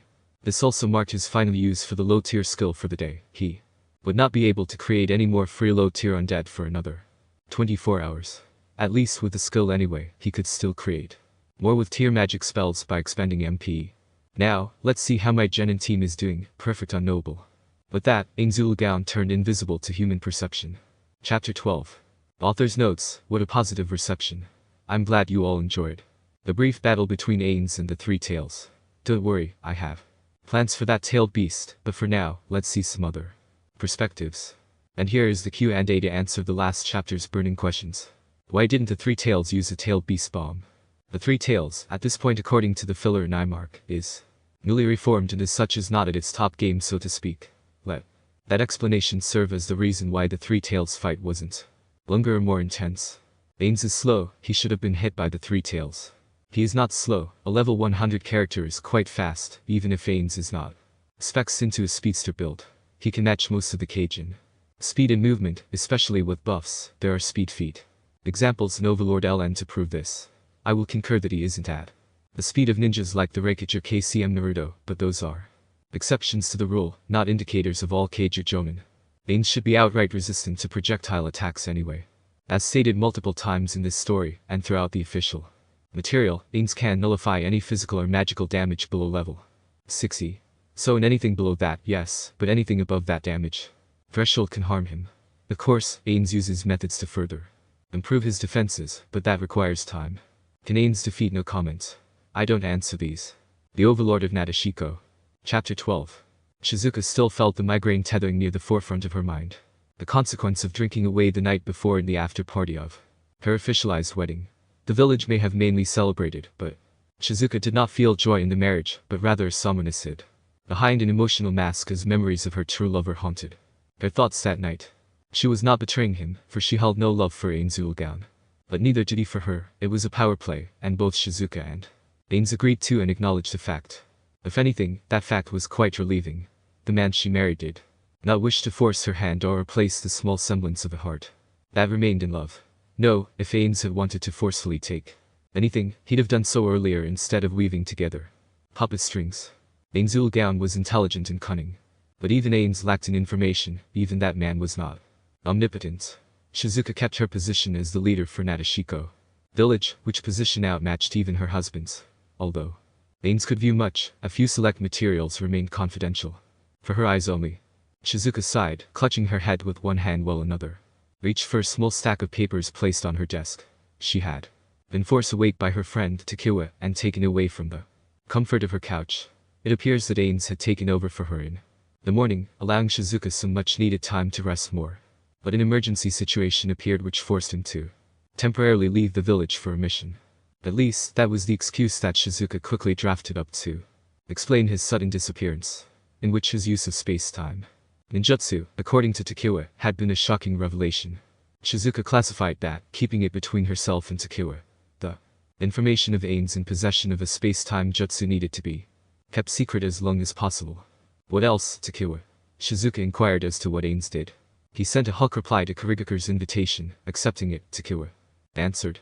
Shizuka's head met the table with an audible noise. Ainz meeting with the Cage of the Mist village. That was a diplomatic disaster waiting to happen.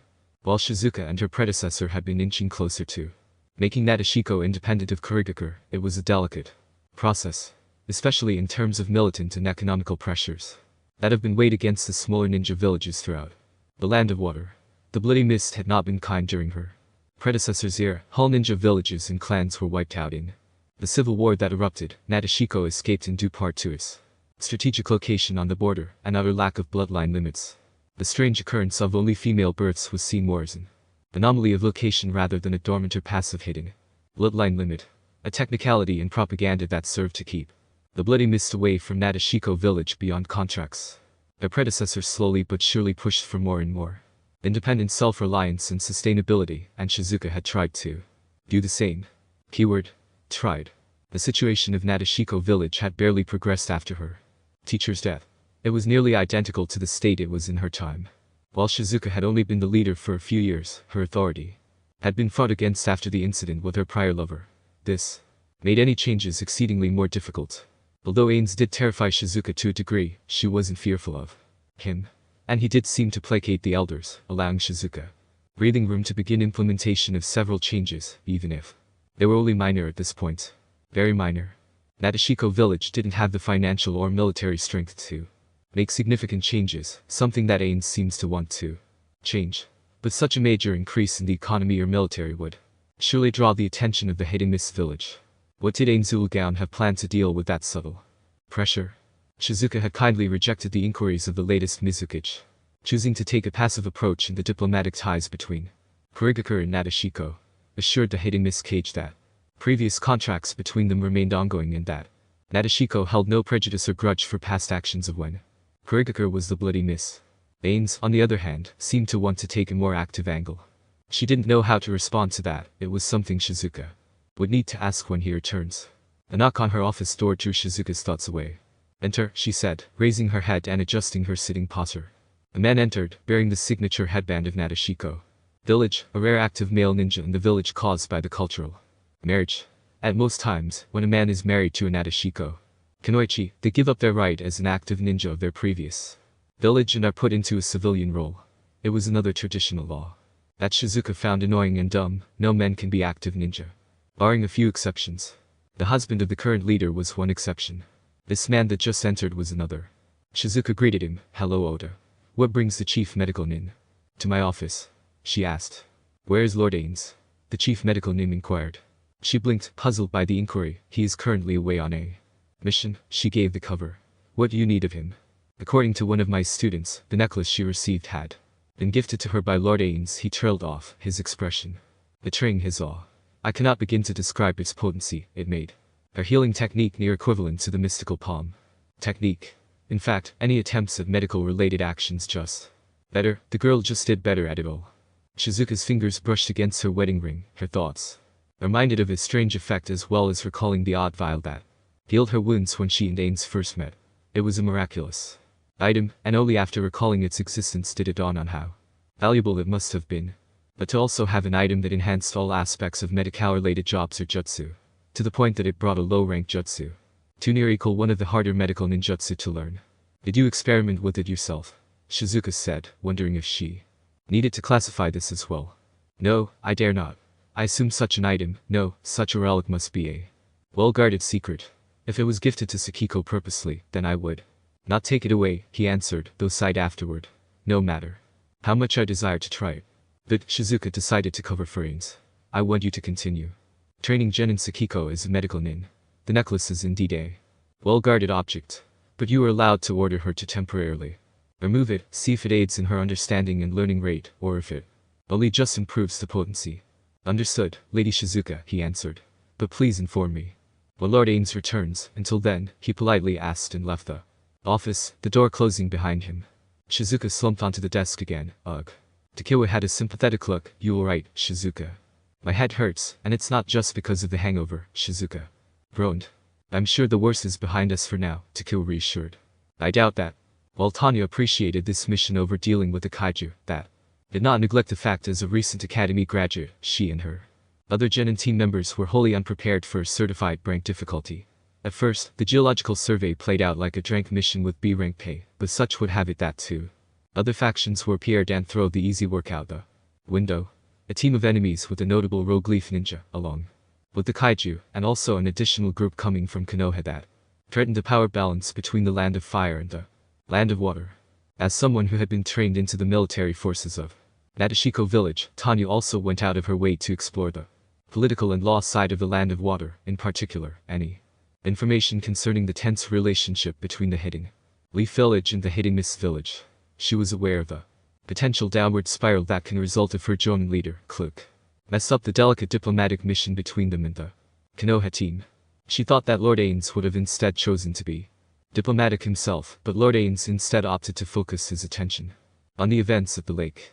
Now he was dealing with the kaiju. The sounds of a massive battle had recently quieted down, but the displacement of water the battle caused waves to break through the surrounding forest and decimate the environment. If Tanya and her teammates hadn't been fortunate to still be affected by Lord Ainz's flying jutsu, they could have potentially been swept up by the after effects of the battle. There was a downside to the large displacement of water, whether it was due to that kaiju or perhaps an atmospheric weather condition. A fog began to fill the area soon after. At least she didn't need to be concerned about Jinjutsu. It was an annoying effect. The appearance of being X, when he'd never shown himself in 12 years since her reincarnation, was such a straightforward sign of Jinjutsu that it was quite mocking of her mental willpower. Tanya had taken charge of the operation, the others were too inexperienced in leadership. She fell back to her experience from the time on Earth but adapted to the militant education. The benefits of the invisibility scrolls might have kept them all invisible to the visual eye, but it also worked against them, as they couldn't see one another. Once Lord Ainz had given them directions, Tanya quickly created a series of vocal sounds that they could all use to indicate their positions and keep together as a group. It was a bit troublesome. The other genin lost track of their fellows more often than Tanya excused. They gave away their position too, often by trying to know their companions' locations. But enough about that. In the end, Tanya managed to locate the location of the targets. Although forced to abandon their tactical edge given by flight, they wouldn't be able to effectively spy with so much distance. As such, Tanya ordered her team to head to the ground level and remain hidden. Only if they were forced to dispel the invisibility would they break what amounted to radio silence. Time to work for that salary pay. The invisible petite blonde kept a relatively safe distance. Her eyes managed to catch sight of an occasional crystal that was hidden in Russia grass. She did not know what they were placed around for. Whether it'll be the remaining after use of the crystal style the enemy Kanoichi could use, or a deliberate spying tool like some cartoons she'd seen on Earth, Tanya decided to not touch or prod Them. In her line of sight, there were two individuals in a tiny clearing, the Kunoichi and the boy from before. The boy looked to be about her age, but appeared to be a complete civilian, the older Kunoichi now. Named Gurren from the boy's talk appeared to have some sort of emotional bond with him. So this was the boy that Lord Ainz deemed crucial for the enemy's operation. He didn't look impressive at first glance, but Tanya recalled the pillar of chakra from before. Looks can be very deceiving. The Kunoichi Gurren suddenly stood up from her kneeling position, alarmed by something as a crystal blade protruded out of her side arm. Tanya almost likened its design to a dual disc from Yu-Gi-Oh! Yukimaru, stay behind me. Gurren adopted a defensive posture, but her attention wasn't focused on Tanya's location, rather somewhere else. Tanya's gaze fell over what took the Kunoichi's focus. Out from the mist and shadows, a specter appeared, an unholy creature that gave her pause. It was a ghost-like entity of human form, white and black, almost blending in with the mist, but maintaining a physical presence. Tanya felt a chill run down her spine, her muscles tensed, but her mind remained confused. Why would some sort of wraith appear? There was nothing in all she learned of this world about ghostly apparitions. Well, she also didn't know about the turtle kaiju reject, but at least it was a living creature. Not some spirit in need of an exorcism. A jinjutsu, perhaps. It seemed unlikely, especially considering not only Tanya's apparent innate resistance but also Lord Ainz's jutsu, which helped fortify her mind. She also didn't want to risk dispelling the optical illusion of the scroll's jutsu in an attempt to rid a jinjutsu. And in the event it wasn't a jinjutsu, well, Gurren's first reaction was a clear attempt to dispel it. Hands formed in a seal and a spike of chakra, but her gaze to the creature remained fixed, and its approach quickened with the haste of a hostile entity. She switched her approach, throwing crystal sending at it, but the attack passed through it harmlessly. Tanya reasoned that physical attacks would be hopeless against a specter's wraith. Perhaps elemental jutsu or outright raw chakra might be effective. But, unfortunately, Tanya had no such techniques. Her only wind style supplemented her physical ranged weapons, not dealing direct damage by itself, as indicated when the enemy Kunoichi tried to swipe at the wraith. Her attack had no effect. Instead, frost covered her crystal blade and she retreated to a safer position. Tanya weighed her options. The boy Yukimaru was a valuable target. She could attempt to take him while Gurren was busy with the wraith-like entity. A bird-like whistle echoed, an indication by her teammate that someone else approached. The Sengen. With a burst of speed, a blonde-haired ninja appeared out opposite of Tanya's place. He shoved two swirling spheres of chakra, each in hand, successfully onto the wraith, which screeched with an unholy sound as its ghostly body was shredded apart with ease by the jutsu, and continued down into the earth, creating a small crater. A bit disturbing to hear, but the surprise attack was incredibly potent. The wraith died easily to the attack, which, given Tanya's observation, was the pure chakra attack needed for the situation. You alright? The man directed his attention past Gurren and towards the boy, Yukimaru. At this point, Tanya recognized the Leaf Village symbol on the ninja's headband. Why the hell is a Konohagakure ninja here? Wasn't Jonin Kluk supposed to be in diplomatic discussion? Had something occurred that warranted an alliance or hostility between Nashiko and Konoha? The hell was that? Leaf Ninja Gurren questioned with clear hostility. Wary around an enemy ninja and likely anxious of the earlier race presence. How should I know? I thought it was one of Orochimaru's experiments. The newcomer exclaimed. Step back from the kid. He doesn't belong with you. He drew a kunai from his back pouch. Doesn't belong with us. He's been with us from the start. She took a cautious stance, ready to fight.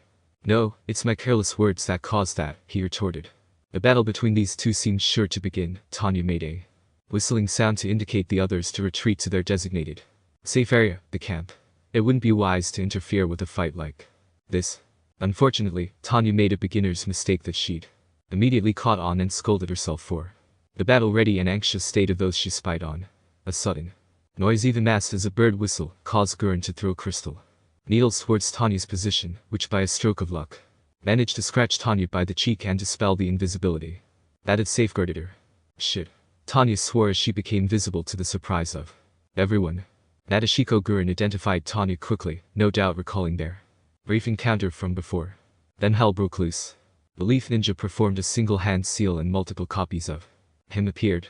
Gurren quickly drew her attention back to him in time to intercept the multiple clones which physically interacted with her attacks, allowing Tanya to identify them as being quite different from the regular clone jutsu. She made a quick decision, making an educated guess that cooperating with the Leaf Ninja was more favorable than one in league with a rogue agent. Tanya dug into her pouch and pulled out A handful of shuriken, then tossed it at Gurren. This forced the rogue Kunoichi to defend herself by deflecting the thrown weapons, but allowed the leaf ninja to circumvent and take a position in front of Yukimaru while two clones managed to hit Gurren with a few blows. However, the clones appeared fragile and dispersed into puffs of white smoke when hit. So you're Yukimaru. I'm Naruto, the lead ninja introduced himself. Naruto. Yukimaru spoke. You'll come with me back to the hidden leaf village she works for Orochimaru, and that guy will do anything to achieve what he wants. Anybody serving him is less than human, Naruto said, glaring at Gurren. Tanya spoke out. Yukimaru will head to Nashiko village.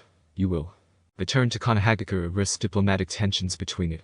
Nashiko and the hidden mist village, she said. Though for now, we can assist one another. I doubt you'll be able to go against the Sannin, Gurren argued. Nashiko is a weak ninja village. You may have caught us by surprise earlier, but we've done our research on you now. I'd rather hear turn with me, but any place is better than backward. That snake creep, Naruto replied. Gurren will protect me. Yukimaru tried to put his opinion up front. She's kind and I don't think she's a bad person. She's just using you for their own purposes, Naruto argued back. Shut up, Gurren spoke. Her body suddenly broke apart in fragmented crystals and reappeared behind Naruto, but Tanya had been prepared, though a little surprised by what seemed to be a variant of the substitution. Detsu, she threw several kunai at the enemy Kunoichi's new location. Then quickly formed a series of hand seals, several of them may accidentally hit Gurren, but Tanya was confident in her aim and control. And she had the chakra reserves to burn. Wind style. Gale palm. Tanya shouted as a torrent of wind swept up and significantly increased the speed of her thrown kunai. The kinetic force generated by the combination made each weapon a deadlier projectile. Damn it. Gurren only managed to deflect a few, but suffered cuts over her body, and worse yet, one of Tanya's weapons managed to pierce and embed itself into her right arm. I hate wind-style users. She swore openly and quickly swapped between various hand seals. Tanya had already finished another 3-set series of seals. She whispered to hide what technique she'd used. Although basic ninjutsu, its function was more similar to a physical illusion, and wouldn't be able to be a direct additional combatant. But that was fine. Crystal release. Shuriken wild dance. Gurren was surrounded by crystal particles like enlarged snowflakes that began to spin rapidly before launching towards both Naruto and Tanya. It passed through Tanya's body, which dissipated uselessly like a clone. A regular clone. Gurren noted, her attention turned back to Yukimaru, who was now in Tanya's possession, safeguarded or kept a hostage against Gurren. Tanya had yet to decide truly. Nice job, kid. Naruto complimented. Tanya winced at the reminder. I'll deal with her quickly. Shadow clone jutsu. About a dozen clones appeared around him, all charging towards Gurren to engage in close quarters combat. Tanya made sure to mentally note away that jutsu in the back of her mind. Physical clones could be helpful on many occasions, though it would be hard to replicate without instruction. She'd need to figure a way to learn it later. Several blue spiraling spheres of raw chakra formed in the palms of the clones, given the devastating nature of the attack displayed earlier. Tanya knew that her chances against this particular ninja were very low if he'd chosen to be an enemy. The clones without the Rasengan's went ahead of those with the technique, forming a makeshift human shield that sacrificed themselves to tank Gurren's ninjutsu and allowing the others to approach. But an eruption of soil and rock interrupted their approach just in time. Earth-style ninjutsu that wasn't created by Gurren by rather a bulky male ninja that Tanya identified from the bow before. It dispatched all the clones and pushed away Naruto, but while he quickly grabbed Gurren for a retreat, Tanya interrupted his movement. For Yukimaru, the bulky man swung his fist, but Tanya used her rather small body size to evade under it, attach a kunai with an explosive tag, and stab it into the man's leg. Tanya tackled the boy, Yukimaru, to the ground a few meters away as the man hastily tore out the kunai and tossed it in the sky, but it was too close for him to safely prevent the following explosion from knocking him and Gurren back. Gurren, Yukimaru shouted in concern. How could you do that? He yelled directly into Tanya's face. She's an enemy, Tanya replied, not personally caring for the boy's opinion. She turned to look for the two enemies, but they had vanished, likely tunneling down into the earth and closing the entrance in their retreat. That was a hastily retreat. If they continue, Tanya wasn't sure she could fight them, but it appears that they decided not to further engage because Tanya spotted several more ninja arrive, alongside her assigned team leader, Jonin Kluk. Tanya, are you alright? Kluk approached, her green eyes scanning Tanya over for visible injuries. A little roughed up, but I am still combat able, Jonin Kluk Tanya answered, standing back up and patting down her clothes, ridding them of the soil and dust. She glanced behind Klook, noticing two more leaf ninjas conversing with Naruto, one which she identified from the Mist Village bingo book back in Nashiko. Kakashi. Are they the Konoha ninja that Lord Ainz talked about? Partly, there are actually two teams present from the Hidden Leaf Village, Klook explained. They cannot leave until they've received orders from their Hokage, but have agreed to not interfere with us. Tanya raised an eyebrow. Aren't they trespassing in the land of water, though? Yes and no, it's a complicated matter, she answered. The Hidden Mist Village does not own the land of water, although they are the primary hidden ninja village of its region. They serve the water daimyo. Its borders belong to him, not the mist, even if they tend to overlap in a militant sense. So even if they are a village from the land of fire, their presence in a different land could not be considered a military action unless hired by another's daimyo, Tanya reasoned. So ninja villages were more similar to individual contractors, mercenary groups, than actual military armies, but wasn't identical to that description, as they were in themselves governing bodies in service to the larger government. It was a type of loophole that allowed the Leaf Ninja to be in the land of water, despite the disapproval of the Mist Village should they be aware. What's our orders now? Tanya questioned her superior. We're going to regroup back at our encampment, Klook answered. Where are the other genin? They should be returning to the camp already, Tanya answered. I took control. Yurako let me. She referred to the slightly older and more experienced genin, who despite such, didn't seem to be able to take up a leadership role properly. Do you still have a communication scroll? Klook lowered her voice when asking this. Tanya nodded, answering her nonverbally. Good, Lord Ainz has recently subdued the three tails, but you likely can't leave its location, Klook explained, then directed her attention to the young boy. So who's this? Yukamaru. Lord Ainz said that he'd be an asset, Tanya replied. Hey. Naruto approached them, followed by the other two. Thanks for the help. I didn't want Yukamaru to return to someone serving Orochimaru, he said. Tanya resisted the urge to retort. It was a logical deduction. I'd rather be with Gurren, Yukamaru remarked. You'll be with us for now, Kakashi spoke. Naruto, you shouldn't have head out like that. I was worried about him, Naruto replied, pointing to the young boy. Besides, when I arrived they were fighting some sort of creature. A wraith, Tanya clarified. The closest name to its description. Also that was a ghost. Naruto trailed off in confusion. Not actually tough are they? We'll meet again later, Klook said. Our superior will likely want to talk with you. Our offer still stands, the other Leaf Ninja, wearing some sort of steel headgear. And our reply remains the same, Klook countered. There being more than one Konoha team was a surprise already. Do not press your luck further. Furthermore, this boy will accompany us back to our encampment. Hey, Naruto began, but Kakashi placed an arm in front of him. We understand, Kakashi gave in to the demand. But I'd like to send one of my team members with you to establish communications. Then I volunteer. Naruto started to speak again. I will only accept a kunoichi, Klook said with her arms crossed. Very well, he answered. Then we'll part ways from here. Tanya, follow me, I'll grab hold of the boy. She went to Yukamaru, who attempted to resist, but it appears he's entirely an untrained civilian despite his value and couldn't do anything as Klook retrained him in hold enough to carry. Then with a leap, vanished in the tree line. Tanya sighed as she followed after the Jonin, leaving behind the trio of Leaf Ninja and hoping the mission will end quickly now. Chapter 13. Author's note, sorry for the delay, my fanfiction alerts hadn't worked for a month and they finally started working again.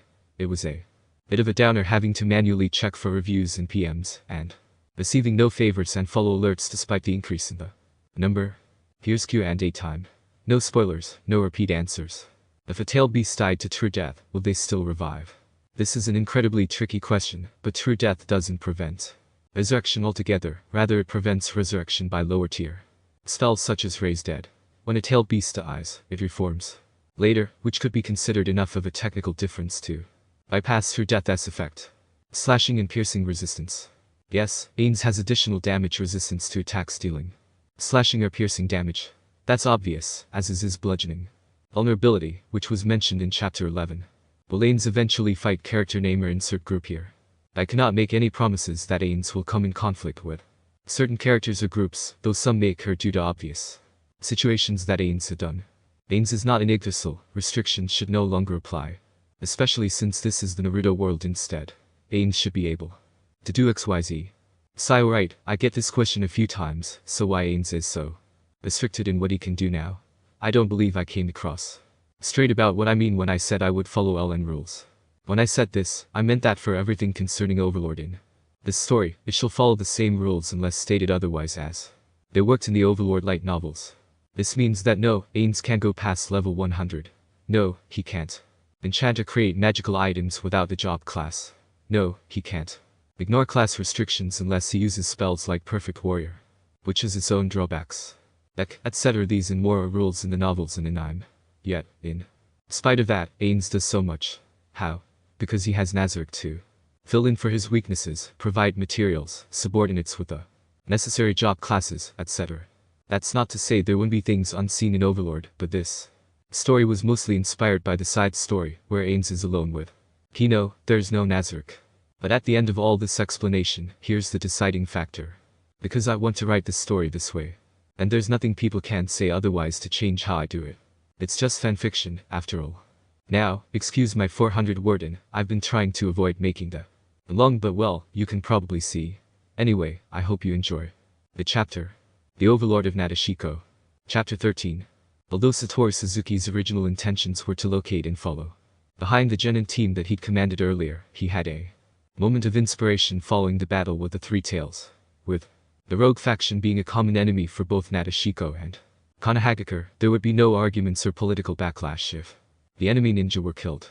This meant a potential way for Ainz to gather information on how ninja fought and further experiment with tier magic interacting with chakra.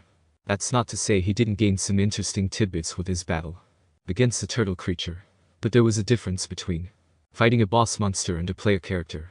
Even if the native denizens of this world weren't exactly Yggdrasil players, he wouldn't underestimate their capabilities.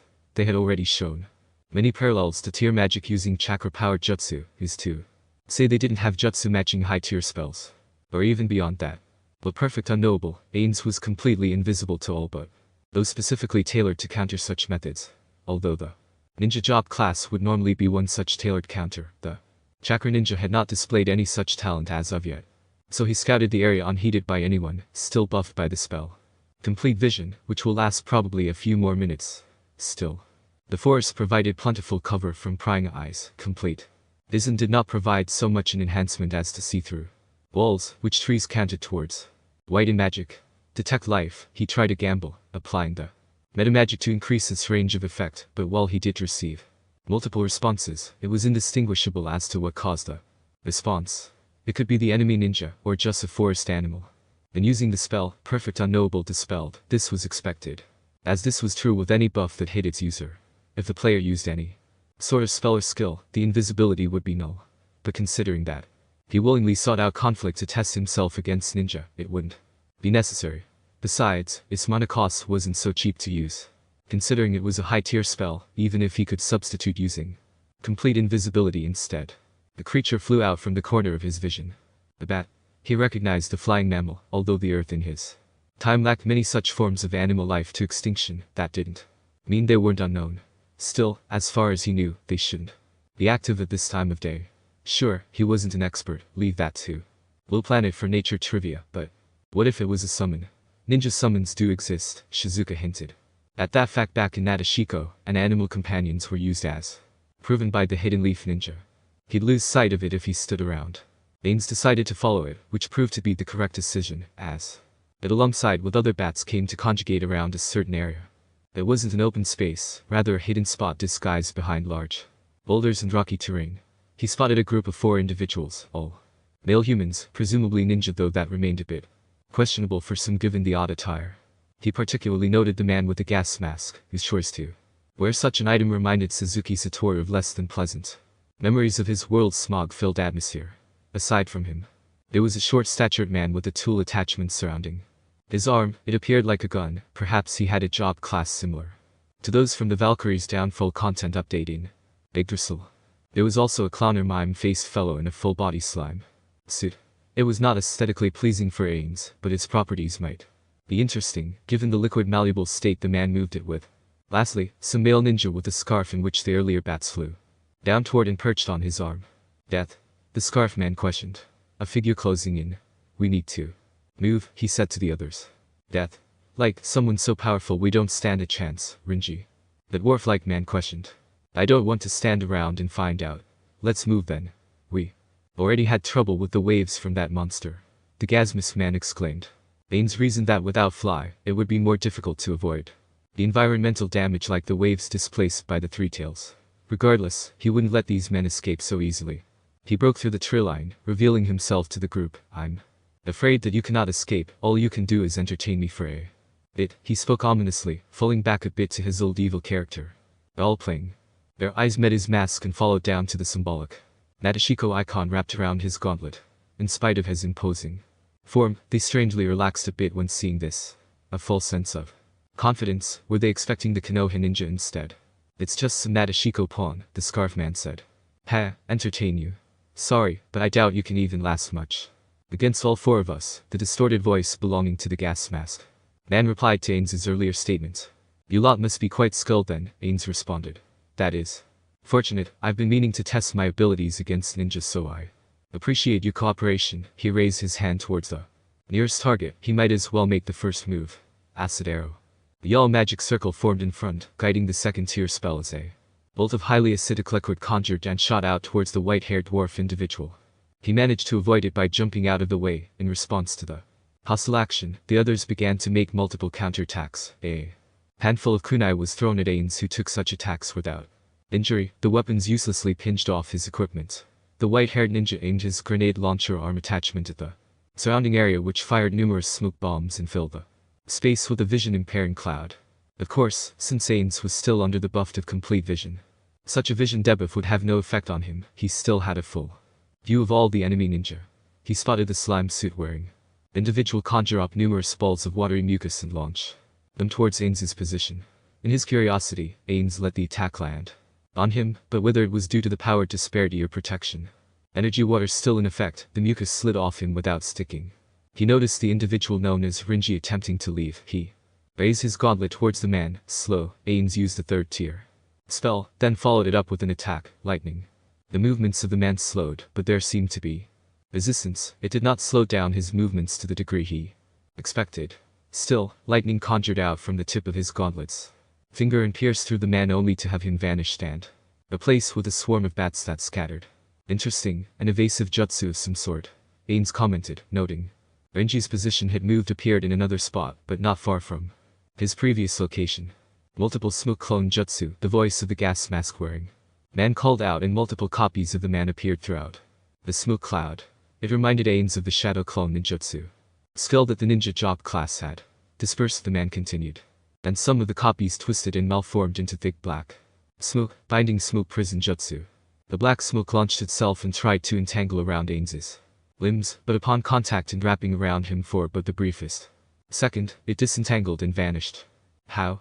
Why is our restraining techniques not working? The slumsuit man shouted in confusion. My apologies, but I'm immune to movement impairing effects, Ainz explained. That's impossible. You can't just be immune to jutsu, the dwarf-like man said. There are assuredly plenty of ways to negate an opposing jutsu. Ainz continued. Control cloud, by its technical term, a smoke cloud has the term cloud in it. He cast the spell and found himself able to remove the smoke cloud in the area, something that he'd never done in Yggdrasil before. Intriguing. Bat controlling. Ultrasonic mind waves. Rinji had a swarm of bats produce ultrasonic sound attacks at the undead, which normally would produce a mental attack. Ainz found it annoying, although he wasn't affected by it. This Rinji individual didn't interest him all too much. His use of the bats initially interested Ainz, but didn't seem capable of acting independently from the ninja, marking them less as a tamed animal, and more like a low-level summon. He raised an open hand towards the man, the illusion of a beating red heart appeared in his grasp. Ainz cast his favorite 9th tier spell, Brass Heart. In that instant, he clenched down his fingers and the illusionary heart burst apart. Rinji grasped his chest soon after, coughed up blood, and after a delay of a few seconds while his facial expression morphed into utter fear, he collapsed to the ground without a word. Rinji? Hey. What happened? He died. Just like that. What kind of jutsu was that? I don't want to die. This guy is too dangerous. No immunities, Ainz commented to himself, ignoring the panicking ramble of the other ninja. I didn't feel anything from that. Have I truly lost my humanity? No, perhaps not yet, maybe only for my enemies. He reasoned, the lingering humanity of Suzuki Satori holding on to whatever logic could explain the lack of emotion towards the death of another human. It had been fast the first time, almost unintentionally. But this time it was different. He looked at the corpse, create middle tier undead. Death. Night. A blackish-purple mud manifested above Rinji's corpse, before enveloping it, covering and hiding the corpse before it. Malformed and changed its shape in a large broad humanoid figure. Claw coming in to reveal a full-plate armored skeletal entity with an ominous aura, a jagged blade, and tower shield. Twin horns decorated its head, and one could see its rotted face. Inside a helm, a ghastly visage of hatred gazed towards its would-be opponents. Though Ainz was more perturbed by the spell's special effect now. Overtaking a corpse. What the hell is that? The slime suit man exclaimed. I'm not going to die here. Smoke dragon. The dwarf-like man clasped his hands together, then launched from his wrist device a stream of smoke that formed into a serpentine dragon. Ainz observed the jutsu cautiously. Dragons were some of the strongest entities in Yggdrasil, and although not an actual dragon, its Eastern mythological appearance was intimidating. This was likely a higher rank jutsu. Defend me, Death Knight, Ainz ordered his summon. The undead knight reared his long jagged blade as the smoke dragon charged at the summon. It swung with a mighty heave, but the attack passed through the technique without any effect. Physical attack immunity. Ainz commented on this smoke dragon's ability. If it were summoned, that may be the case, but is it? Was a jutsu? Its function might be similar to an arcane type spell. Water shield shot. The slime suit man had 2 flat spheres come out of his suit, which he then threw at the Death Knight. Of course, such a level of attack wasn't effective on it, although water elementeer magic had an assortment of bludgeoning type damaging spells. It also had slashing types. This water shield shot appeared to be the later damage type of ninjutsu, which wasn't the weakness for an undead like the Death Knight. However, it served as a distraction. Although the smoke cloud from earlier had been dispelled, the multiple smoke clones had not. A series of sparks from each clone, followed by a hand seal. The gas masked man shouted, "Fire style." Exploding flame shot. He threw multiple balls of fire that, although aimed at the Death Knight's general location, were not the intended target. The second the fire touched the smoke dragon, it lit a flame and turned into a scorching inferno of black and orange-red. It doubled in size and separated from the dwarf man's wrist launcher.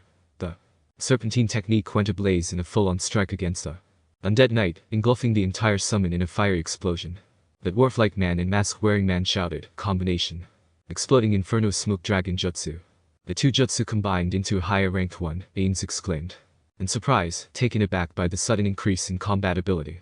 It was a fascinating and concerning ability, and also very informative if potentially worrying. Well, with tier magic you could combine certain spells in sequence to produce an enhanced effect or series of attacks. He'd never witnessed 2 players' spells combining to create an entirely new, more powerful variant.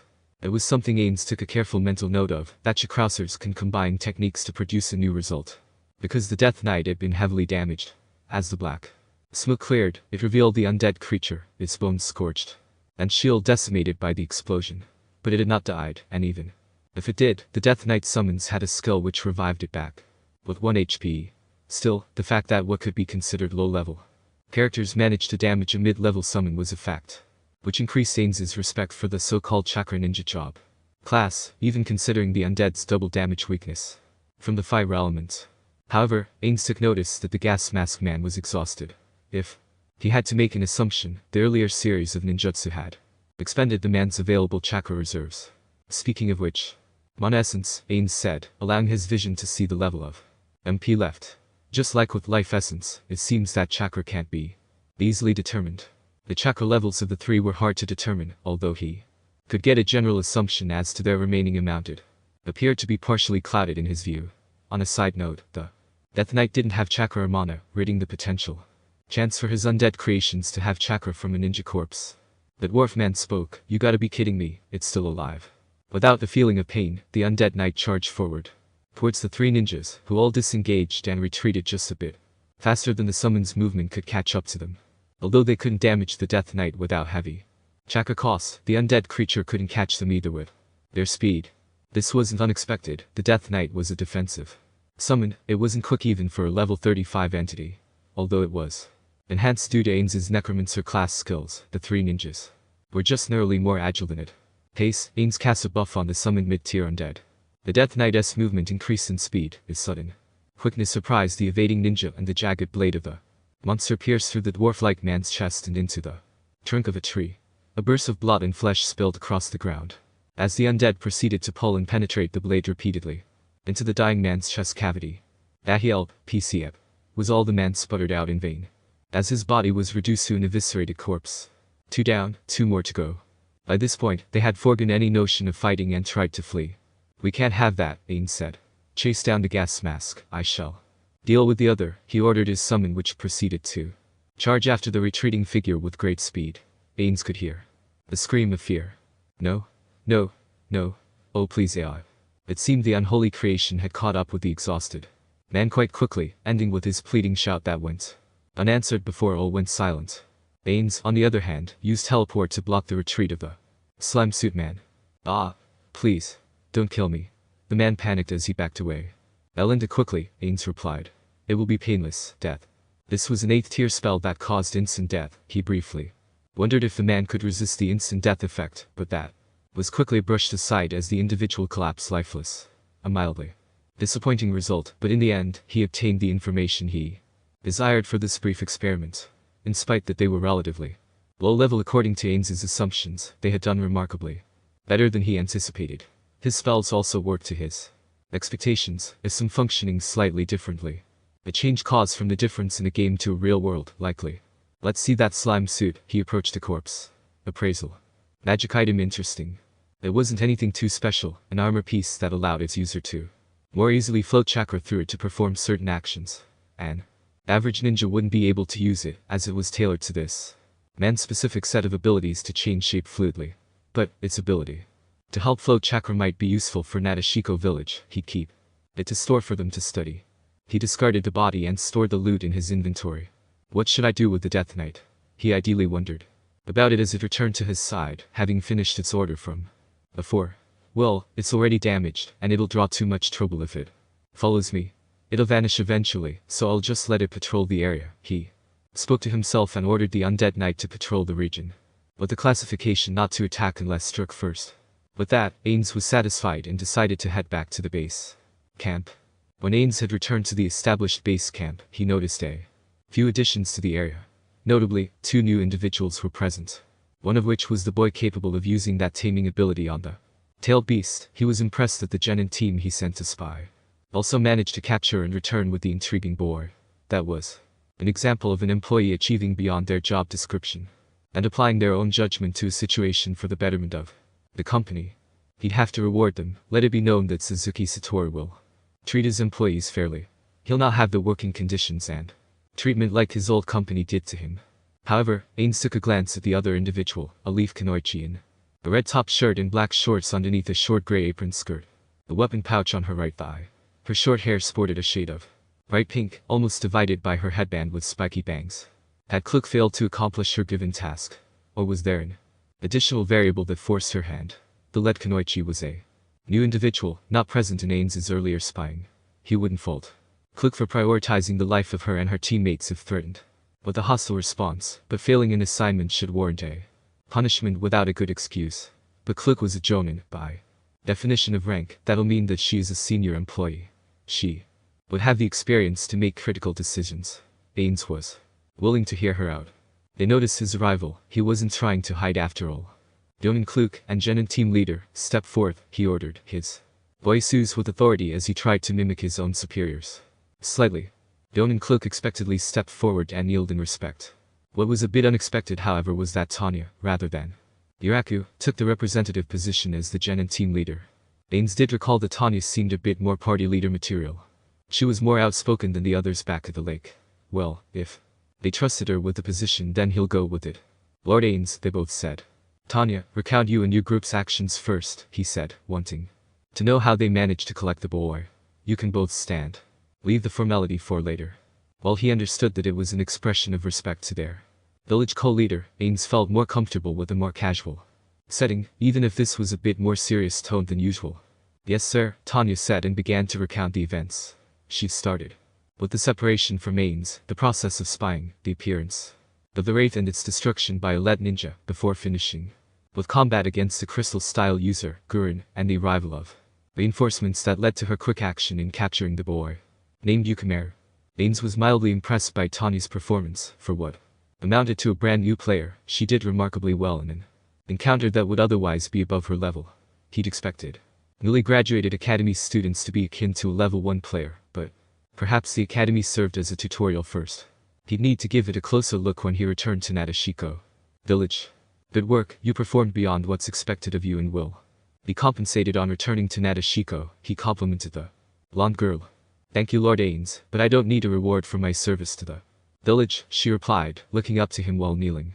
Regardless, I am generous to those who work dutifully, he said, then turned his attention towards the Jonin. Now Cluck, please. Explain why there is still a leaf Kunoichi here. Cluck hesitated for a brief moment, but quickly recovered and answered, on reaching the Konoha ninja, I addressed them and said your demands to leave the area. They counter-argue that they are to capture the rogue ninja in the area and discover a possible hidden location of the dangerous Sanin known as Orochimaru. She paused, collecting her thoughts. We had a brief exchange of information about the rogue ninja, which led to the discovery of the lake monster's true nature, a tailed beast. I contacted you afterward. But when our conversation ended, another team of leaf ninja arrived. Tensions heated soon after. They offered to seal the tailed beast and team up. We denied but made a temporary truce. Ainz quickly pieced together what happened on Cluck's side. The diplomacy was a bust. Konoha refused to leave under the excuse of hunting rogue ninja, and Nashiko didn't have the diplomatic weight or military pressure to force them. The arrival of an additional leaf ninja team put Cluck on the back foot, forcing her to make a compromise to guarantee her team's safety against superior odds. It reminds Ainz of times back in Yggdrasil, when rival guilds met each other at inopportune times, near a valuable resource, neither wanting to start a guild war but also not willing to back down, leading to tense and often escalating moments. And her? He pointed towards the leaf Kunoichi. I am Sakura, a medical Kunoichi of Konohagakure, she introduced herself. I'm here as a temporary diplomat. They had sent a healer as a diplomat. That threw Ainz a bit off. He'd expected an escape artist or even a tank, not a healer class. I assume you want to discuss what to do with the tailed beast? He questioned, examining her as he spoke, trying to discern her equipment. But he didn't find anything noteworthy about her apparel. Not without the blatant use of all appraisal magic item. The tailed beast was an unforeseen circumstance, Sakura replied. Our original goal is to capture any rogue ninja with ties to Orochimaru, she answered. I'm aware of your initial intentions, Ainz said. However, that does not ignore the fact that Konoha seems insistent on dealing with the three tails. As for your rogue ninja, I had killed 3 men after my battle against the monster, and although I may be low on chakra, I will not cave in to false offers to seal it away for your benefit, he put a strong foot forward, but also lied about his current reserves. This would make him appear that he'd struggled against the 3 tails. And the continued fight with rogue ninja afterward had left him exhausted. As a direct student to Lady Tsunade, our Hokage, I promise under a reputation that we have no ill intentions in exploiting our offer. Sakura spoke with confidence, trying to convey the intentions of Konoha as benign. The reason behind it is for safety and yours. From the Akatsuki, an organization trying to collect the tailed beast for malicious purposes. Lady Tsunade believes that sealing it away in a temporary dimension will be more beneficial than sealing the 3 tails into someone as a Jinchuriki. Ainz held onto that provided information that these tailed beasts, boss-like mobs, can be sealed into individuals. Did that mean they could access the boss's abilities and stats while using other monsters to complement a player build was known? He didn't recall if there was a job class that stored mobs into their own characters and used their abilities. Also, the Akatsuki, he did know about them from the bingo book, but the information about them was scarce. However, collecting 9 raid bosses under their own organization sounded quite dangerous. He would not want to fight against that sort of military power. It would be equivalent to fighting against the floor guardian NPCs of Nazareth by himself. In that way, if someone had a tailed beast, they would be a target for the Akatsuki and any other organization desiring a Jinchuriki. In that way, perhaps a Jinchuriki served as a rare limited job class, where only 9 individuals can have it. Like Touch Me's World Champion job class, a limited job class given by the developers. But what if Ainz obtained a Jinchuriki for Nashiko? It would paint Nashiko as a target, but what about the benefits? And what if he also had the person with the Jinchuriki job class? He would deny a raid boss to a potentially hostile organization, strengthen the village's military position, and also collect a rarity.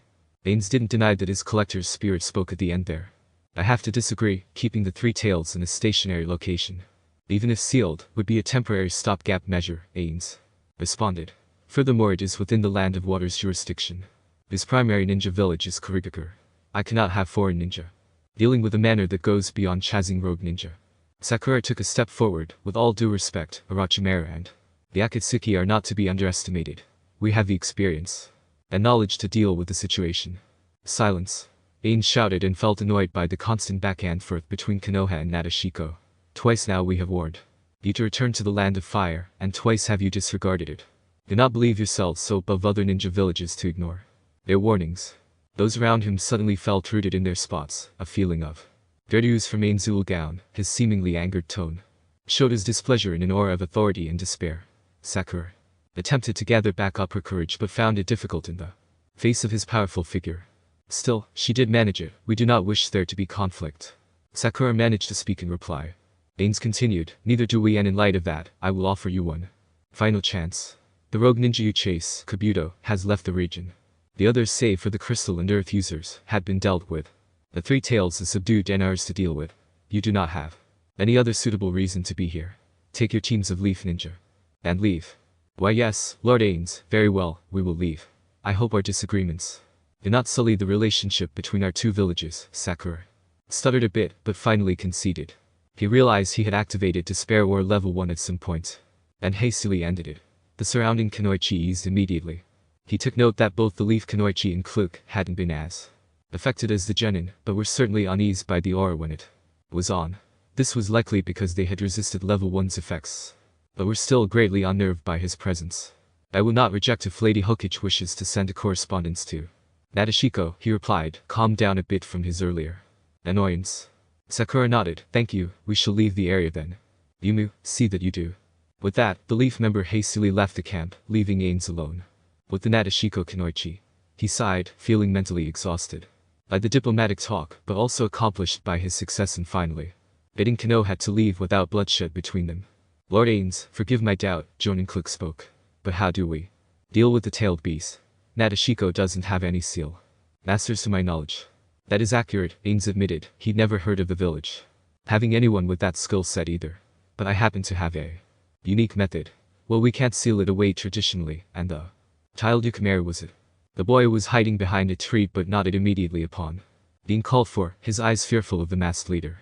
Ainz continued, yes, he isn't strong enough to tame the beast from what I've seen. He recalled the attempt back at the lake. Well, the boy may have the ability, it seems he wasn't high enough level for it to be successful. But I have the ability to seal it away into an object until a more permanent solution is found. It was a bit of a gamble. Well, it was possible to seal high-level tier magic into a sealing crystal. It hadn't been done to seal away a creature. But some rules had changed. Perhaps it was possible. If he managed to perhaps twist the use of certain magic just narrowly enough for a technicality, then it could work. Oh, as expected of Lord Ainz. One of the genin praised him. Thank you, he responded. But there is a catch, I will be vulnerable. While using the jutsu, it has a long startup period, so I'll need all of you to defend me. Ainz's gown approached the three tails. The tailed beast was notably more healthy than before and had sunk deeper into the lake. It likely had regenerated more of its hit points, though the paralyze still seemed to be in effect. That might not be for much longer even. With the metamagic applied given its rate of recovery, his bone vulture summons still surrounded the creature, flying in the sky and encircling its position. The wall of skeleton had long since vanished when its spell duration expired. The battle had ended near the edge of the lake. There was a small island outcrop nearby that formed a tiny hillside. Ainz and the other Kunoichi stood on top of it while observing the still-tailed beast. What are those? Those animals aren't natural, Yuraku, the only experienced genin, commented. Looks like a type of buzzard, but I don't recognize its species. Also it appears diseased, one of the two chunin explained. Well, he wasn't surprised, given the incredible similarity to Japan or Eastern nations that this world appeared as. The bone vulturous based design was a Western one, so a species origin might not even exist. Ainz spoke, they do not seem interested in us, but if they attack I'll let you all handle it. Yes, Lord Ainz. The Kunoichi of Nashiko agreed. Now then, he reached into his robe, hiding the use of his inventory, and pulled out a brilliant crystallized object, displaying shining colors of white and blue. Ainz placed the empty sealing crystal on the ground in front of himself. All players could seal tier magic into sealing crystals without the requirement of a specific job class. A sealing crystal could store any type of tier magic and include even metamagic enhancements, then be used by any individual no matter the requirements for that spell normally. That was also why they were so rare. Even Ainz only had 2 empty ones in his inventory. The only exception to this rule normally was he clapped his hands together in a needless action and a pillar of light erupted from the overlord, a shining beacon that dwarfed the energy of Yukimura before, who stood in utter awe and Disbelief nearby. A display of multiple runic circles surrounded Ainz. Gown, particles of magical energy drifting in sequence, rising up to the sky above. The Kanoichi encircled around him could only look in stunned wonder. The back of their hairs tingled, a chill ran down their spines. And none needed to be a sensory type to understand one simple fact. This was power. That's when the three tails began to shake uncontrollably, desperately attempting to resist and free itself of its paralysis. It hadn't needed to before, binding its time to recovery, but the very instant that Ainz began this godly ability it desired to flee with all its might. Although newly formed, the tailed beast had enough mental capacity returned to understand its endangerment. But Ainz was not concerned about it. Rather, he was having a small internal debate. He knew that using this would be announcing his status as a player to anyone spying on them now. Although powerful, the use of the highest form of tier magic had a long cast time, leaving the user open to attack from enemy players. The cast shop item could remove this cast time in return for being unable to cast this tier again for a day, but Ainz didn't feel it necessary to waste such a precious item. Honestly, he really didn't know what he was doing, didn't he? The events of the past few days had passed by so quickly, events occurring one after the other without much time for him to take a breather and collect his thoughts. Why was he here in this world? Were there other Yggdrasil players as well? What about items from Yggdrasil? Mobs? Spells? Did Nazarick exist out there somewhere? Did his fellow guildmates arrive here as well? Suzuki Satori had been going with the flow, but now, perhaps, the use of this spell defined the moment he would take charge if only just a bit. After all, sometimes a leap of faith was required. The cautionary approach wasn't always the answer. If he were to find the answers he sought and fulfill the responsibilities he agreed to, then playing idly would not work. He must step forward and achieve his goals. Ainz would not accept any less. Let this be the deciding moment, the beginning hour in which this world shall know the name Ainz, he announced. He unclasped his hands and raised them to the sky. His aura boomed and expanded as more runic spell circles appeared and grew in size. And it shall start with a change never before done in Yggdrasil. Super tier magic. Creation. Super tier magic. Creation, the highest form of magic capable of changing the world's environment. It made spells lack control. Whether look like child's play. In Yggdrasil, this super tier magic was used to alter environmental hazards to environments capable of providing benefits or outright nullifying the hazards completely. Unless protected by something on the scale of a world item, it didn't matter how high level its own super tier magic creation would alter it. So why did Ainz attempt to use this spell to seal? It was because this was the closest super tier magic that Ainz had to compare with the world item depiction of nature and society. Since arriving, Ainz had started to know deviations of how spells worked in Yggdrasil to a real world. They weren't too significant, and rules still seemed to apply, but minor differences were still differences. And those were concerning low-tier spells. What if he used something on the scale of super tier? This was his answer. The loophole he wished to accomplish was simple. What if instead of changing the local environment, he changed the environment inside the sealing crystal to seal away the three tails? He used a combination of super tier magic, creation and an empty sealing crystal to imprison the three tails. The magic expanded outward, and Ainz used the sealing crystal. Immediately, the item's normal coloration shifted and shined brightly. In a diamond-esque hue, almost blindingly so it glowed like a beacon. Then, shards of magical energy appeared out of its light and shot off with great speed before shattering among the shell of a tailed beast who broke out of his paralysis but was helpless as the areas which the fragments burst formed spots of light that spread and encased the creature. When the entire three tails was naught but an effigy of light, it shrunk and condensed into a small ball and returned like a bullet to the sealing crystal-esque position. That was, however, when something went wrong. The sealing crystal was supposed to seal away magical energy, which formed a spell, not a massive chakra which formed a creature. However, super tier magic creation had changed its environment to be able to seal something different. However, the object's Yggdrasil rules did not allow for a creature to be sealed into an item. It could seal the creature, but it can't seal it into an item. This was a contradiction. But it has been used, it must fulfill its action. When the small ball of light that made up the tailed beast's current state made contact with the sealing crystal, the item shattered apart completely. The immense magical energy poured into it earlier changed direction and enveloped the ball before shifting course rapidly and sealing away its collected quarry into the nearest non-item entity, which at this time, by just the narrowest margin, was a petite blonde with blue eyes. Tanya found herself a target and was too stunned by all that happened to react. Not that she had the speed to move in time, Regardless, the ball of light entered Tanya and the sigil of the guild Ainzul. Down engraved into her skin, it glowed brilliantly through her clothing. At her upper torso before dimming away. As the light show ended, the magical energy dispersed, and the sound still and silent, it took the Kunoichi and their lord a full minute to react to the now true fact that Tanya had been made a Jinchuriki. It had suitably been everyone's response. Hosen, I never do this, but I wanted to comment here to state that. This ends the Three Tails arc. I know a select few of you will question about Gurren and Yukimaru's character arc, which had been interrupted due to changes done by Ainz and Nashiko. But that will be left up to the butterfly effect. I'll end the in here. I'm excited to hear your responses to this long chapter. Chapter 14. Author's note. By the Supreme Ones, you all were craving this story.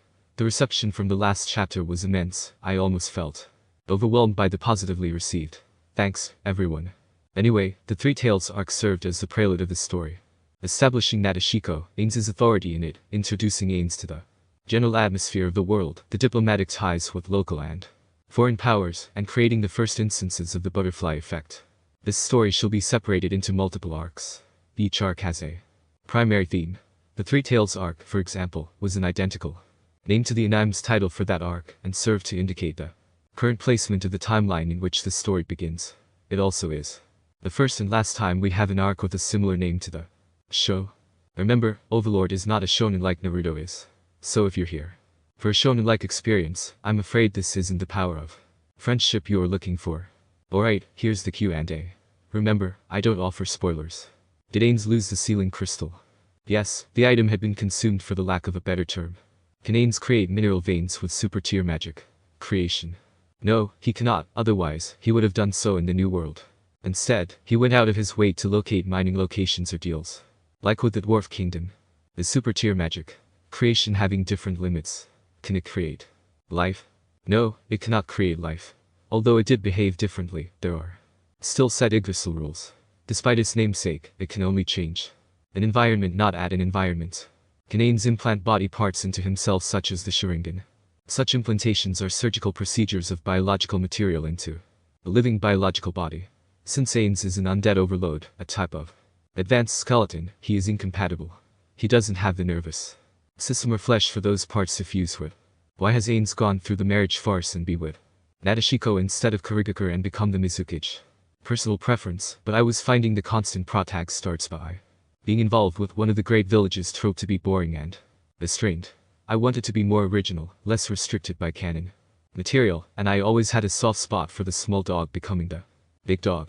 There were other villages I could have picked, but I chose Nashiko because of its relative proximity, its status as a minor ninja village, and cultural foundation I can work off on.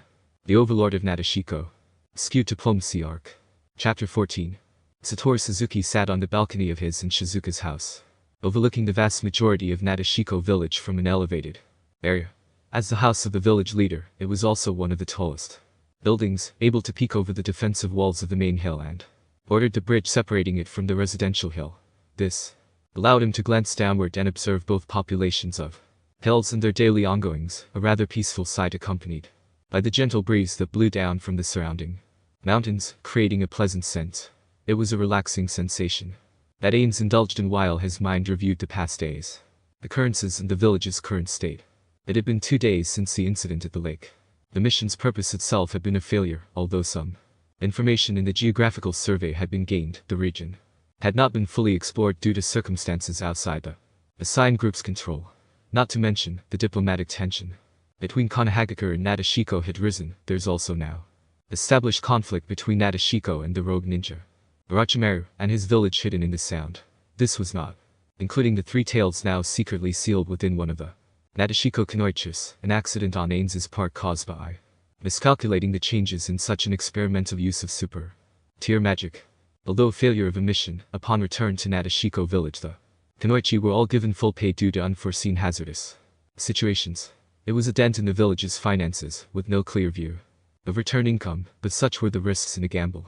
The status of Tanya as a Jinchuriki was made into a high-ranking government secret. Betrayal and leakage of such information would result in execution. It had been a fearful enough consequence that it would keep all parties silent about it for an extended enough period of time. Hopefully enough until Ainz figured out what went wrong. As for the boy capable of taming the three tails, Yukimaru, they kept him in house arrest at the opposite end of the village from Tanya's location. Ainz did not wish to risk an interaction between them and possible mind control of his Genin Jinchuriki, even if he could theoretically make Tanya near immune to the mind control status. In fact, he didn't want to risk it.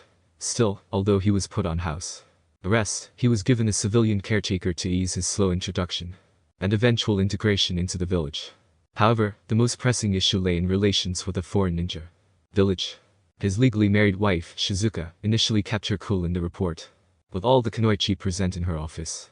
But once it was just her, Takeo and Ainz, the leader of Nashiko, then berated the man in an emotional cocktail of anger, panic, concern, pride, and self-defeat.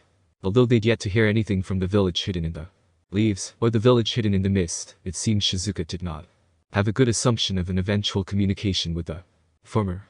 She hadn't spoken to him since then, likely calming herself down and trying to cope with the information of what had occurred at the lake area. The overlord decided to give her some space for now. After that hectic day, the following day had been mild, a day to rest and recover. He had checked with the Yggdrasil seed's growth progress, which had sprouted into a tiny tree, resummoned the moonlight wolves to guard it, and made a note of how the surrounding ground had taken on a more lush grass appeal near the tree before he returned to Nashiko. He explored Nashiko village a bit more as well, familiarizing himself more with its layout and general location of its facilities and shops. He was confident he could remember key locations, though anything beyond that would require a bit more time. He recalled the basic information of the village's layout. There were 3 hills: Academy Hill, Residential Hill, and Main Hill.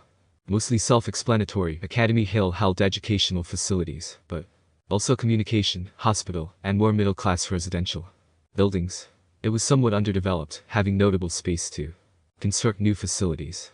The Residential Hill held a large proportion of the populace. Low and middle-class wealth lived there, along with markets, restaurants, inns, and trade, but lacked in defensive structures outside the geographical advantage. Of course, the main hill was home to the oldest and richest, but also contained most government-run facilities, factories, higher-end shops, and held the most development and access to the rudimentary electric grid. It was also the most defended location. Ainz didn't need to be a genius to see how much of a mess the village's layout was. It desperately needed a lot of restructuring, improvements, and additional fortifications. Luckily, in terms of building supplies, Nashiko held a surplus of wood and granite, but there hadn't been any production of metal, and the labor force available was severely lacking. Frankly spoken, Nashiko village's population was small for its size. It had about little more than 3,000 individuals, give or take a few unaccounted for. Not for the lack of space, but because of 3 reasons which Ainz could make an educated guess. For one, cultural limitations on the introduction of men into the village. First, kunoichi prevented those women from marrying civilians. This, combined with the requirement to find a man that can defeat them, which in itself could lead to the consequential death of the kunoichi, and such duels, prevented steady immigration. Of course, Nashiko civilians were exempt from that rule, but considering a sizable portion of the populace were kunoichi, the problem was more than a small footnote. Secondly, food. Food was a problem, not that anyone lacked food in the village, but rather it didn't have self-sufficient production in that department, relying entirely on outside imports. But a lack of food led to slow growth, though perhaps that was more of Ainz's game knowledge than reality, but Suzuki Satori knew better than anyone how being starved could affect a man. Thirdly, and finally, was the unnatural odd occurrence of female-only births. This was already causing an issue with the gender ratio, which while on paper said it was 40 to 60 in favor of the female gender, was more accurately observed to be akin to 35 to 65. Logically, the population could be solved in the short term by encouraging births, but that wouldn't solve the problem with the lack of men, and eventually, the disparity couldn't be mitigated by the cultural law's introduction of new immigrants. In the context of a company, all it bounded down to a lack of employees and trouble hiring additional employees because of long-held corporate traditions and some outside factor. So, despite what should have been a relaxing moment on the balcony, still had Ainz thinking about problems. What would you all do? Ainz commented to himself, thinking as to what each guild member would do to solve the problems. I don't know much about food production, and isn't it winter full right now? There's a chill, though I can barely feel it. So that is out of the picture for now. Actually, that seed is still growing regardless, though it is notably slower than in-game growth timers. That might also have to do with my mismatched job class. He paused for a moment. Now that I think about it, wasn't it changing its surrounding Environment, the area around it was more like a plain than its native. Woodland variant. Is it a good thing? Sorry, Blue Planet, I'm not an expert at these things. Maybe it'll end up being a positive change. He had checked on it yesterday. After all, it didn't seem too significant a shift. Maybe it'll be localized to the tree. The door to the balcony opened. Out stepped the side of Takiwa. She had been quite harsh on him after the recent incident, but had mellowed out after Shizuka's own scolding, and the fact that Ainz upheld his word. Hello, Takiwa, what brings you here? Don't you stay by Shizuka's side during her work? He questioned. Ainz, she addressed without the honorific. I came to ask you a favor. The woman closed the door, but didn't sit, remaining standing by the entryway. He was puzzled, not expecting Takiwa to ask something of him. Alright, you have my curiosity. Do you recall your reply to the Mizukage's invitation? Takiwa questioned. I do, he responded. It wasn't some forgettable document. Papers of importance tend to stick in one's mind for a bit. You and Shizuka would be expected to travel to the Hidden Mist village, she began. But Shizuka and the former village leader had been edging away from the mist these past few years. The relations between Nashiko and Kurigakura are not hostile per se, but given the Bloody Mist's not so recent history and coming out of the civil war leaves a bad feeling in my mind. Are you fearing possible assassination attempts while we're in Kurigakura? Ainz said, thinking back to days in Yggdrasil. Such wars a draw on the leadership roles of rival guilds under the pretense of talk were a rare occurrence. Bluntly, yes I am, Takiwa admitted. But I saw your space-time ninjutsu 3 days ago. Can you teleport multiple people at the same time with it? She asked. Space-time ninjutsu? That exists. Well, an enlightening piece of knowledge that Ainz will keep in mind. He didn't know how his countermeasures to time-based magic will work against jutsu, but most of his observations so far seem to indicate a correlation between tier magic and chakra jutsu. You mean by greater teleportation? He wanted to clarify. She nodded. Yes, so can you. It would be simple to include 1 or 2 other individuals alongside himself in spells like teleportation, especially if he included metamagic. But in this world, tier magic was an unknown. Hiding its effects behind half-truths would benefit him. I can, but he quickly tried to come up with a downside. Then he recalled how his spells were confused for these seals before. It used a complex seal that requires a period of time to recharge, so emergencies only. Ainz lied. I guess that makes sense. Takiwa bought it. Though I was under the assumption that only I, and perhaps a small retinue, would go to the Hidden Mist. Ainz questioned. He was the one who replied to the letter in the first place with his signature. Wouldn't both leaders leaving behind the village risk his security? Well, true, we can't exactly be on guard the entire time, Takiwa replied. It's a mild showcase of strength for both leaders to appear. Considering that we are a small ninja village, our main competition is other minor ninja villages, not the Grade 5. Yes, however, there is still the possible letter from the Leaf villages. Hokage. That's not exactly content meant to be viewed by others than the leaders, Ainz said. She took a step towards Ainz. Are you not wanting Shizuka to go with you? He raised a hand in denial. That's not what I meant to imply, he answered. I'm just expressing concern over the village's safety if both leaders leave. Of course, Ainz had not fought Shizuka seriously before, and given that she'd been fighting others before they met, she might have been exhausted beforehand. But given his observations of Shizuka, and the knowledge that she was the strongest kunoichi in Nashiko, didn't paint a positive picture for Nashiko's chances. Shizuka was generally around the upper 30s, low 40s at best with what Ainz had witnessed. She'd have a difficult time fighting those ninjas Ainz killed back at the lake. He felt that Shizuka should grind her, train some more, increase her chakra ninja job class levels. Speaking of job classes, Ainz recalled he needed to check up on the genin, Tanya, and see if she received any of that Jinchuriki job class levels. Ainz could try using Discern Enemy, a tier spell that allowed him to view an estimated level of a target, but that wouldn't identify which job classes there were, and he was unsure how the spell would function on these, technically, levelless individuals. There was also the matter that the symbol of his guild, Ainzul bound, had appeared on her upper chest. Takiwa continued, well, it's true that you and Shizuka are our strongest. The power gap between our kunoichi, such as myself, and Shizuka is not that significant, she said. Oh? So you are comparable to Shizuka? Ainz asked with curiosity. We spared often. I know her strength better than anyone, she proudly boasted. I admit she's stronger than me, the benefit of receiving direct tutoring from our previous leader after all, but I managed to win a few matches too. Ainz felt nostalgic, recalling the duels between guild members back in Yggdrasil, even the competitive rivalry between Touch Me and Warrior Take Mikazuchi.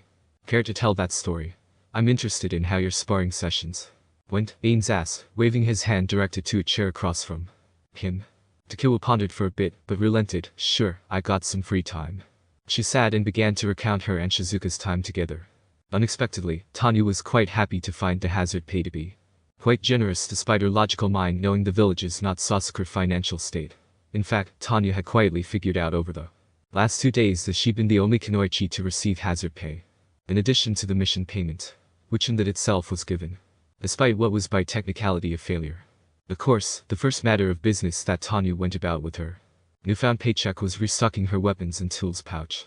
A long-term investment would be worthless if she wasn't better prepared for the next mission and ended up as another person in the grave. Her clothing held up rather well both in and out of combat, though she felt it was vital to obtain a pair of combat gloves sooner than later. For now, though, Tanya sat in casual wear at home, a comfortable shirt and shorts, a rather boyish look for her gender, but such notions of appearance mattered little in this ninja world. Her mother had been rather overprotective upon learning Tanya's involvement in a combat situation so soon, something which the reincarnated salaryman tried to keep secret but found herself unable to lie when asked by this life's birth mother.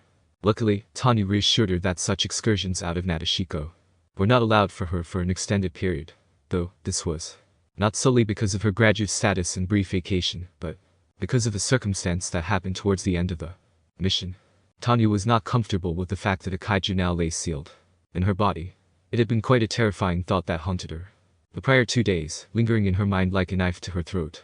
But more than 48 hours and nothing. She didn't feel any different, nothing noticeably affecting her thoughts or body.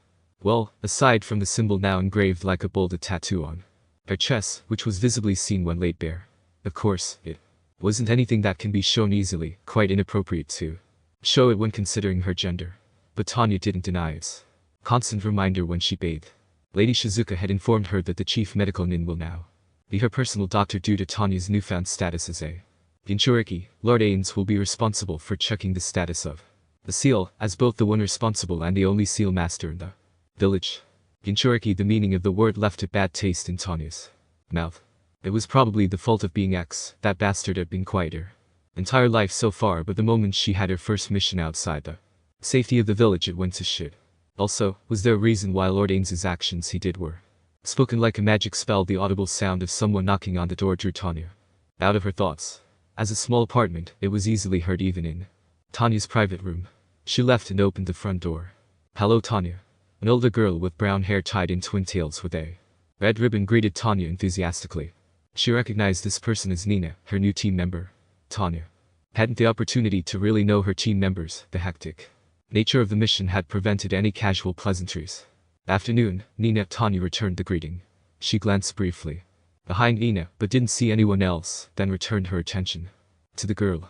What brought you here? Her mother was currently out at her stall, working. Click told me to fetch you, Nina answered. Team meeting, Aki. Should be there already, knowing here.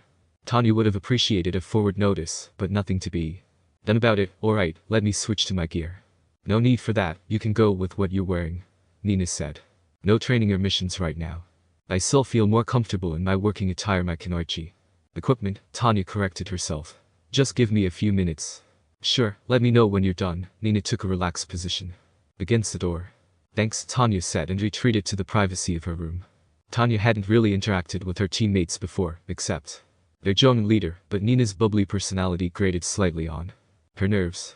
Still, if Nina behaved professionally when the situation demanded, then Tanya can tolerate the girl's demeanor outside of missions. It wasn't that Nina's positively was the issue, it's that such people she'd known with it tended to be more emotionally driven, and as such, could act outside orders. Well, let's see how it goes.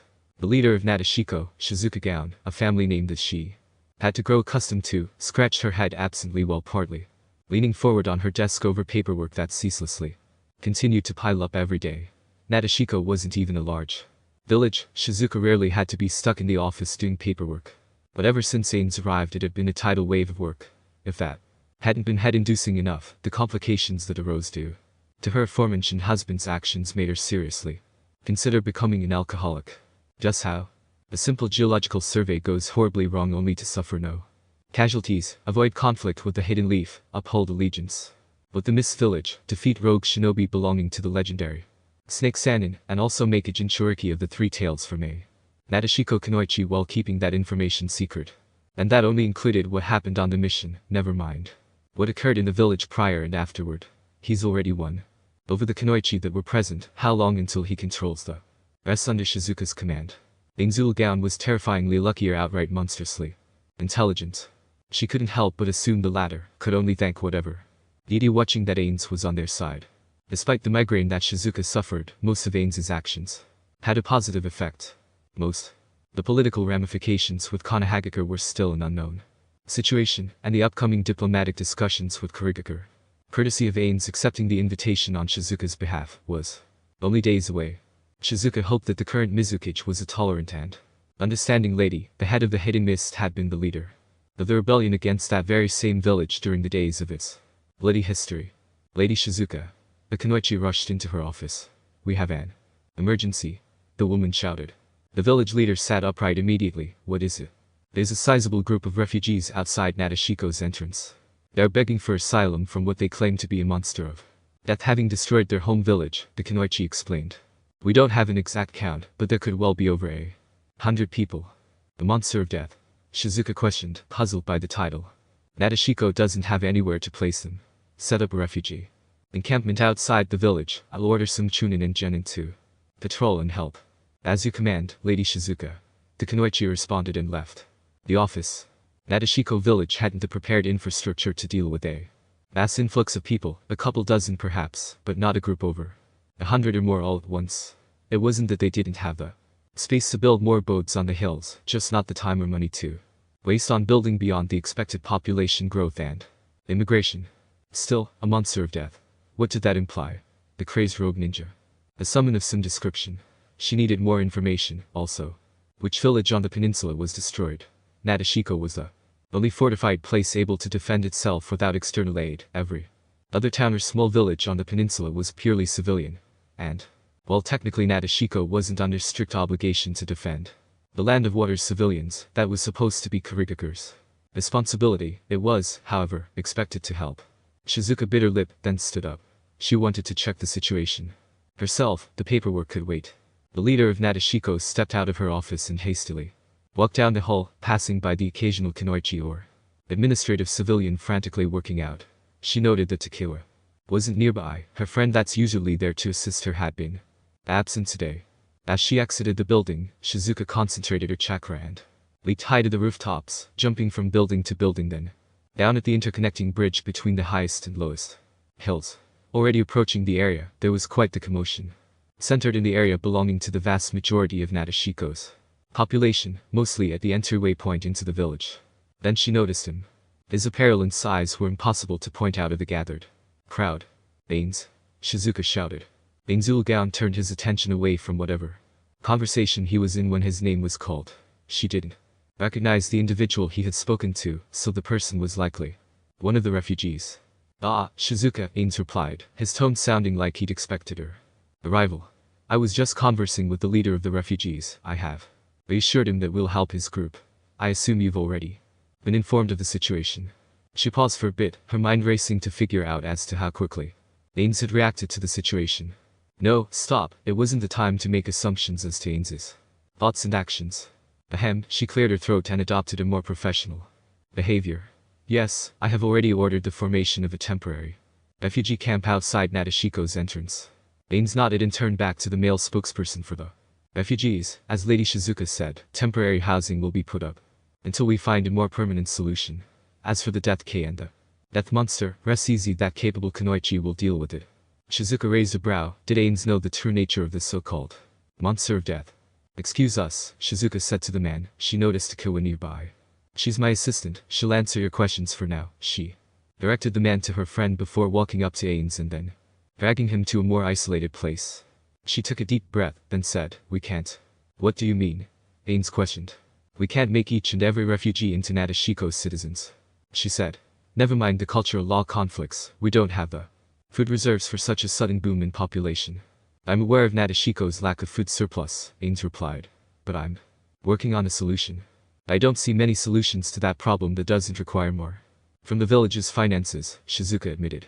We're barely even importing goods using the village income. Why exactly is the village solely reliant on food imports? I can understand fishery or region-specific, but does Nashiko have no ways to produce any? Ainz pointed out the critical flaw. Nashiko she frowned in thought, puzzled by that issue as well. I do not know, maybe my predecessor did, but it hadn't been an issue before. Ainz continued, it's a worrying issue that a bit of foresight could easily see, but I understand that it's only been a few short years in office, with a lack of cooperation to boot. Will this elder council? She sighed, not exactly wanting to deal with them due to past grudges, but understanding the necessity. As for the monster of death, Shizuka started. I recommend Chunin to Jonin, particularly those with high evasion and fire element jutsu, Ainz answered. I am familiar with what they speak, and know it has a weakness to that element, he explained. I'll give a better explanation later. Alright, Shizuka relented. Also, did you manage to check the refugees for any hidden deserters or rogue ninja? No, but given their escape, I doubt that any are present, Ainz said. Besides, Nashiko wouldn't be a profitable target, there is nothing worthwhile to risk infiltration. Shizuka had to agree with Ainz on that. What would be here for a single rogue ninja to risk an entire village worth of kunoichi to possibly chase them? Chapter 15. Author's note, I enjoy writing this story too much, but don't worry. Followers of the Church of Hakuno, I'll update some of my digital human series soon. Here's the Q&A, no spoilers.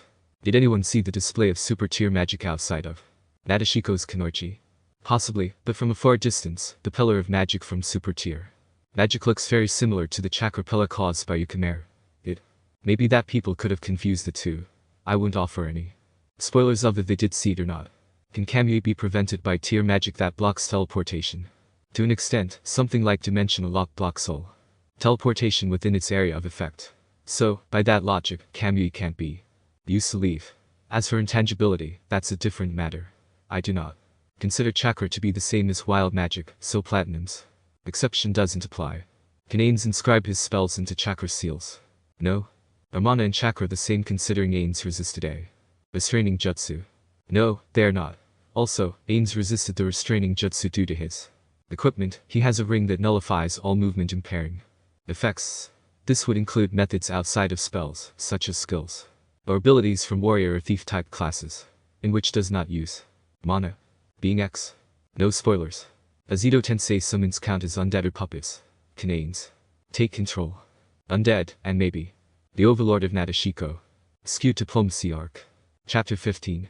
Suzuki Satoru sat directly across from the elder of Census. The old lady managed several papers with a dexterity unbefitting her age. It almost astonished him how quickly the woman managed to work through the recent event, something that Ainz chalked up to a combination of experience and perhaps some sort of preserved vigor. Brought up by her kunoichi background. All the elders were kunoichi. Even if they were retired by now, that didn't discredit their previous training. Perhaps chakra kept them physically more capable than the average person. Lord Ainz, I have managed to create a population count of the refugees. The elder of Census leant over a small stack of papers, which Ainz took by the hand. The total is over 241 individuals, originating from the northwest edge of the peninsula. The village was primarily a rice farming and fishing community. She brought out a map and pointed to the general location of the now decimated village's area. They served as one of our primary imports of those products as well. 241 was not a small amount, it was almost a tenth of Nashiko's total low estimate population count of 3,000. If such a group of people immigrated permanently into the village, it would be an 8% increase. An instant growth of 8% was nothing to sneeze at. He skimmed through the papers but paid attention to the elders' words and actions, as Shizuka wasn't present to remind him later. His wife currently busy accessing the mission parameters against the undead perpetrator. Ainz already knew the incident was caused by the Death Knight, but was confused on how it remained summoned in this world, although he was aware that summons can stay for around 48 hours, which was about the time it would have taken for it to destroy the village and its residents to flee to Nashiko. He could still concentrate and feel the connection to the summon despite the 2-day expiration occurring not a few hours ago. Also, he'd set it to patrol the area around the lake where the Three Tails used to reside. Why had it ventured out of its designated place? The only explanation he could think of was that the undead summon had been aggroed by an enemy who guided it to the village. The term guided implied that the enemy purposely kept attacking it to keep its attention and avoid the Death Knight returning to his prior patrolling state, forcing the summon to keep following the aggressor. However, that made the assumption that the potential enemy was aware the summon was a video game unit, which meant the Possibility of a player. Any player level 35 or higher could easily do such an action. But couldn't the Chakra Ninja do such a thing too? It was certainly a dog class with the movement speed potential to accomplish a kite maneuver. Wait, primary imports. Was this an indirect attack on Nashiko? Ainz said aloud. It's possible, Lord Ainz. Attacking our means of obtaining food for the village will affect us in the long run, the Elder of Senses said. In the short term, we have the food reserves to manage the situation and avoid starvation, but unless we acquire another means of food imports, we're looking at a huge loss in our primary grain source. And seafood? Ainz inquired. Also other grains, such as wheat. There are still plenty of fishing villages along the coast of the peninsula, we can trade with them. As for other grains, there is a community growing fox millet near the western border. As for wheat, barley, azuki beans, buckwheat, those are imports from the land of fire. We do receive soybeans and rice from Kurigakure though, just not a significant amount, she answered. Suzuki Satoru barely knew the crops the elderly woman mentioned. He didn't realize how much diversity there was in staple crops, but such knowledge wasn't exactly useful on Earth where vegetation was almost entirely wiped out. And he wasn't a nature fanatic like Blue Planet was. What he did understand was his company, in this case being Nashiko village, had been reliant on goods from various sources to keep itself afloat. A delicate balance of trade was now interrupted for an incidental fault of its CFO, Ainz himself. But was that still Ku, chief operating officer? His position was a strange one, perhaps some combination of the two. How long until we start experiencing notable food issues? Ainz questioned. Provided other farming communities aren't affected, Nashiko won't suffer any sort of starvation. The problem lies in our reputation. If we cannot uphold our ability to resolve the situation on the peninsula we're responsible for, our trading partners might hold back on delivering supplies in fear of their safety and that of their cargo. The elder explained. So, outside of a reduction of particular resources, the company wasn't in any immediate danger. It was sort of an event where Nashiko's stock prices fell a bit but would remain stable provided there weren't any other incidents. Let's say we lose the support of more traders providing foodstuffs. Ainz said, speaking in a theoretical sense. If we were to keep the refugees as civilians, how long can Nashiko last? The woman remained quiet for a bit, no doubt doing some mental calculations. Ainz waited patiently for an answer. Nashiko would face complete starvation in 2 months at the current rate of consumption, she finally answered. We could stretch it with rationing, but not every crop remains unspoiled longer than a few months. Only 2 months. I presume Nashiko doesn't have large reserves in food then, Ainz replied. Our population is small compared to the great villages, and though I dislike to admit it, we never had the foresight to properly prepare for such situations, she said. Yumu, I see, Ainz replied. Why didn't the elder just say hey, we don't have a food problem right now, but can if this continues instead of going through all this? Elaborate explanation. Sure, Ainz might have extended the conversation a bit, but that's because he had to keep up appearances as a decent high-ranking employee. And this was only the elder of Sensus. What about the others? Will they also talk a lot instead of getting directly to the point? Just say, what's the problem, don't drag it out. He missed the informality of the guild. At least Shizuka was rather direct, a small saving grace there. Thank you for your advice, I'll bring it up with Shizuka later, Ainz said. It reassures me that you will. Lady Shizuka is ignorant in many ways, the elder said. Did the elder just insult her village leader?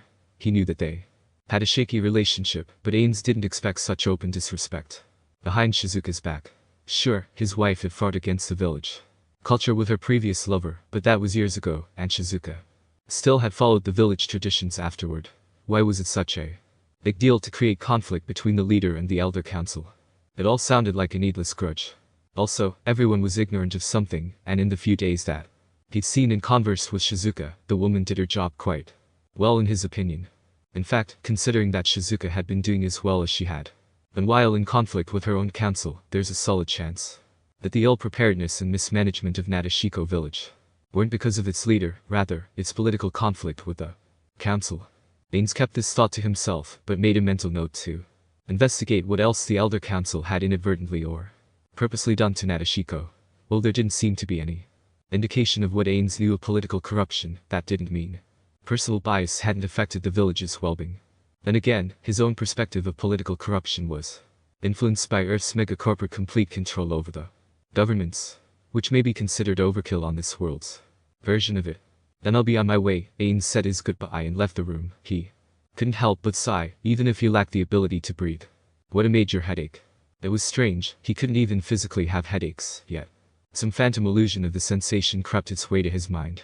What's next? He tried to bring his thoughts away from the issues and focus on anything that interested him. There wasn't much he could do about the food situation right now, so it would be best to switch to solving problems that could be dealt with. He's doing it again. He's laser focused on work. Though, oddly enough, it didn't feel like work in the traditional sense of his office job. Rather, it felt like managing Ainz back when many of his guild members were active, especially in its early days after they conquered the Great Tomb of Nazark. Maybe he had a thing for management games. He surely had the skill for it. Keeping the guild afloat hadn't been a simple task, and 12 years of Yggdrasil had him managing more than his inventory. Actually, speaking of inventory, he still had that chakra slime suit. He should bring it to research and development, a small building he recalled from the tour Shizuka gave on his first day in Nashiko. Ainz stepped outside the building. He took notice that the sunlight had dimmed considerably since a few hours ago. A dark overcast of gray clouds covered the sky. It wasn't the familiar sight of polluted skies. There weren't any smog and aerosols to fill his sense of smell. Rather, it was a pleasant, relaxing scent. He took the equivalent of a deep breath, letting the stress fade away as he reveled in the fresh air.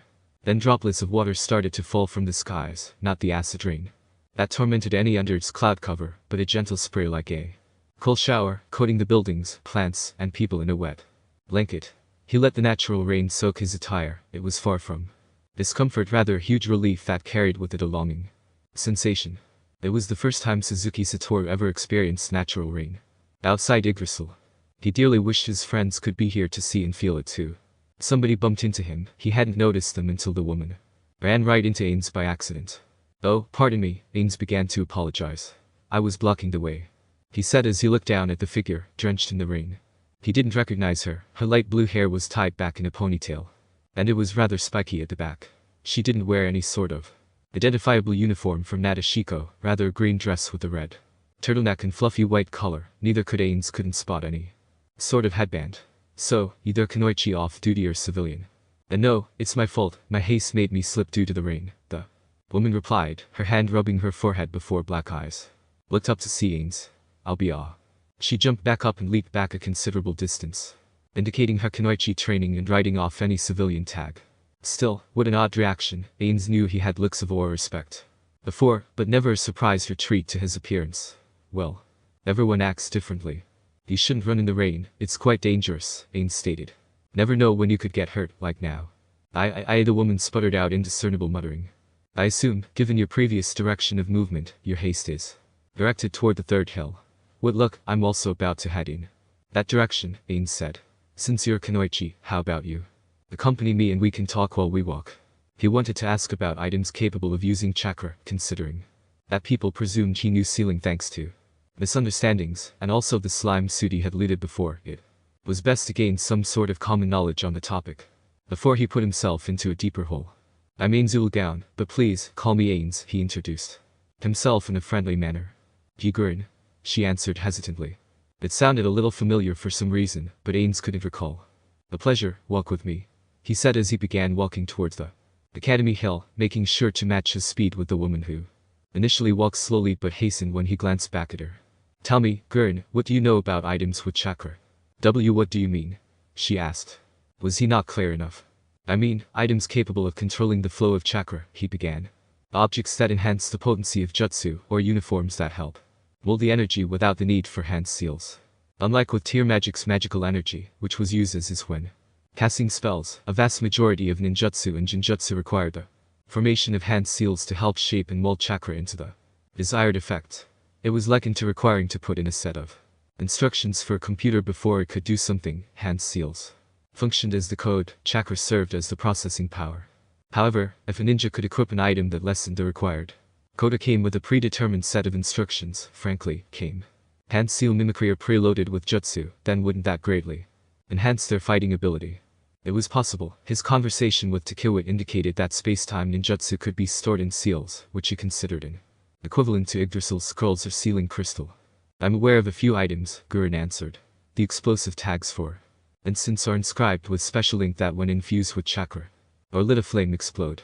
An explosive tag, from the Kunoichi's description, sounded like a type of grenade. This wasn't surprising, many low-level players in Yggdrasil use damage-dealing consumable items to complement their actions.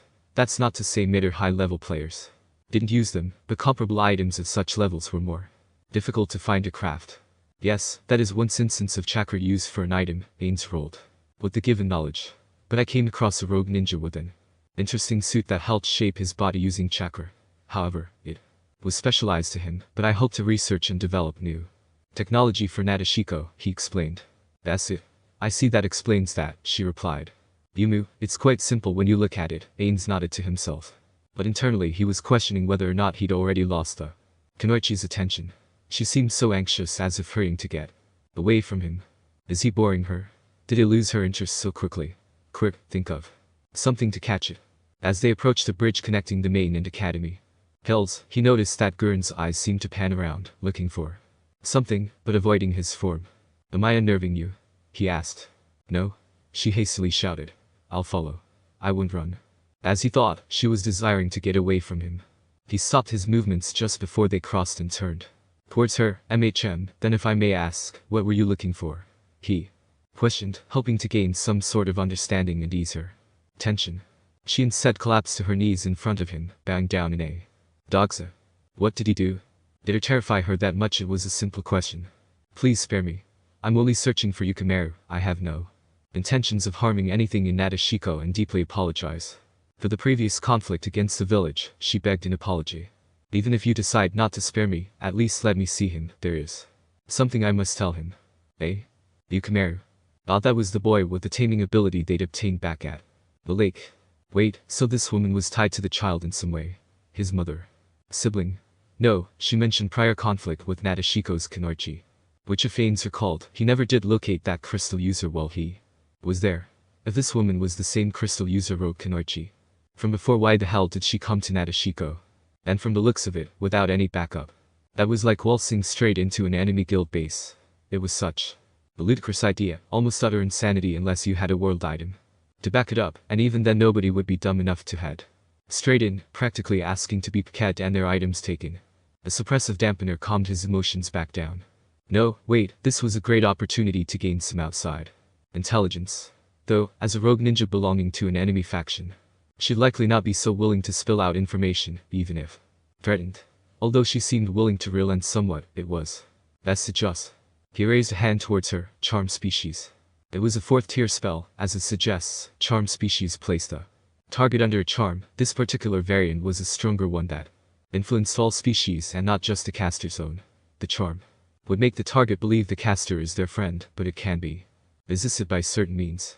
In Yggdrasil, a spell like this could be used to switch the allegiance of mobs or mercenaries, or gather information from hostile NPCs related to quests. Against enemy players, however, it was not that effective. But he wondered how it would work against the people of this world. Gurn's eyes glossed over, before her expression changed to kind familiarity. Oh, Lord Ainz. How have you been? I've been well, Gurn. Though, I must ask, who do you work for? Ainz questioned. No one, Lord Ainz, though I used to serve the Snake Sanin, but that's in the past. I'm here now for my own reasons, she answered, willingly under the effects of the spell. Tell me about the Snake Sanin, he asked. Oh no, I can't do that, she replied. That was one of the limitations of the spell. Ainz had expected this outcome. Well, Gurn did view Ainz as a friend. Likewise, she wouldn't spill any secrets she believed would endanger him or herself.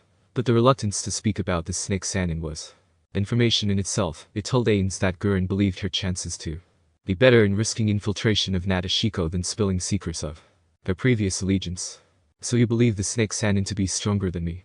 He asked to confirm. Yes, he's practically immortal. You might give him a bit of a fight, but anyone else from Nashiko stands no chance. Of course, Ainz was aware that the Snake Sanin, Orochimaru, was an S-rank rogue ninja from the village hidden in the leaves.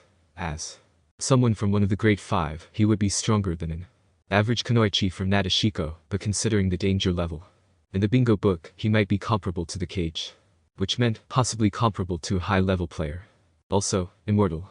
Did that imply that Orochimaru was a different race? A heteromorphic like himself, given the Serpentine title? Or perhaps a variant of human, like the rare immortal human race back in Yggdrasil? Or perhaps it was more related to his skill set, such as a jutsu or ability that allowed for resurrection on death. Too many questions, not enough answers. Although the bingo book did have a set of pictures detailing Orochimaru's appearance, it did also mention that his appearance can change due to an unknown jutsu. So perhaps Orochimaru was once human but came across a racial change item. But the bingo book in Nashiko is also outdated by a full year, and has heavy bias and information restricted from its print. It was unreliable as a stratagem against any listed shinobi, acting more like the bounty board. You mentioned the boy, Yukimaru, are you related to him? He decided to get to the crux of the issue. No, but I've grown attached to him, and feel guilty and responsible for what happened to him in the past, she answered truthfully. Why? I killed his parents when I was young, it was a test by Orochimaru. But upon remembering that, Gurren closed her eyes and sighed, not speaking any further.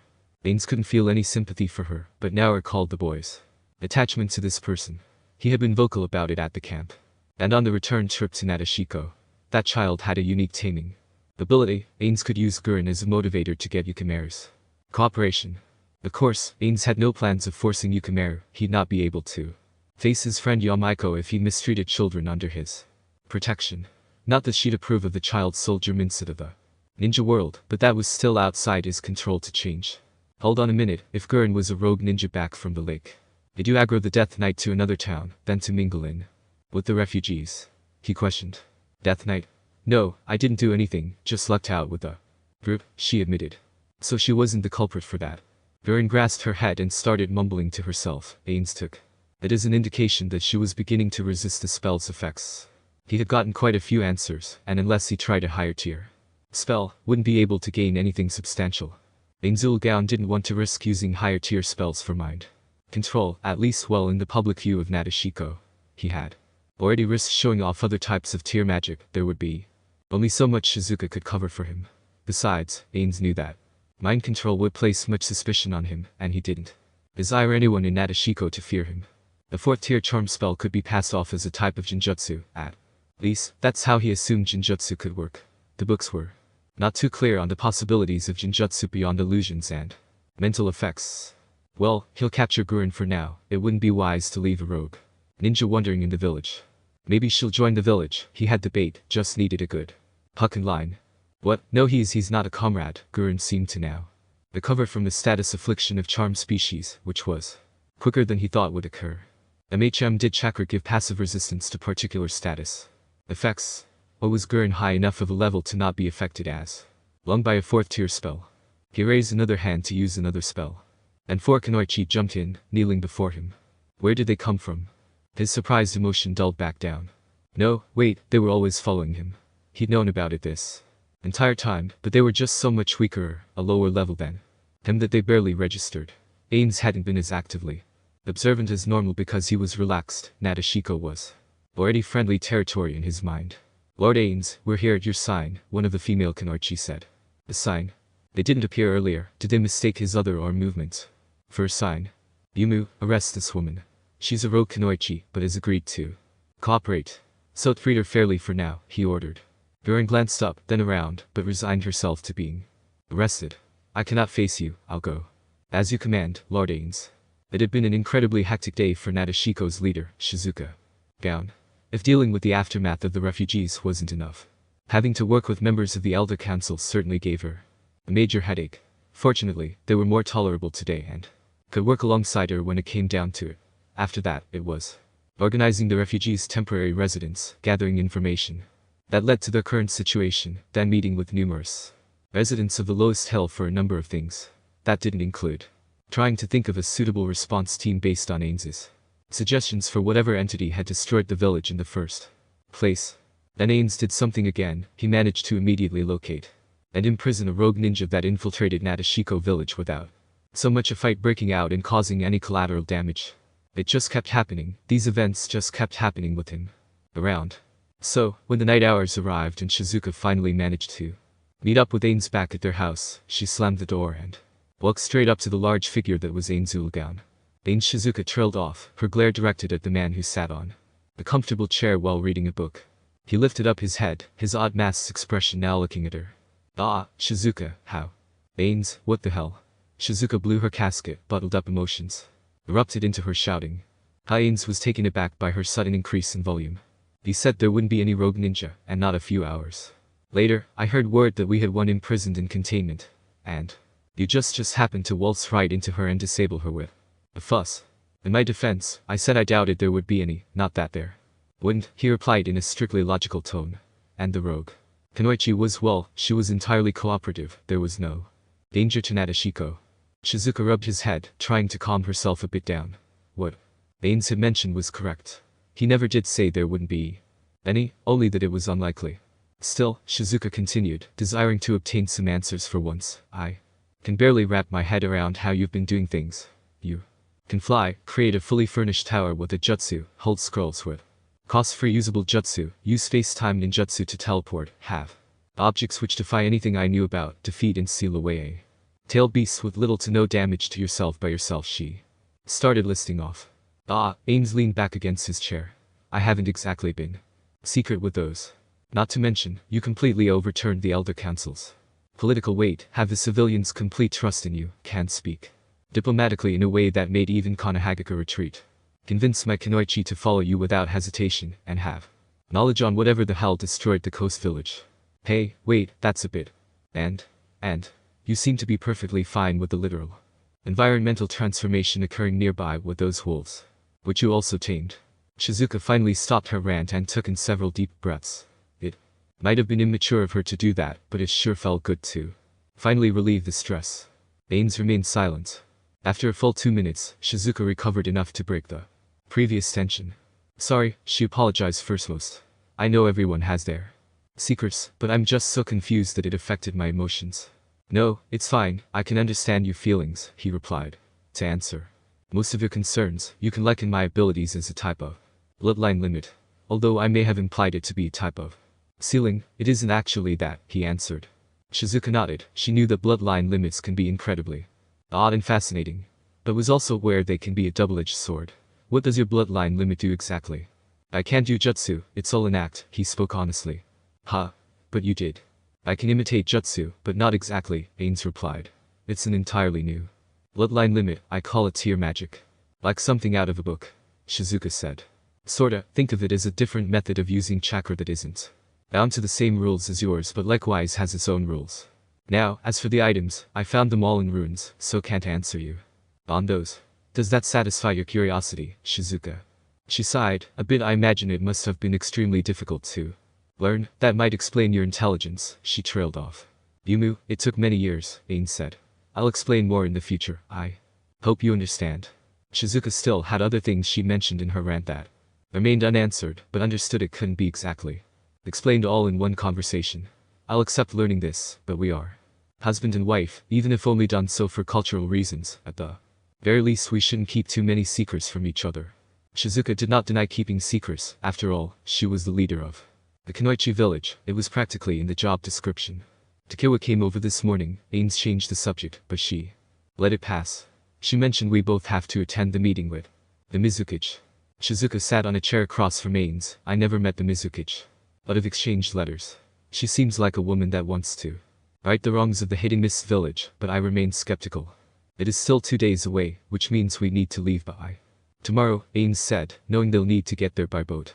The village is in such a delicate position from the recent refugees. Shizuka groaned. I honestly wish to stay and stabilize the situation more, and also deal with that death creature. Takewa also mentioned you'd have to go, but that was before the refugee situation. Are you sure I can't go by myself? Ainz questioned. Shizuka tapped her fingers against her arms. No, it would be like saying directly to the Mizukage that we don't trust them or value them enough to send the leader to negotiation. You ignored their invitations for years now, Ainz pointed out. That's the same exact message. Ugh, Shizuka had to admit, it practically was. Then all the more reason. Just us then, he said. No others. I don't have anyone else free, except Klook's team, but I rather not send outside the team with a newly graduated student who is also a Jinchuriki, she replied. Keep them here then, he said. Can the village survive for a few short days? The Elder Council might be a pain in my rear, but they're competent. At least, it'll survive. And Takewa is nearly my exact strength, so defense speaking, she can handle most threats. Yumu, that's the then. It'll just be her and Ainz together on a trip to Kurigakure. Wait, this didn't count as a honeymoon, right? Chapter 16. Author's note, strange, can't seem to get this story out of my head.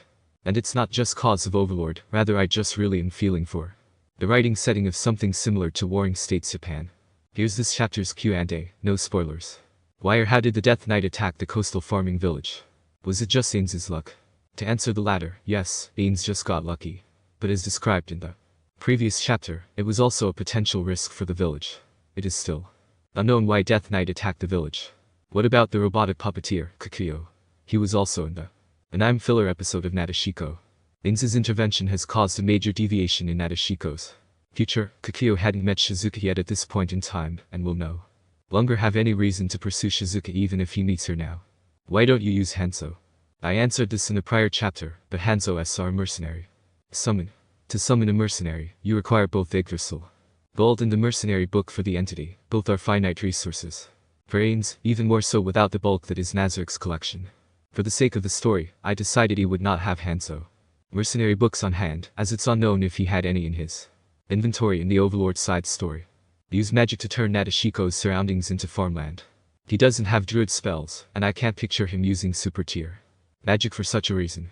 Also, I already have a set plan to solve the food issue. Can Ainz learn Taijutsu? Yes, he can learn any Taijutsu not requiring the use of chakra.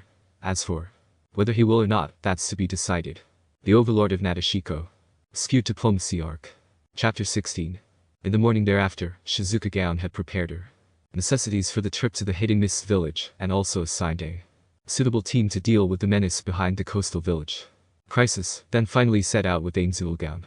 The length of travel time could vary greatly, but most of it would be over land rather than water. The tip of the peninsula and Kurigakure's islands was only separated by a strip of ocean, but that strip could be hazardous with terrifying storms. There was a reason the invitation was sent in the winter when the storms were relatively mild during the season. Near the peninsula's tip was a town with a bustling shipyard. It served as the central point of trade between numerous points. Traveling to and from the land of water's islands, Shizuka had only been there 3 times in her entire life, once to travel to Kurigakure with her teacher, the previous Nashiko leader, and 2 other times for missions. Shizuka had traveled to the village hidden in the mist only once, and that was when the 4th Mizukage had been in power, and also before the Mist Civil War had occurred and turned its reputation into the Bloody Mist. She did not know why the 4th Mizukage had decided to later follow such a cruel edict to eliminate users with bloodline limits, but at least Nashiko was spared from the conflict. This would be her first trip outside Nashiko village with her husband by her side. Normally, she would think that a married pair would be eager to spend time together alone, but their circumstances were just business.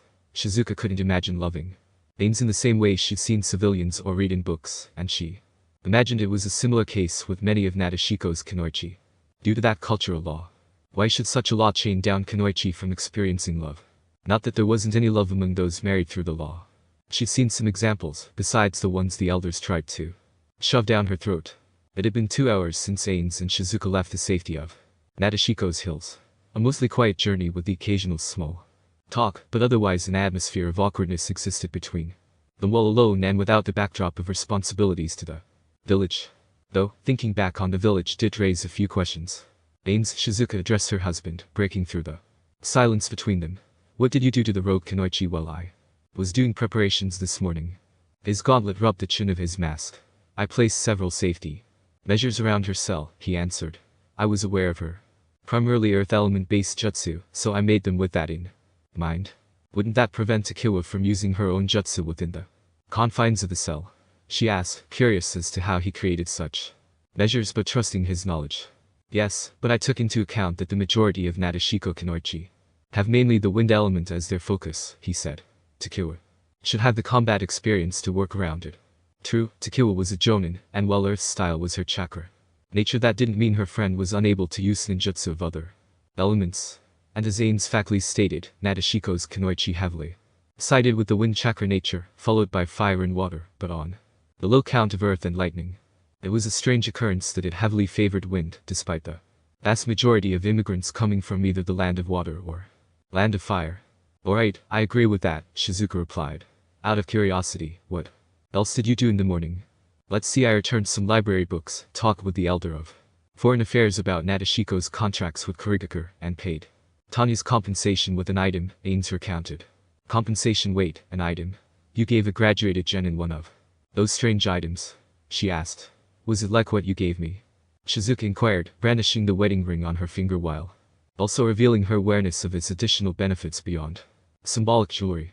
Ah, no, it isn't something with a passive effect like the ring, Ainz answered off-chantedly like it wasn't much your deal.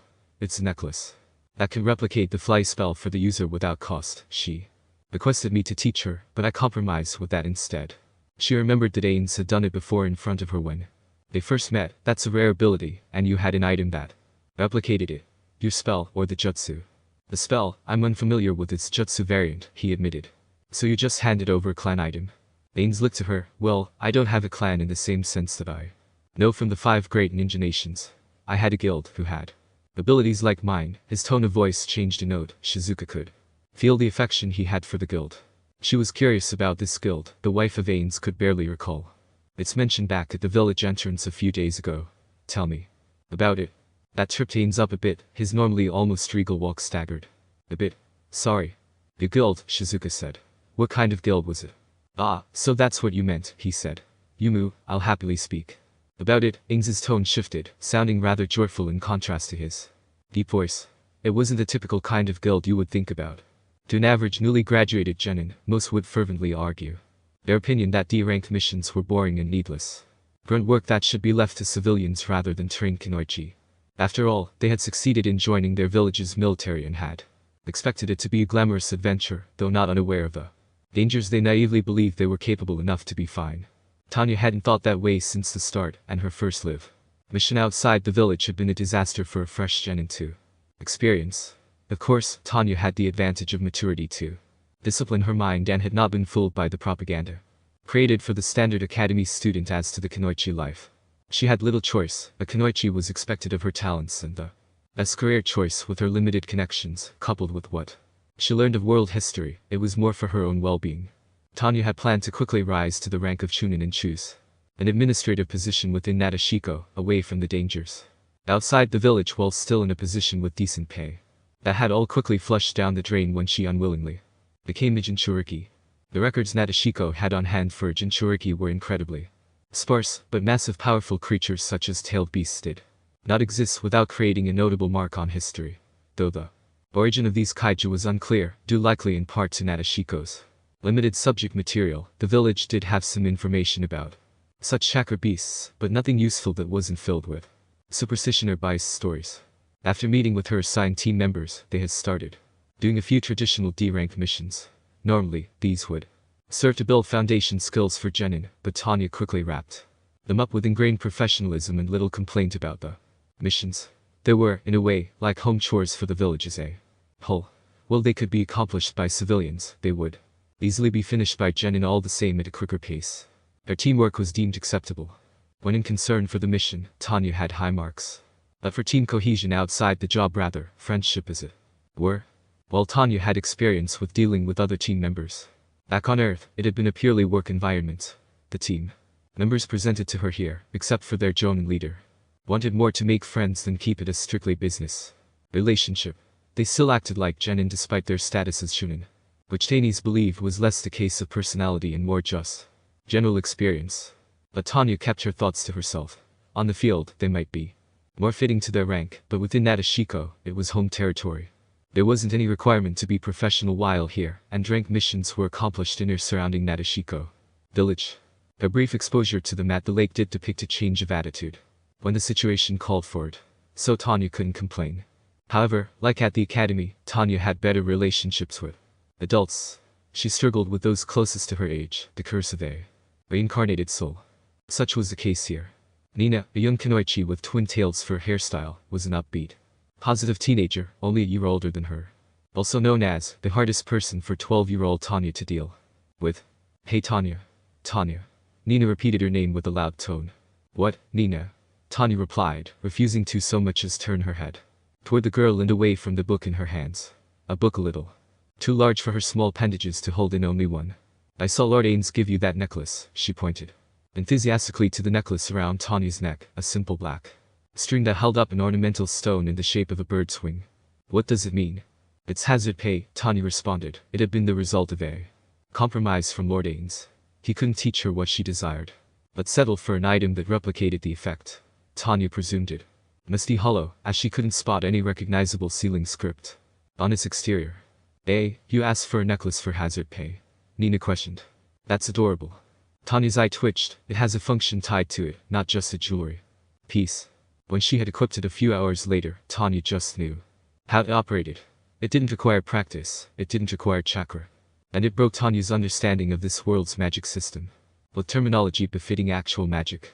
Third-tier spellfly. Those words were like an instruction manual shoved into her head. But vanished as quickly as it arrived upon taking off the necklace. Lord Ainz had mentioned that the item was found, not created, by him in an old ruin. But Tanya had her suspicions as to the deeper connection between it and the man, especially considering the incident at the lake. Still, Lord Ainz was her superior, and he had not shown any incompetence or ill intent towards those under him. But it also might be relevant to her newly found status as a Ginchuriki, and Tanya felt that knowing about how exactly her seal function was crucial information. However, Lord Ainz was with Lady Shizuka on a diplomatic mission.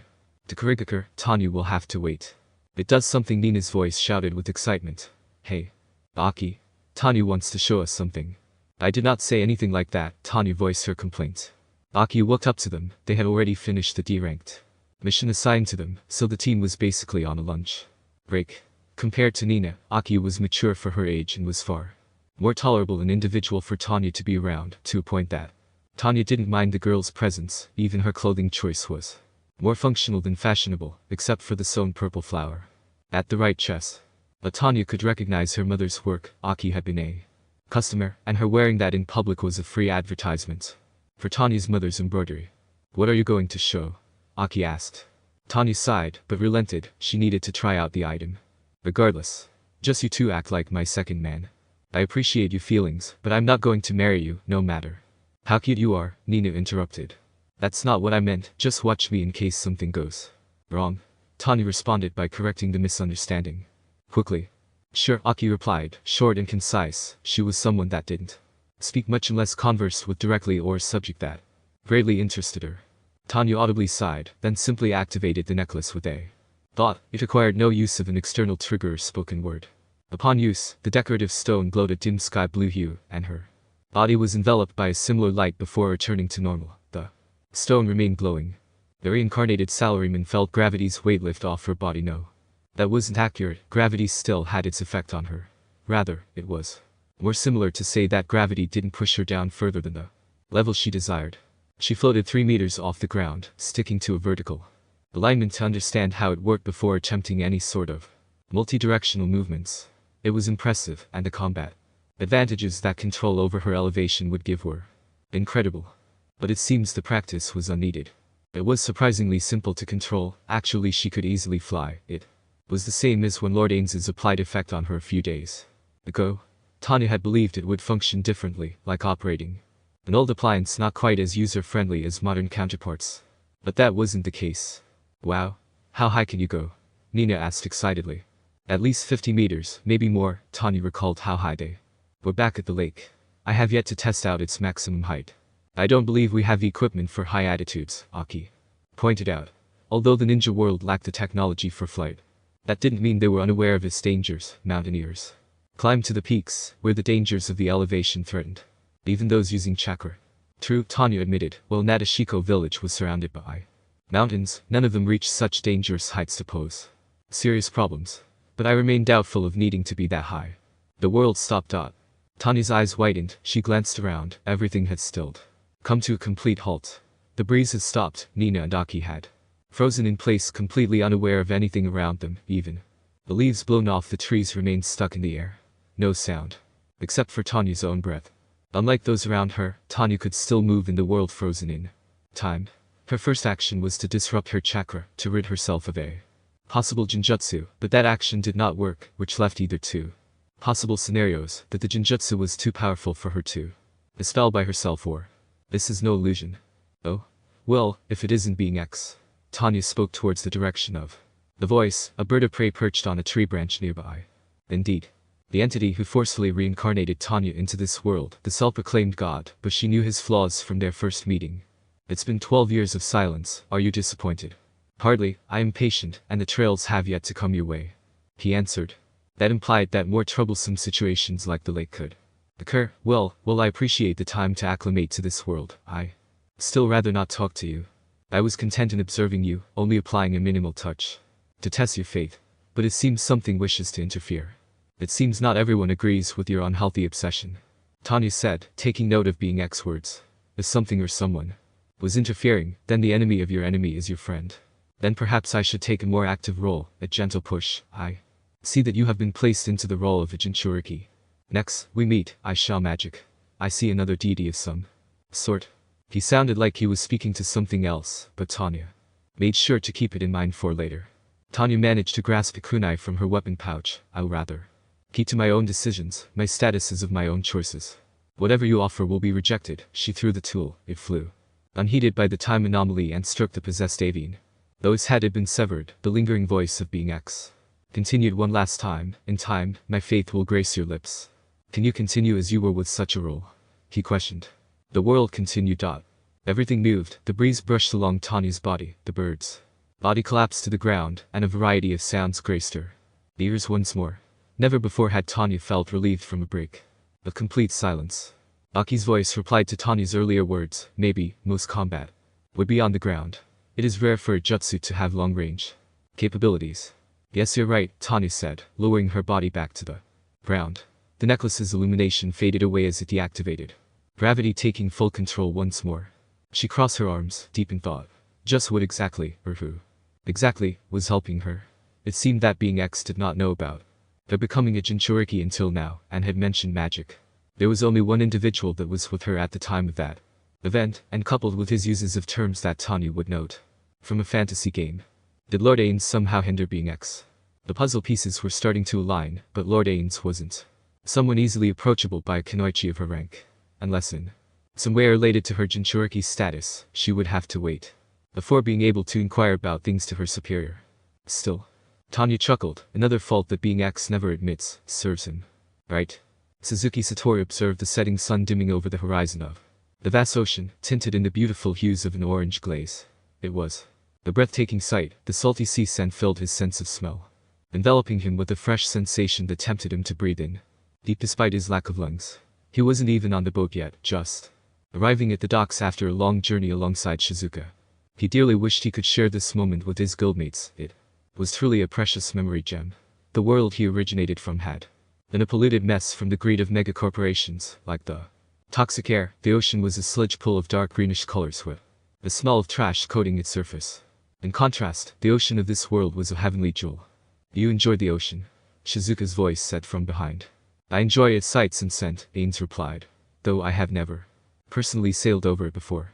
Well, I hope you don't get seasick, Shizuka commented. Nashiko is inland, though we have dealt with coastal regions. I don't have too much experience with the ocean. Worry not, I don't believe I will, he answered. Such sensations would not apply to him as an undead. Do we sail tonight? He turned to her with the question. She blinked. I hadn't planned to sail in the night, Shizuka replied to his question. The conference between the Land of Water's various villages occurs over the course of 3 days. Tomorrow will be the second. We're late due to our short notice. Then the invitation letter was held back. Ainz asked, wondering why they would be on short notice if he replied immediately after receiving it. No, rather, I think it was just sent late, Shizuka answered. Remember, Nashiko has had loose communication with Kurigakure since the civil war ended. We've refused nearly every invitation since its inner conflict, so perhaps the Mizukichi hadn't expected an answer like previous times. So the invitation letter was more of a formality at this point, but he still believes it would be wiser to go. Not only for his personal interests but without discussion the status quo and relationship between Nashiko and the hidden Mist village would be unchanged. Ainz didn't believe Shizuka was wrong for rejecting the previous invitations. It was different circumstances after all. Still, arriving a whole day late didn't make for a good first impression. Let's sail now, he suggested. If we're fortunate, we'll arrive before the night is over. Well, it's not dark yet. I'm sure anyone sailing to Kurigakure is not going to offer seats cheaply at this hour, Shizuka countered. We don't have the ryo to splurge. We're short on currency then, Ainz sighed. It always came back to money. He could try bartering with Yggdrasil coins, but that wouldn't be such a wise idea. It would announce his identity as a player, even with his earlier display of super tier magic a few days ago. It was more concealed than physical objects. Perhaps I can strike a deal with the captain for night passage. If you wish to try, sure, just don't offer me, she said. No, never. He answered quickly, then took a second to regain his composure. Yumu, I'm not that kind of man. It was a joke, Shizuka reassured him. I think I see a ship over there that is capable. She pointed towards a docked vessel as both she and Ainz walked towards it. Although the ocean was an awe-inspiring sight, the human-made vessels that floated above its waves were quaint. They weren't the steel Titanic-sized vessels of Earth, rather old-fashioned constructs of wood pushed along by the power of the wind. Through their great sails, not by any technological means of electricity or fuel. Though quaint, Ainz found it a bit endearing to view. And board such a ship, it was tiny compared to something like tankers, but he grew fond of it. However, it would surely be much slower through the waters than the engine-powered constructs. He could possibly fix that. Hello, I'm Ainz, and this is my wife, Shizuka, he greeted the middle-aged captain outside on the dock. We're wishing for a night passage to Kurigakure. Night passage will cost you extra, storms tend to be more frequent and fiercer, the ship captain responded. But I'm obligated to ferry you over if you pay, contract and all. He must mean that he's contracted by either the land of water government or Kurigakure to act as a ferryman between the main islands and the peninsula. I like to make a wager, Ainz said. The man looked to him. A wager? Are you looking for a cheap ride or something? If you forgo the extra cost, I can guarantee that there will be no storms on the trip. And, if you get us there before the following morning, I will give you a bonus. Suzuki Satoru started to speak business, the salaryman taking hold of the reins. The captain crossed his arms, his expression skeptical. I won't take that bet unless you provide proof of this bonus, and considering you want a cheaper ride, I doubt you mean Ryo. Of course, here's proof. He reached into his clothes, hiding the visible access of his inventory. Well, it may be a bit stereotypical, he decided to perhaps try winning over the ship captain with an alcoholic beverage from Yggdrasil. Unlike coins, it was a consumable item, and would eventually sooner or later be removed from the world. Sacred white sake. Since this world seemed to closely resemble old Japan, Ainz thought it fitting to choose this drink. There was barely any food and drink items within Ainz's inventory. What few he had were either recent loot he forgot to store in Nazareth before the game's end, or objects he had some level of attachment to due to his friends or found their flavor text interesting. In this case, Ainz had this sake due for mostly ceremonial purposes. As a heteromorphic undead overlord, he couldn't consume such items, and even if he could consume this sake, it would actually damage him, whether or not his character had the correct karma rating. In Yggdrasil, when a neutral good or higher karma player consumed this drink, it would heal them and remove any poison or disease debris. As for those with negative karma, it would poison the drinker instead. It was easily avoidable since one could read the effects, but not so much here. He pulled out a red gourd which served as the exterior design of the item. Ainz didn't know whether or not it would remain after drinking its content, as it normally would just vanish back in the game. This is a special type of sake, one of a kind, Ainz said. It is said that only those good-hearted can safely drink its contents, he explained. However, it can be a poison to those with evil. But rest assured, it's fine. Even with the poison effect, this was an incredibly low-level item. Even newbie players can use it without much trouble. After all, players had received the item as a minor event gift. With his free hand, he also fetched a gnome and poured a tiny portion of sacred white sake into it, then presented it to the ship captain. The captain took it, eyeing the snow-white liquid, then downed it in a manner befitting a sailor. His eyes widened, looking bewildered, lips smacking as if trying to regain some past taste. He sighed in content. That was incredible sake, the best I ever had. It's so refreshing, I feel 5 years younger. It has that sensation, Ainz commented, though personally unsure of it. Do we have a deal? Men, prepare to sail.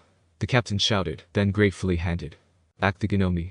The bargain is made, be prepared to hand over that sake, because this will be the quickest ship you've ever experienced. Pleasure doing business, Ainz replied and put the gourd back into his inventory for safekeeping. He turned to his companion. Shizuka, can I have some of that? My headache is pounding. Where did you even hide that? Shizuka clutched her forehead. Trade secret, Ainz said. And no, as I mentioned to him, it's one of a kind. He actually had a few, but Ainz felt that giving Shizuka access to alcohol wouldn't be wise. Please, Shizuka pleaded. No, let's get on board. And apologies, but I don't have any way to heal a headache. He didn't know if healing potions could work on mental ailments. Just how much do you have? Ainz chose not to answer and instead boarded the ship to Kurigakure, the village hidden in the mist.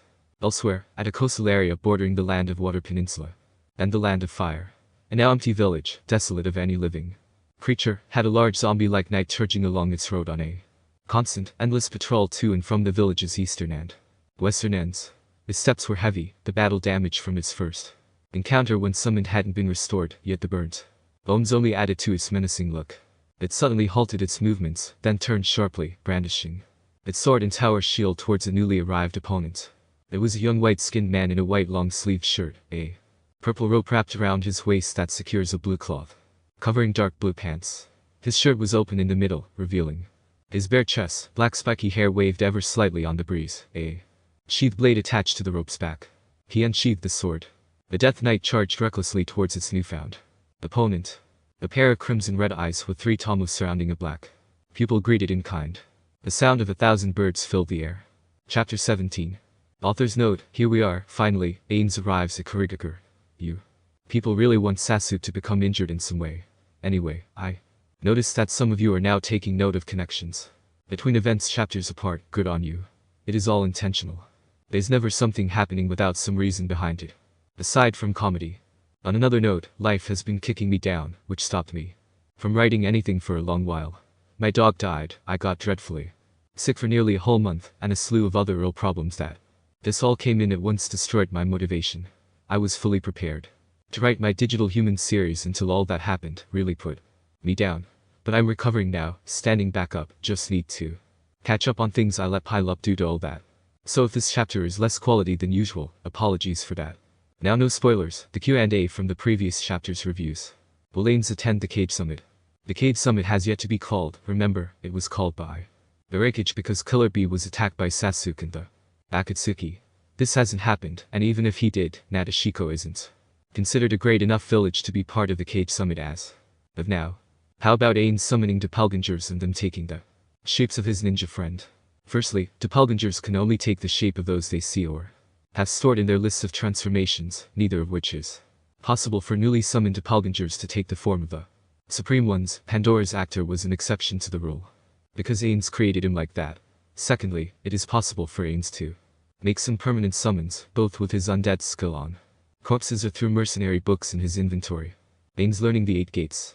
He doesn't have a chakra network, so he doesn't have the gates in the first place. Who is the new deity?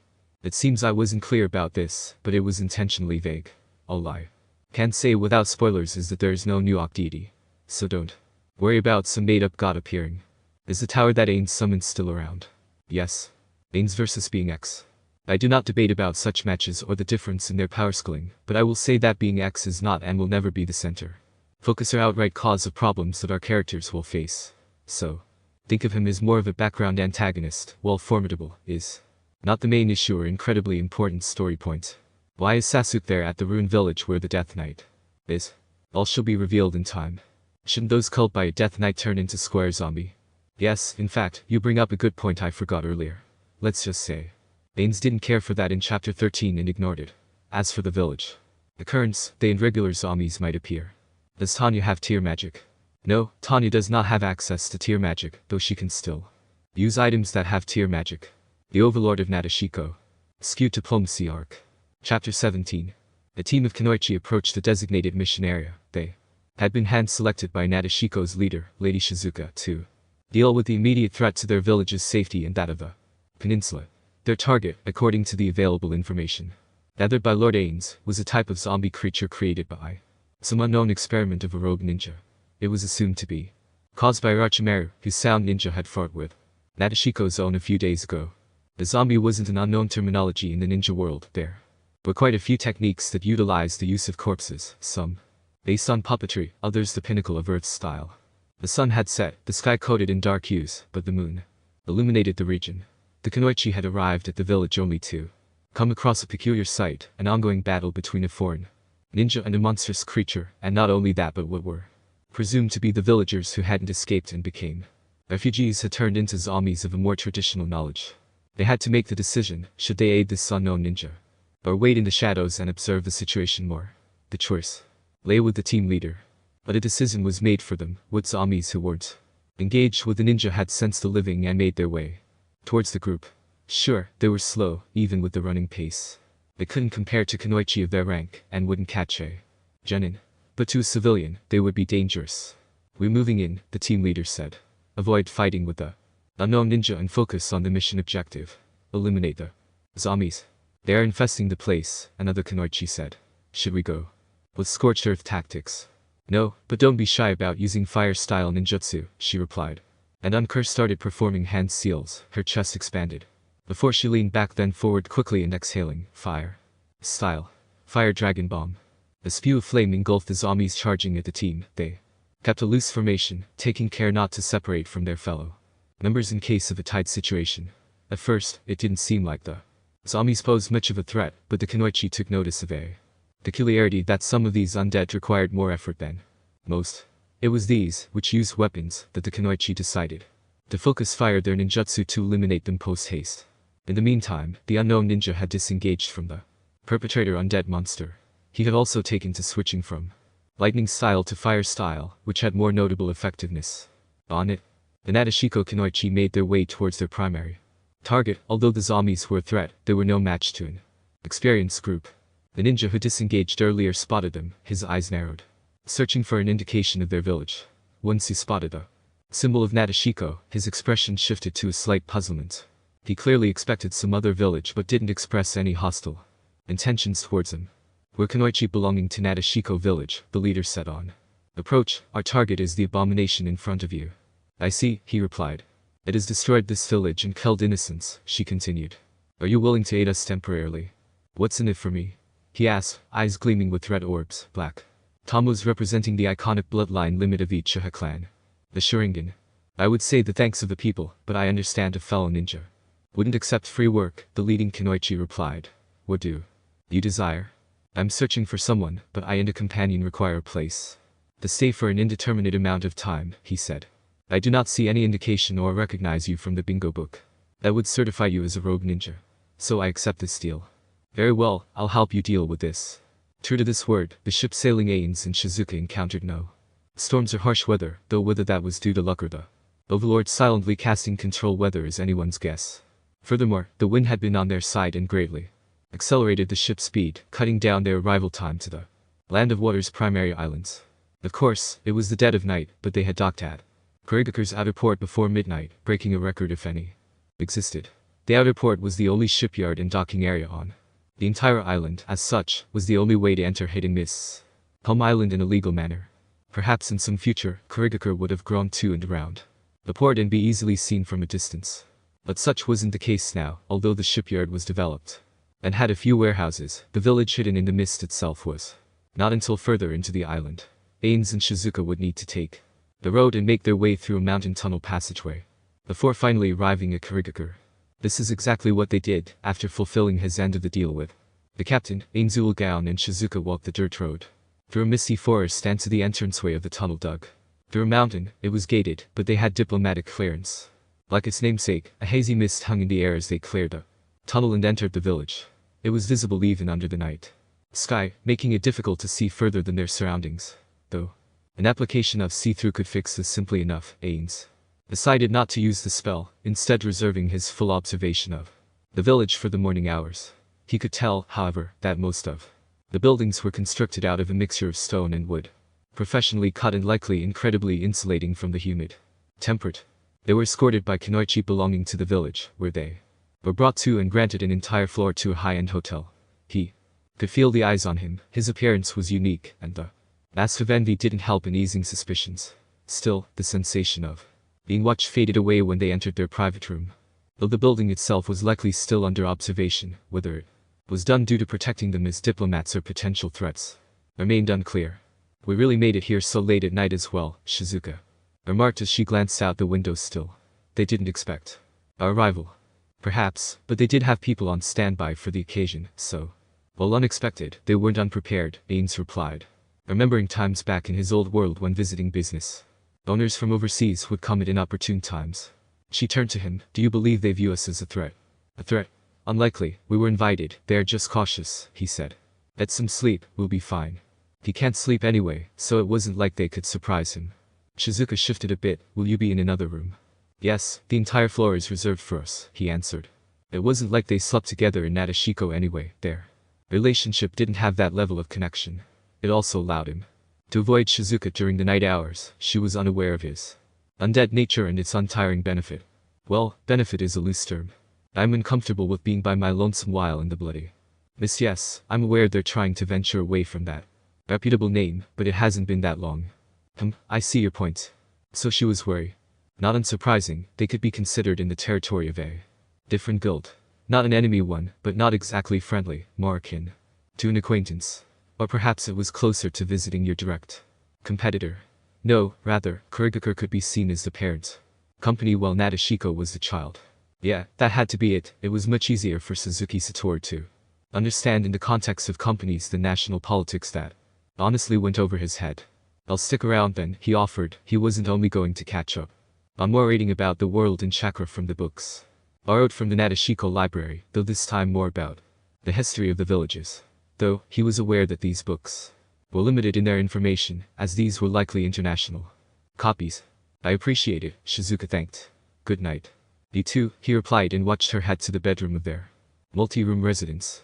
Once out of sight, Ainz released his tension as he slumped on the nearest couch. Ah, this is hard, Anna talks. Haven't even started yet, I already want a vacation. At least with the Three Tails incident, it created a distraction from the village management and diplomacy. At least he wasn't forced to hide behind some evil overlord mask. Though that's not to say he wasn't using a mask, figuratively speaking. He was trying his best to maintain professionalism as a leader. The only problem was that he was an office worker with the education of an elementary student. Well, perhaps not exactly that level of education in this world, considering students graduate at a young age. Ainz likely had the same if not better schooling than most ninjas, besides history that is. How messed up was that? Ainz felt he needed to correct that problem, but it wasn't so simple. He reached into his inventory and pulled forth a book summarizing an abridged history of the world. It was rather lacking in anything prior to the Warring States period. But for Suzuki Satoru, that wasn't necessary information.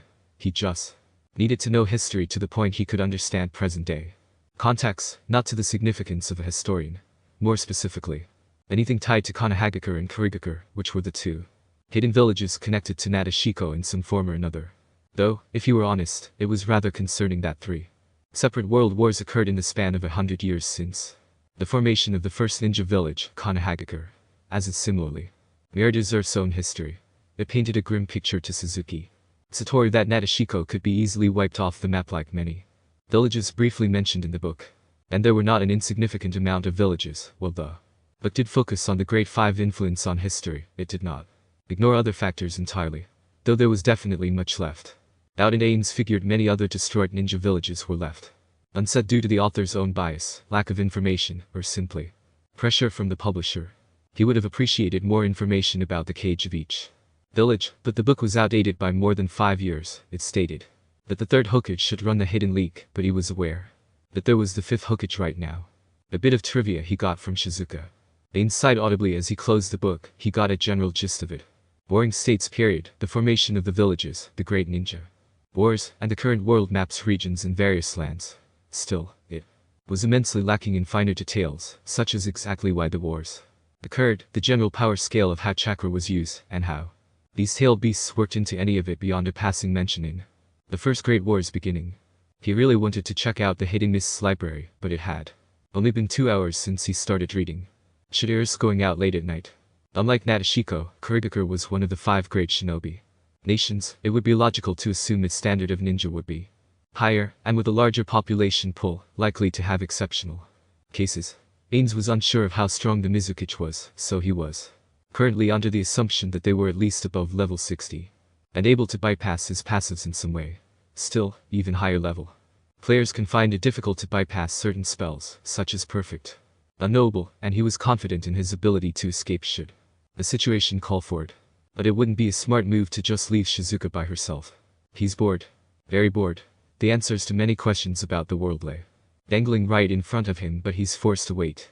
Curse this undead body at times, he can't just sleep to pass the time. It would have been great back in Yggdrasil, but at this moment it was a pain.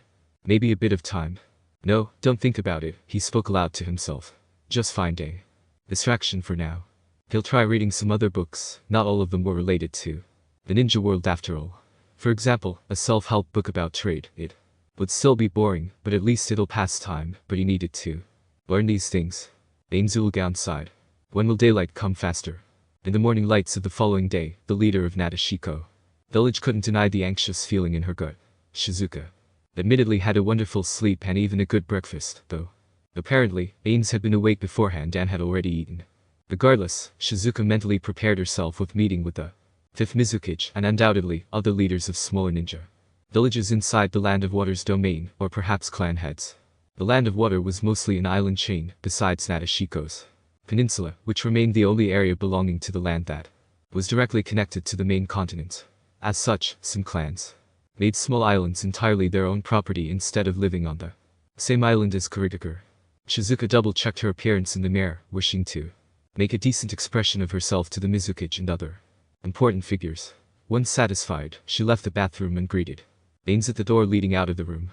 "Are you prepared?" Ainz asked her. "Prepared, yes. Nervous. Incredibly so," she admitted. "You will have to do most of the talking," Ainz said to her. "I don't really desire to," Shizuka said, taking a deep breath before putting on a professional mask. "Beyond the topic of the relationship between Nashiko and Kurigakure, am I correct to assume you desire to change the status quo?" "Yes, but we shouldn't make it painfully obvious.